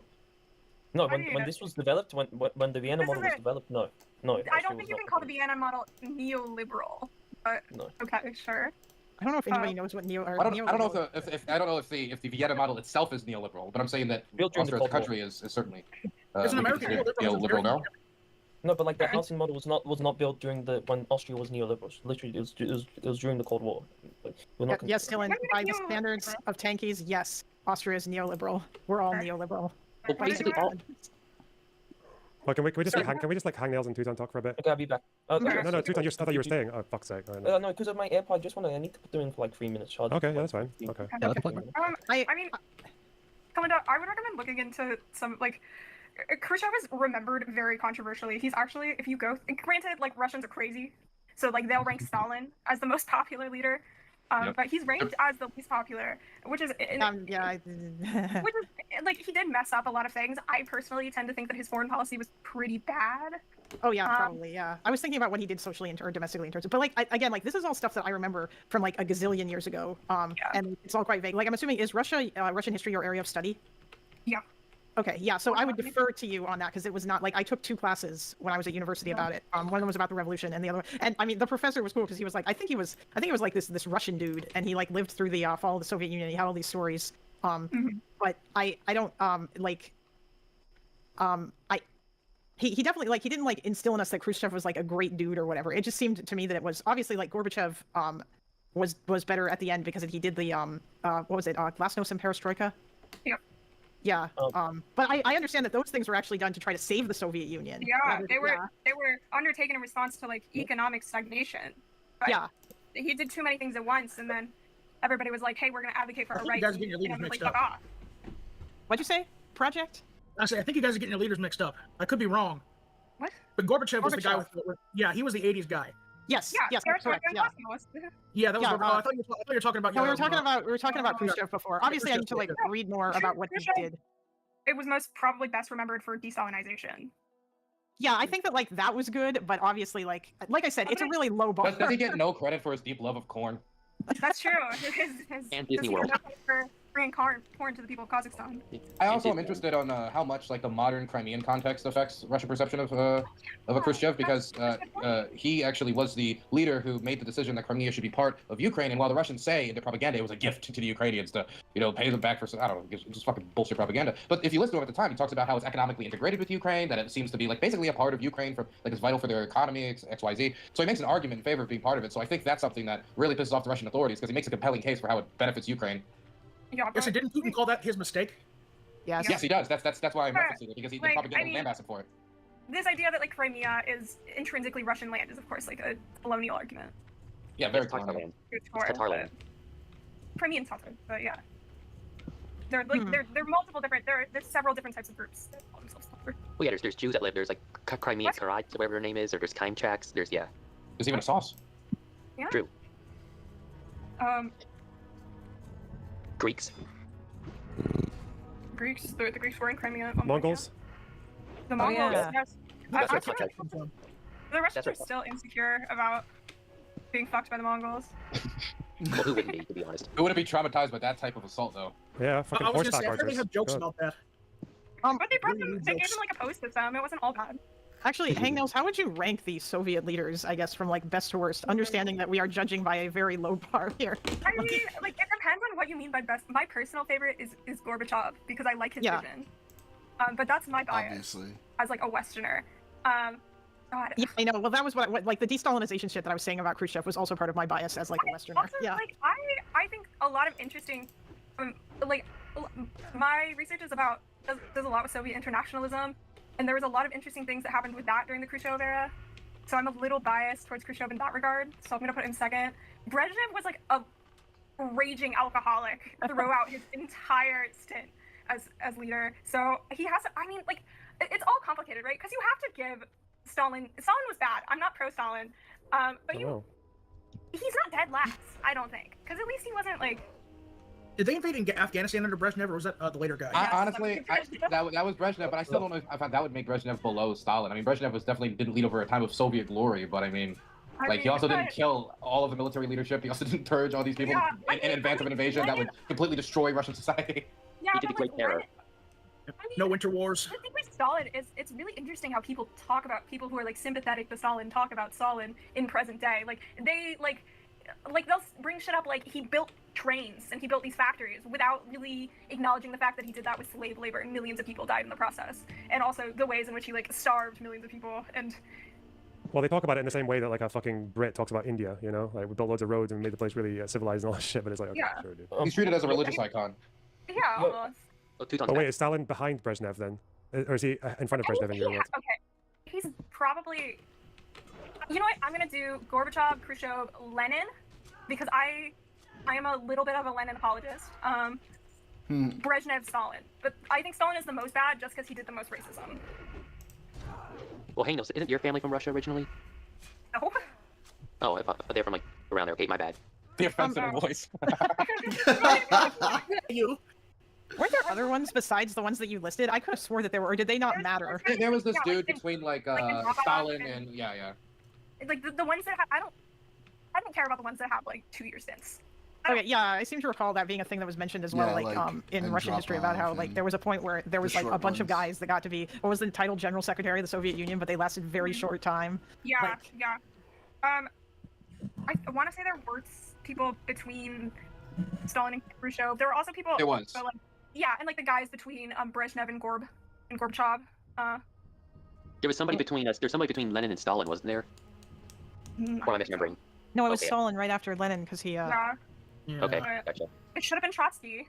Oh. Oh God. Oh. He doesn't like Trotsky. Oh, you like Trotsky. His reaction was great. Like the only one of the terrible Soviet leaders who was actually sort of, you know, like you could actually stomach him, right? And his reaction is, oh God. You gotta be kidding me, dude. Okay, before we go on Trotsky, I was gonna end off with how Red Vienna, how Vienna's housing model is different to Ezra Klein's abundance. First of all, the Vienna housing model was built during a period called Red Vienna from it was not during the Cold War, it was from 1990 to 1934 by the Social Democrats. Or much more, Social Democrats after World War I. First of all, the housing is de-commodified. Ezra Klein doesn't ask in Ezra Klein's abundance. I don't think he says housing should be commodified. Okay, but they don't. But does Ezra Klein? Well, I know he doesn't say that all. Well, number one, I don't think the Vienna model decommodified all housing, did it? I very much. Because I would because I don't think that's the case. I'm sure if I was told that at some point in Austria, I would have remembered. I think Ezra Klein wants to, of course, like talk about removing these restrictions, building all this housing. But does this model conflict? Does that model conflict with him? Does that mean you can't have public housing? Does that mean you can't have some decommodified housing? The Vienna model is like is more regulation.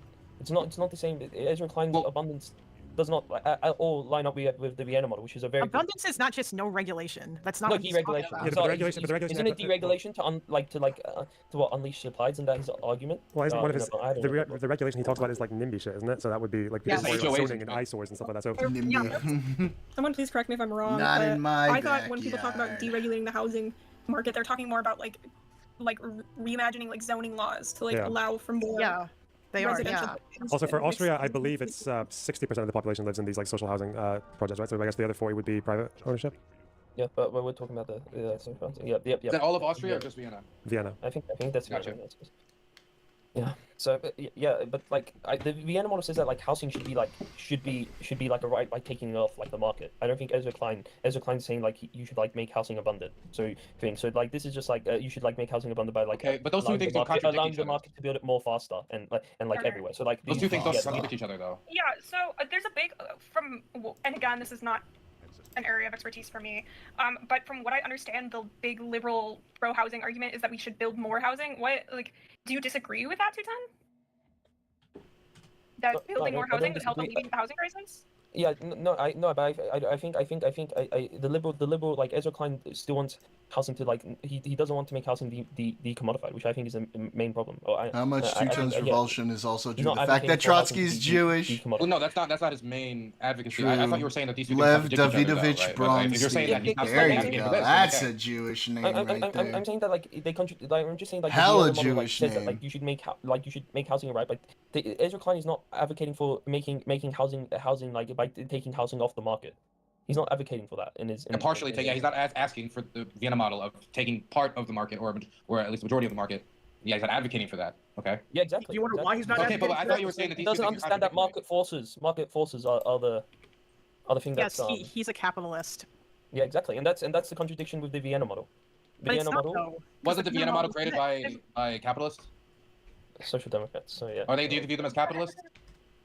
Yeah. I mean, So it was created by do you capitalists. know- Okay. Tutan, are you familiar with how housing worked in communist societies? No, not exactly. No. But So I know that the communists reason- like. Yeah. So the reason, first of all, I think there was still privately owned housing in most communist societies, at least in Eastern Europe. And second of all, the housing that was available was extremely difficult to acquire and oftentimes pretty low quality in communist societies. So what you're talking about, or this like decommodified vision of housing, I think is kind of a misnomer, because it wasn't really so much that housing was taken off the market, but that was replaced with a system of interpersonal connections would determine the type of housing available to you. So in some ways, it was a more nepotistic, hierarchical system. Do you get what I'm saying? Did anyone get what I was saying? Mm-hmm. Yeah, we got Should I it. rephrase that? Yeah. No, we got it. Okay. And there were cases where I think I got it at least. Yeah, so like let's say that you lived in Yugoslav Belgrade, you could be on a list to get an apartment for 10 years, just hoping. Whereas somebody with, say, Communist Party membership and like a marginally more well-connected job than you would be able to skip ahead in the line because of their connections. I need Whereas, a private guess- fucking and bathroom. I'm with you there. I mean, I think that a mixed system would probably work best. I don't think that like poor people should be locked out of the housing market or locked out of housing. I think housing is a human right, but it needs to be acknowledged that money is one way of like there's going to be boundaries put in place in any system, I guess is what I'm trying to say. Just to clarify on what Ezra Klein says in Abundance, because I just downloaded the book right now. There is a section, he doesn't talk about Vienna, but he does mention social housing and his opinions on that. So I think he says here, perhaps as Kuttner suggests, I'll go from one paragraph before actually, surviving local opposition often means agreeing to a range of demands that sends costs ballooning. To try to neutralize local attacks, developers hire pricey architects, redo plans repeatedly, make all kinds of aesthetic and architectural concessions or additions, hire extra lawyers and auditors, and on and on. Even if a project does survive all this, it does so at a higher per cost unit, which then, of course, becomes one more data point that gets wielded in opposition to the next project. Perhaps, as Kuttner says, the problem is simply that we don't have enough public, or as it's been rebranded, social housing. In Singapore, almost 80% of the population lives in public housing. These projects have a bad reputation in the United States, but beautiful developments have opened in places like Montgomery County, Maryland, and larger cities like Atlanta are experimenting with using public projects to expand their housing stock. But social housing will rise or fail for the same reasons that all building projects rise or fail. It doesn't matter whether the worker hammering in nails is a public employee or a private contractor. The government still needs to build those homes affordably and quickly, and that's not possible under the rules and structures that liberals have designed with the governments they run. So it seems like these regulations he's attacking affect social housing as well as private housing. That's interesting. But it doesn't seem like he opposes it. I doubt he would. Most decent housing economies have social housing. I think in Vienna, the social housing system is just under half, by the way. Either co-op or social housing.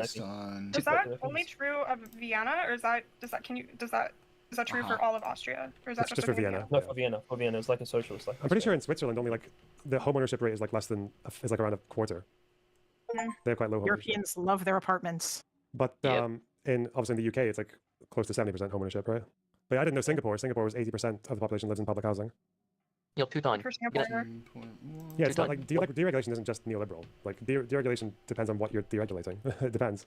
Yeah, but like haven't like the like I'm pretty sure like all leftists and like progressive have been shitting on Ezra Klein like since. Yeah, but it Yeah, matters they why, have, right? because they don't understand what like, he's even I saying. think, like, But what percent of those people have actually taken the time to read his book?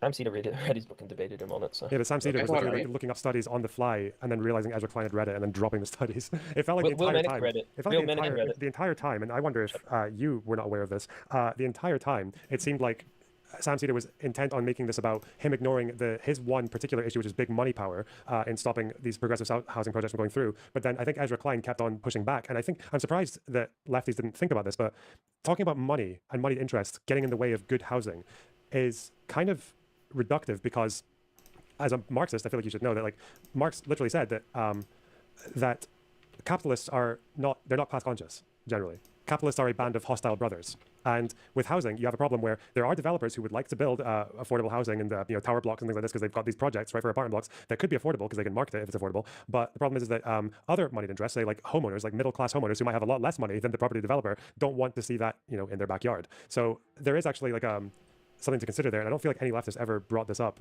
And it's interesting that Ezra Klein was the one to mention that moneyed interest is not always in unison. There can be moneyed interest to build affordable housing. And there's also moneyed interest from people who are less wealthy, like middle class people, to keep affordable housing out of their neighborhood. Teuton. But Ezra Klein said, but in his book he didn't propose like public housing as like the solution. From what I'm saying, he didn't like necessarily. Well, he's suggesting that like that could be a thing, and he's also mentioning Singapore, and he's saying that I don't know about this sentence. Like the United States has a bad reputation, but beautiful developments have opened in places like Montgomery, Maryland, and places like Atlanta. So, but he's saying that the same regulations. I don't know. You can check him on this. He's saying that the same regulations that fuck over affordable housing in the private system also inhibit social housing, which I guess like middle class people don't want to see like council apartment blocks going up in their space, right? There's a negative perception of social housing in the United States. I don't know why that would be. Or like, and in Canada, we got it here too. And the UK. Well, that's because the tower blocks are fucking minging, but it's not. Yeah, like they're good buildings though. Like those flats are nice. They're bigger than it's not. It's not about the buildings. Yeah, it's socio-economic. It gets into like there's like a class and like a racial. Yeah, that's the same thing here. People associate like public housing, like low income public housing with like crime and whatnot. Crime, yeah, drug use, these kind of.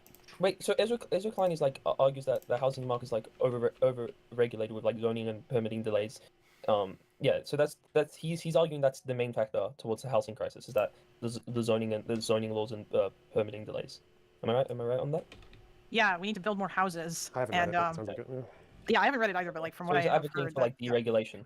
Deregulation of shit regulations, yes, not all regulations.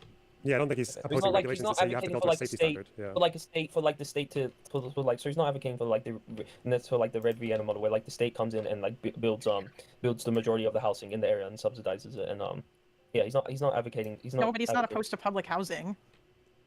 Yeah, the problem with the problem with public housing, especially in America, is like to meet the housing needs of most of these countries, there's a housing crisis everywhere. To meet the needs with just social housing, you're talking about like you're taxing someone an obscene amount extra. Is there a housing crisis in Vienna right now?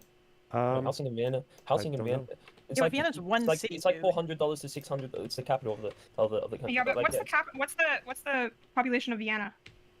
3 million, something like that. I think the problem in Vienna is that like in Vienna the issue is like very long waiting list. This is the same with like when Berlin in like 2012 or some shit, like the St. Pauli district where there like these districts where it was the St. Paul district or in Berlin where there was a fairly good model because it was a similar thing. There was like cooperative housing and alternatives to like big neoliberal developers. But I guess the issue again was that when you have these decent models, you have people who want to buy houses there because you actually have like pretty nice like community standards. And then now Berlin is like literally fucking people queuing out the door for viewings, and then they might get it. Like I remember learning about this or a long ass time ago because I went to I think it was in 2012 actually for one of my university classes I went to Germany, and it was Berlin that we went to, and we went to a bunch of historical sites and stuff. But I remember one of the things that was often mentioned was that it was cheaper to get to find housing in Berlin because of like East Berlin and like East Germany and all that, whereas in Munich it was like insanely fucking expensive to get houses or to like find any kind of housing or just to live there because because there was still kind of like a sort of economic, but I'm guessing that's no longer the case and that things are fucked there now too.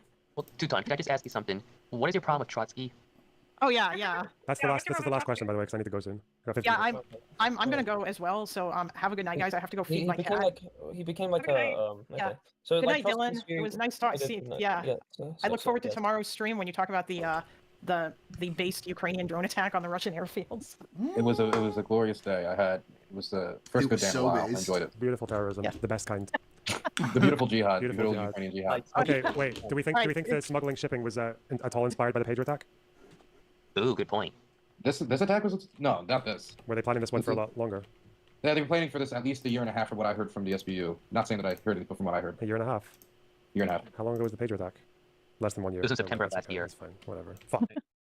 Anyway, I mean, it's similar Jewish. anyway. Wait, Zelensky's Jewish. He knew. It's okay. Yeah. Anyway, Teuton, what's your problem? What's your problem with Trotsky? Why do you not like him? All right, good night, guys. Okay. What's your problem with Trotsky, Teuton? Okay, first of all, I take to what all the leftists say. Modern day leftists hate Trotsky, like the majority of modern day leftists. Okay, that's one. That's one. Two, he became a puppet for the CIA. The CIA wasn't around when Trotsky was alive. The CIA was not around when Trotsky was alive. Well, I mean, shit. He became a puppet for the enemies of communism in the Soviet Union. Can we let Hangnails do this one? Yeah, Hangnails, go ahead, go off on him. Okay. He was enemies of the Communist Project. What the fuck are you talking about, bro? He was the thing, and also. Wasn't he hyper obsessed with expanding? I'm not knowledgeable. I'm a dumbass. Can you not this question? Do the majority of modern day leftists hate Trotsky? I don't care what the majority of modern day leftists think about Trotsky. That's my opinion. Well, what do you do then, Hangnails? Come on, I don't fucking know. What's it? Yeah, what? That's a good opinion. I mean, my theory is that Teuton doesn't like Trotsky because Trotsky was Jewish. Okay, don't care about. Okay, let's not go into that because that's a never-ending. That's a fucking never-ending. Never mind. Yes. I know that they use like I know the White Army used anti-Semitic propaganda of him. They both used anti-Semitic propaganda. Okay. Yeah, but why? The Bolsheviks at that time were openly opposed to anti-Semitism, especially under Lenin. That is questionable. Under Lenin, definitely. Didn't the Red Army do some pogroms in Ukraine during the Russian Civil War? Yes. Yes. But the vast majority were the White Army and the Ukrainian nationalists. But 90%. There's no point. I'm not. Wait. When you say wait. Let's read that. When you say the vast majority, the Soviets did not commit that. He said Trotsky was a puppet for the CIA. Wait a minute. What? Red Army did some pogroms in Ukraine during opposed to anti-Semitism, especially under Lenin. That is questionable. Under Lenin, definitely. Didn't the Red Army do some pogroms in Ukraine during the Russian Civil War? Yes. Yes. But the vast majority were the White Army and the Ukrainian nationalists. But 90%. There's no point. I'm not. I'll let you get away with it, Daniel. It's late the vast tonight. majority. The Soviets did not commit that many pogroms than the Ukrainian nationalists. I've looked at the list. No, the White Army and the Ukrainian. Well, no, the White Army, yeah, but the Ukrainian nationalists, that's a different faction. They did pogroms too. Yeah, but, yeah, I'm a dumbass. I hate Trotsky because of what other people in communist fucking areas and the communist like groups say about him. So you just admit that you only hate Trotsky because other people do. Well, yeah, no. This is like an extension of earlier when they asked him a question. He was like, "Well, what did Hassan say? What did Hassan say?" Hassan doesn't like him, so like just like. Did they not say what he did? I don't. Literally, the next couple words is the same thing. Holy shit! I don't even know what the allegations are. His view was that like so Stalin advocated for socialism in one state to pursue socialism right now, while Trotsky advocated for permanent revolution. So like to wait for to like inspire revolutions in other countries first before you try to build a socialist project. Oh, I remember that because it was socialism in one country versus the international. Yeah. I saw like a Lego set meme about it, like Stalin saying like, "Oh, Trotsky saying we have to build all these Lego sets before we build this one," and then Stalin. I saw that meme about it. But anyways. Oh, how much time does the VOD have left? Less than 10 minutes. Hangnails, why did Wait, did I miss the CIA thing? Admit that you only hate Trotsky because other people do. Yeah. The White Army. Never mind. Wait, I know that. Yeah, Hangnails, go ahead, go off on him. Okay. Modern day leftists. Okay, that's one. Two, he became a puppet for the CIA. He wasn't around when Trotsky was alive. The CIA. Bro, that's fucking sad, dog. That's fucking sad, dog.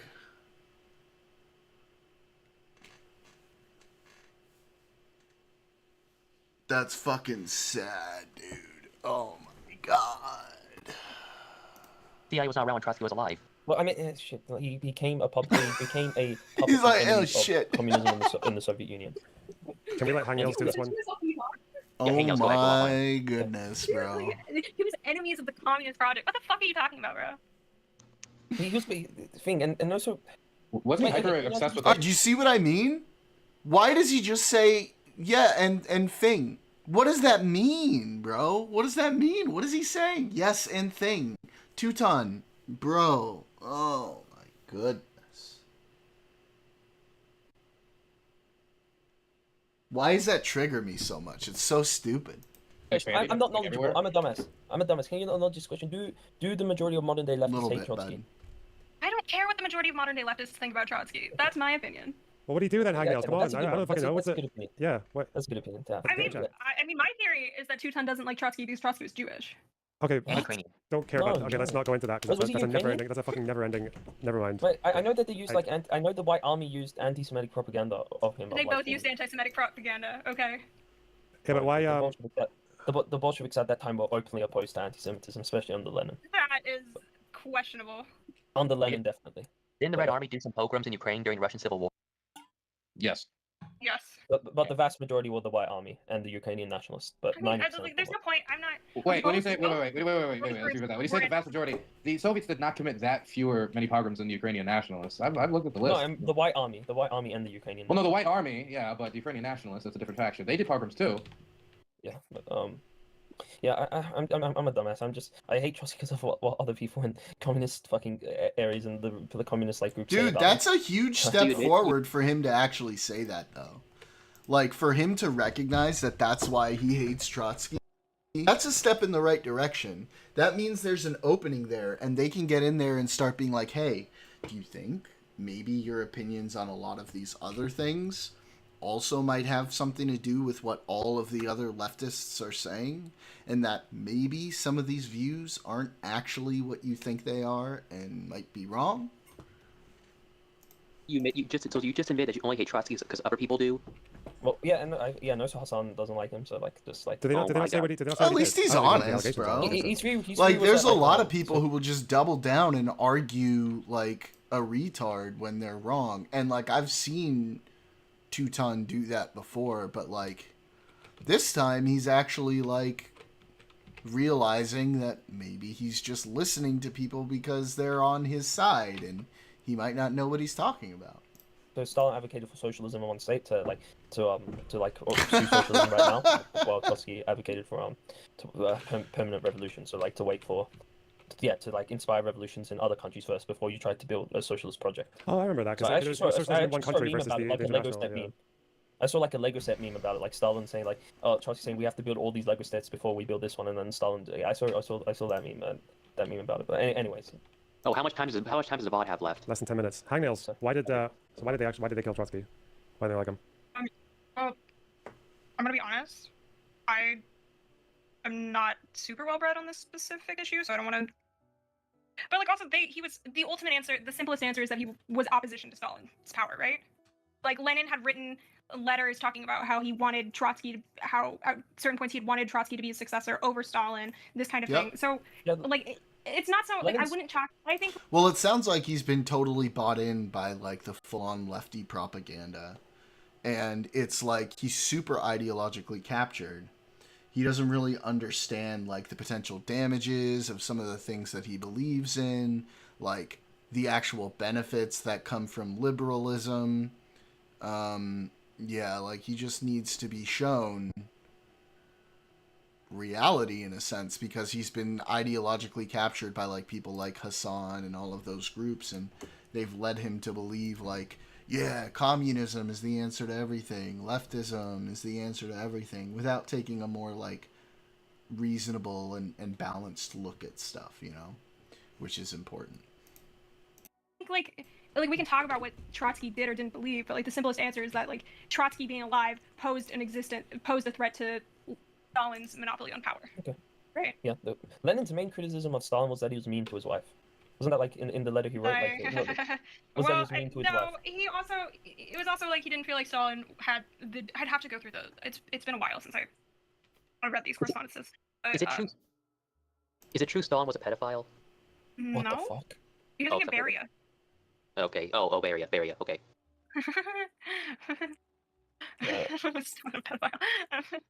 Sorry. He definitely had the stash. Yeah, but He like had Trotsky, almost Trotsky was still he had still he still did a lot of good. Like without him, like the Red Army, reorganize the Red Army is a big. Obviously, everybody knows this. So I'm not like saying he was like a horrible person. I personally need to read. I think it's embarrassing to say, but like I should come back on the stream like a year later once I'm like, because like now the debates are thing. So like I should go a year into the literature, reading like Lenin and stuff like that, and then come back because like now I feel so angry that like based. I don't know. Oh, you know what I think? I think it's if you want to read Lenin, go ahead. What I would recommend doing is reading actual historical analysis made by people who are not purely motivated by How do I leftist know thought. the historian is like will be like reliable? I guess it's not like a. Well, usually, yeah. So, I mean, I can send you some books that I read during university. I can send you some titles if you'd be interested. In general, Sheila Fitzpatrick is usually a pretty good starting point. Are you interested in? Yep. Are you interested specifically in political history? Is that what you want to learn more about? Yeah, like more about like I just want to learn the whole theory about like theory, Marxist theory. That's what. You're not gonna get that from the historian. You're not yeah, gonna get that from you wouldn't. historical Yeah, analysis you'd read Marx and Lenin. Well, like you want to read fucking Das Kapital? Yeah, you can just, Oh, that book was so fucking boring. I would kill. I would. Oh god.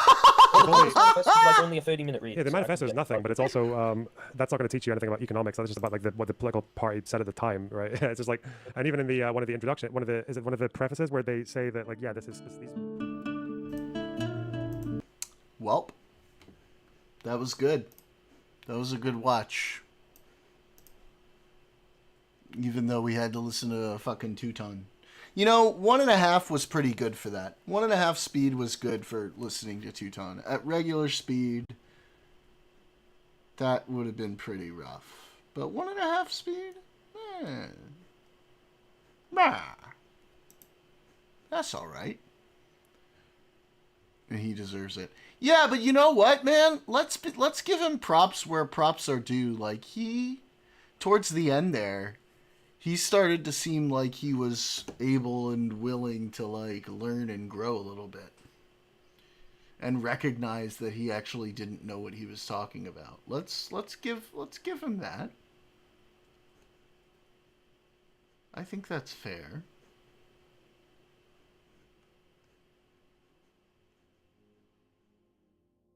I want to change the directions of my inserters. What's the thing that I need to fucking unlock for that?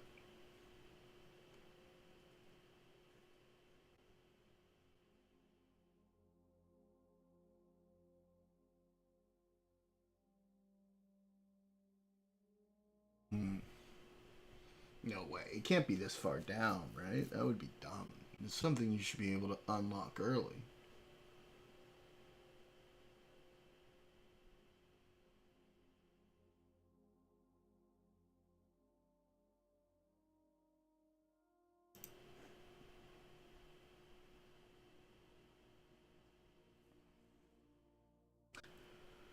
Pauses are being dunked on because he's an authoritarian and likes being bullied.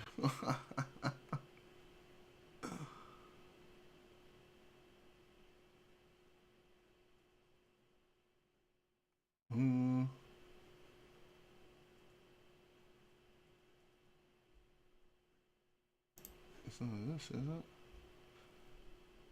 Rotation speed. Okay.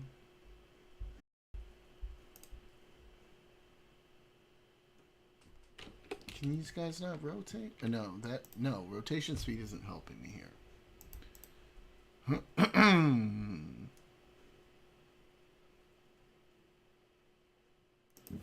Let me look it up.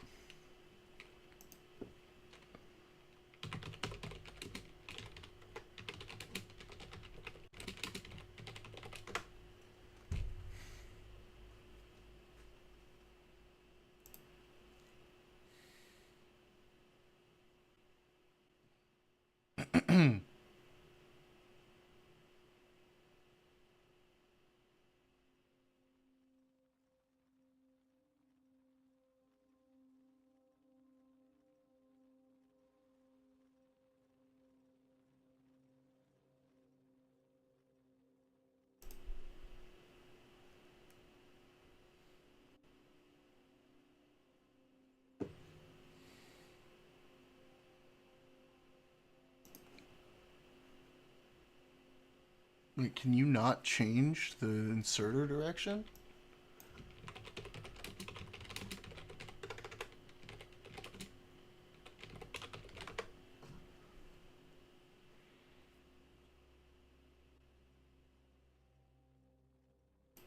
Oh no, you have to install a mod? That's why I've been able to do it before. That's fucking stupid.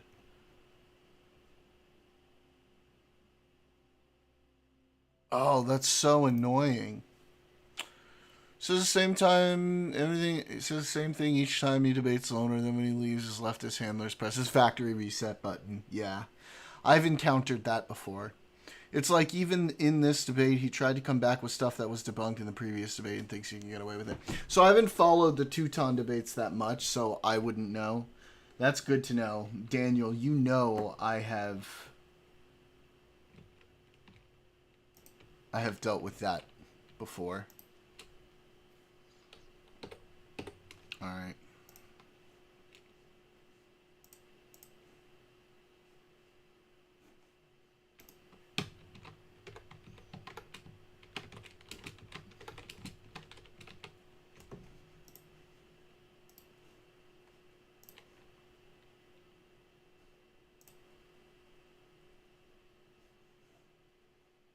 You know what time it is, boys. You know what time it is.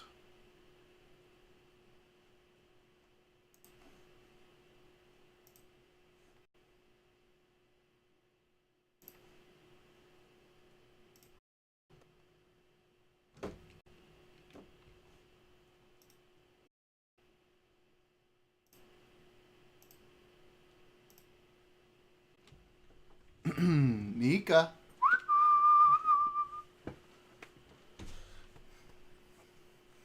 Come here, babes. Oh, it's time to say goodnight. You know how we say goodnight here, right, Mika? You know how we say goodnight, right, Mika?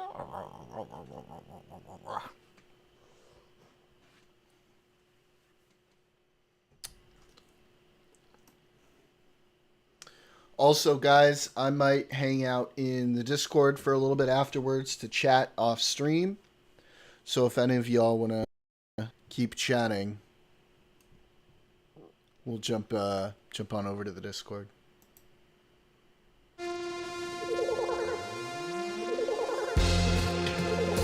Oh my god!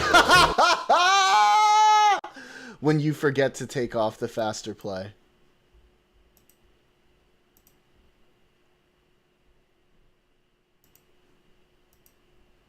That was funny.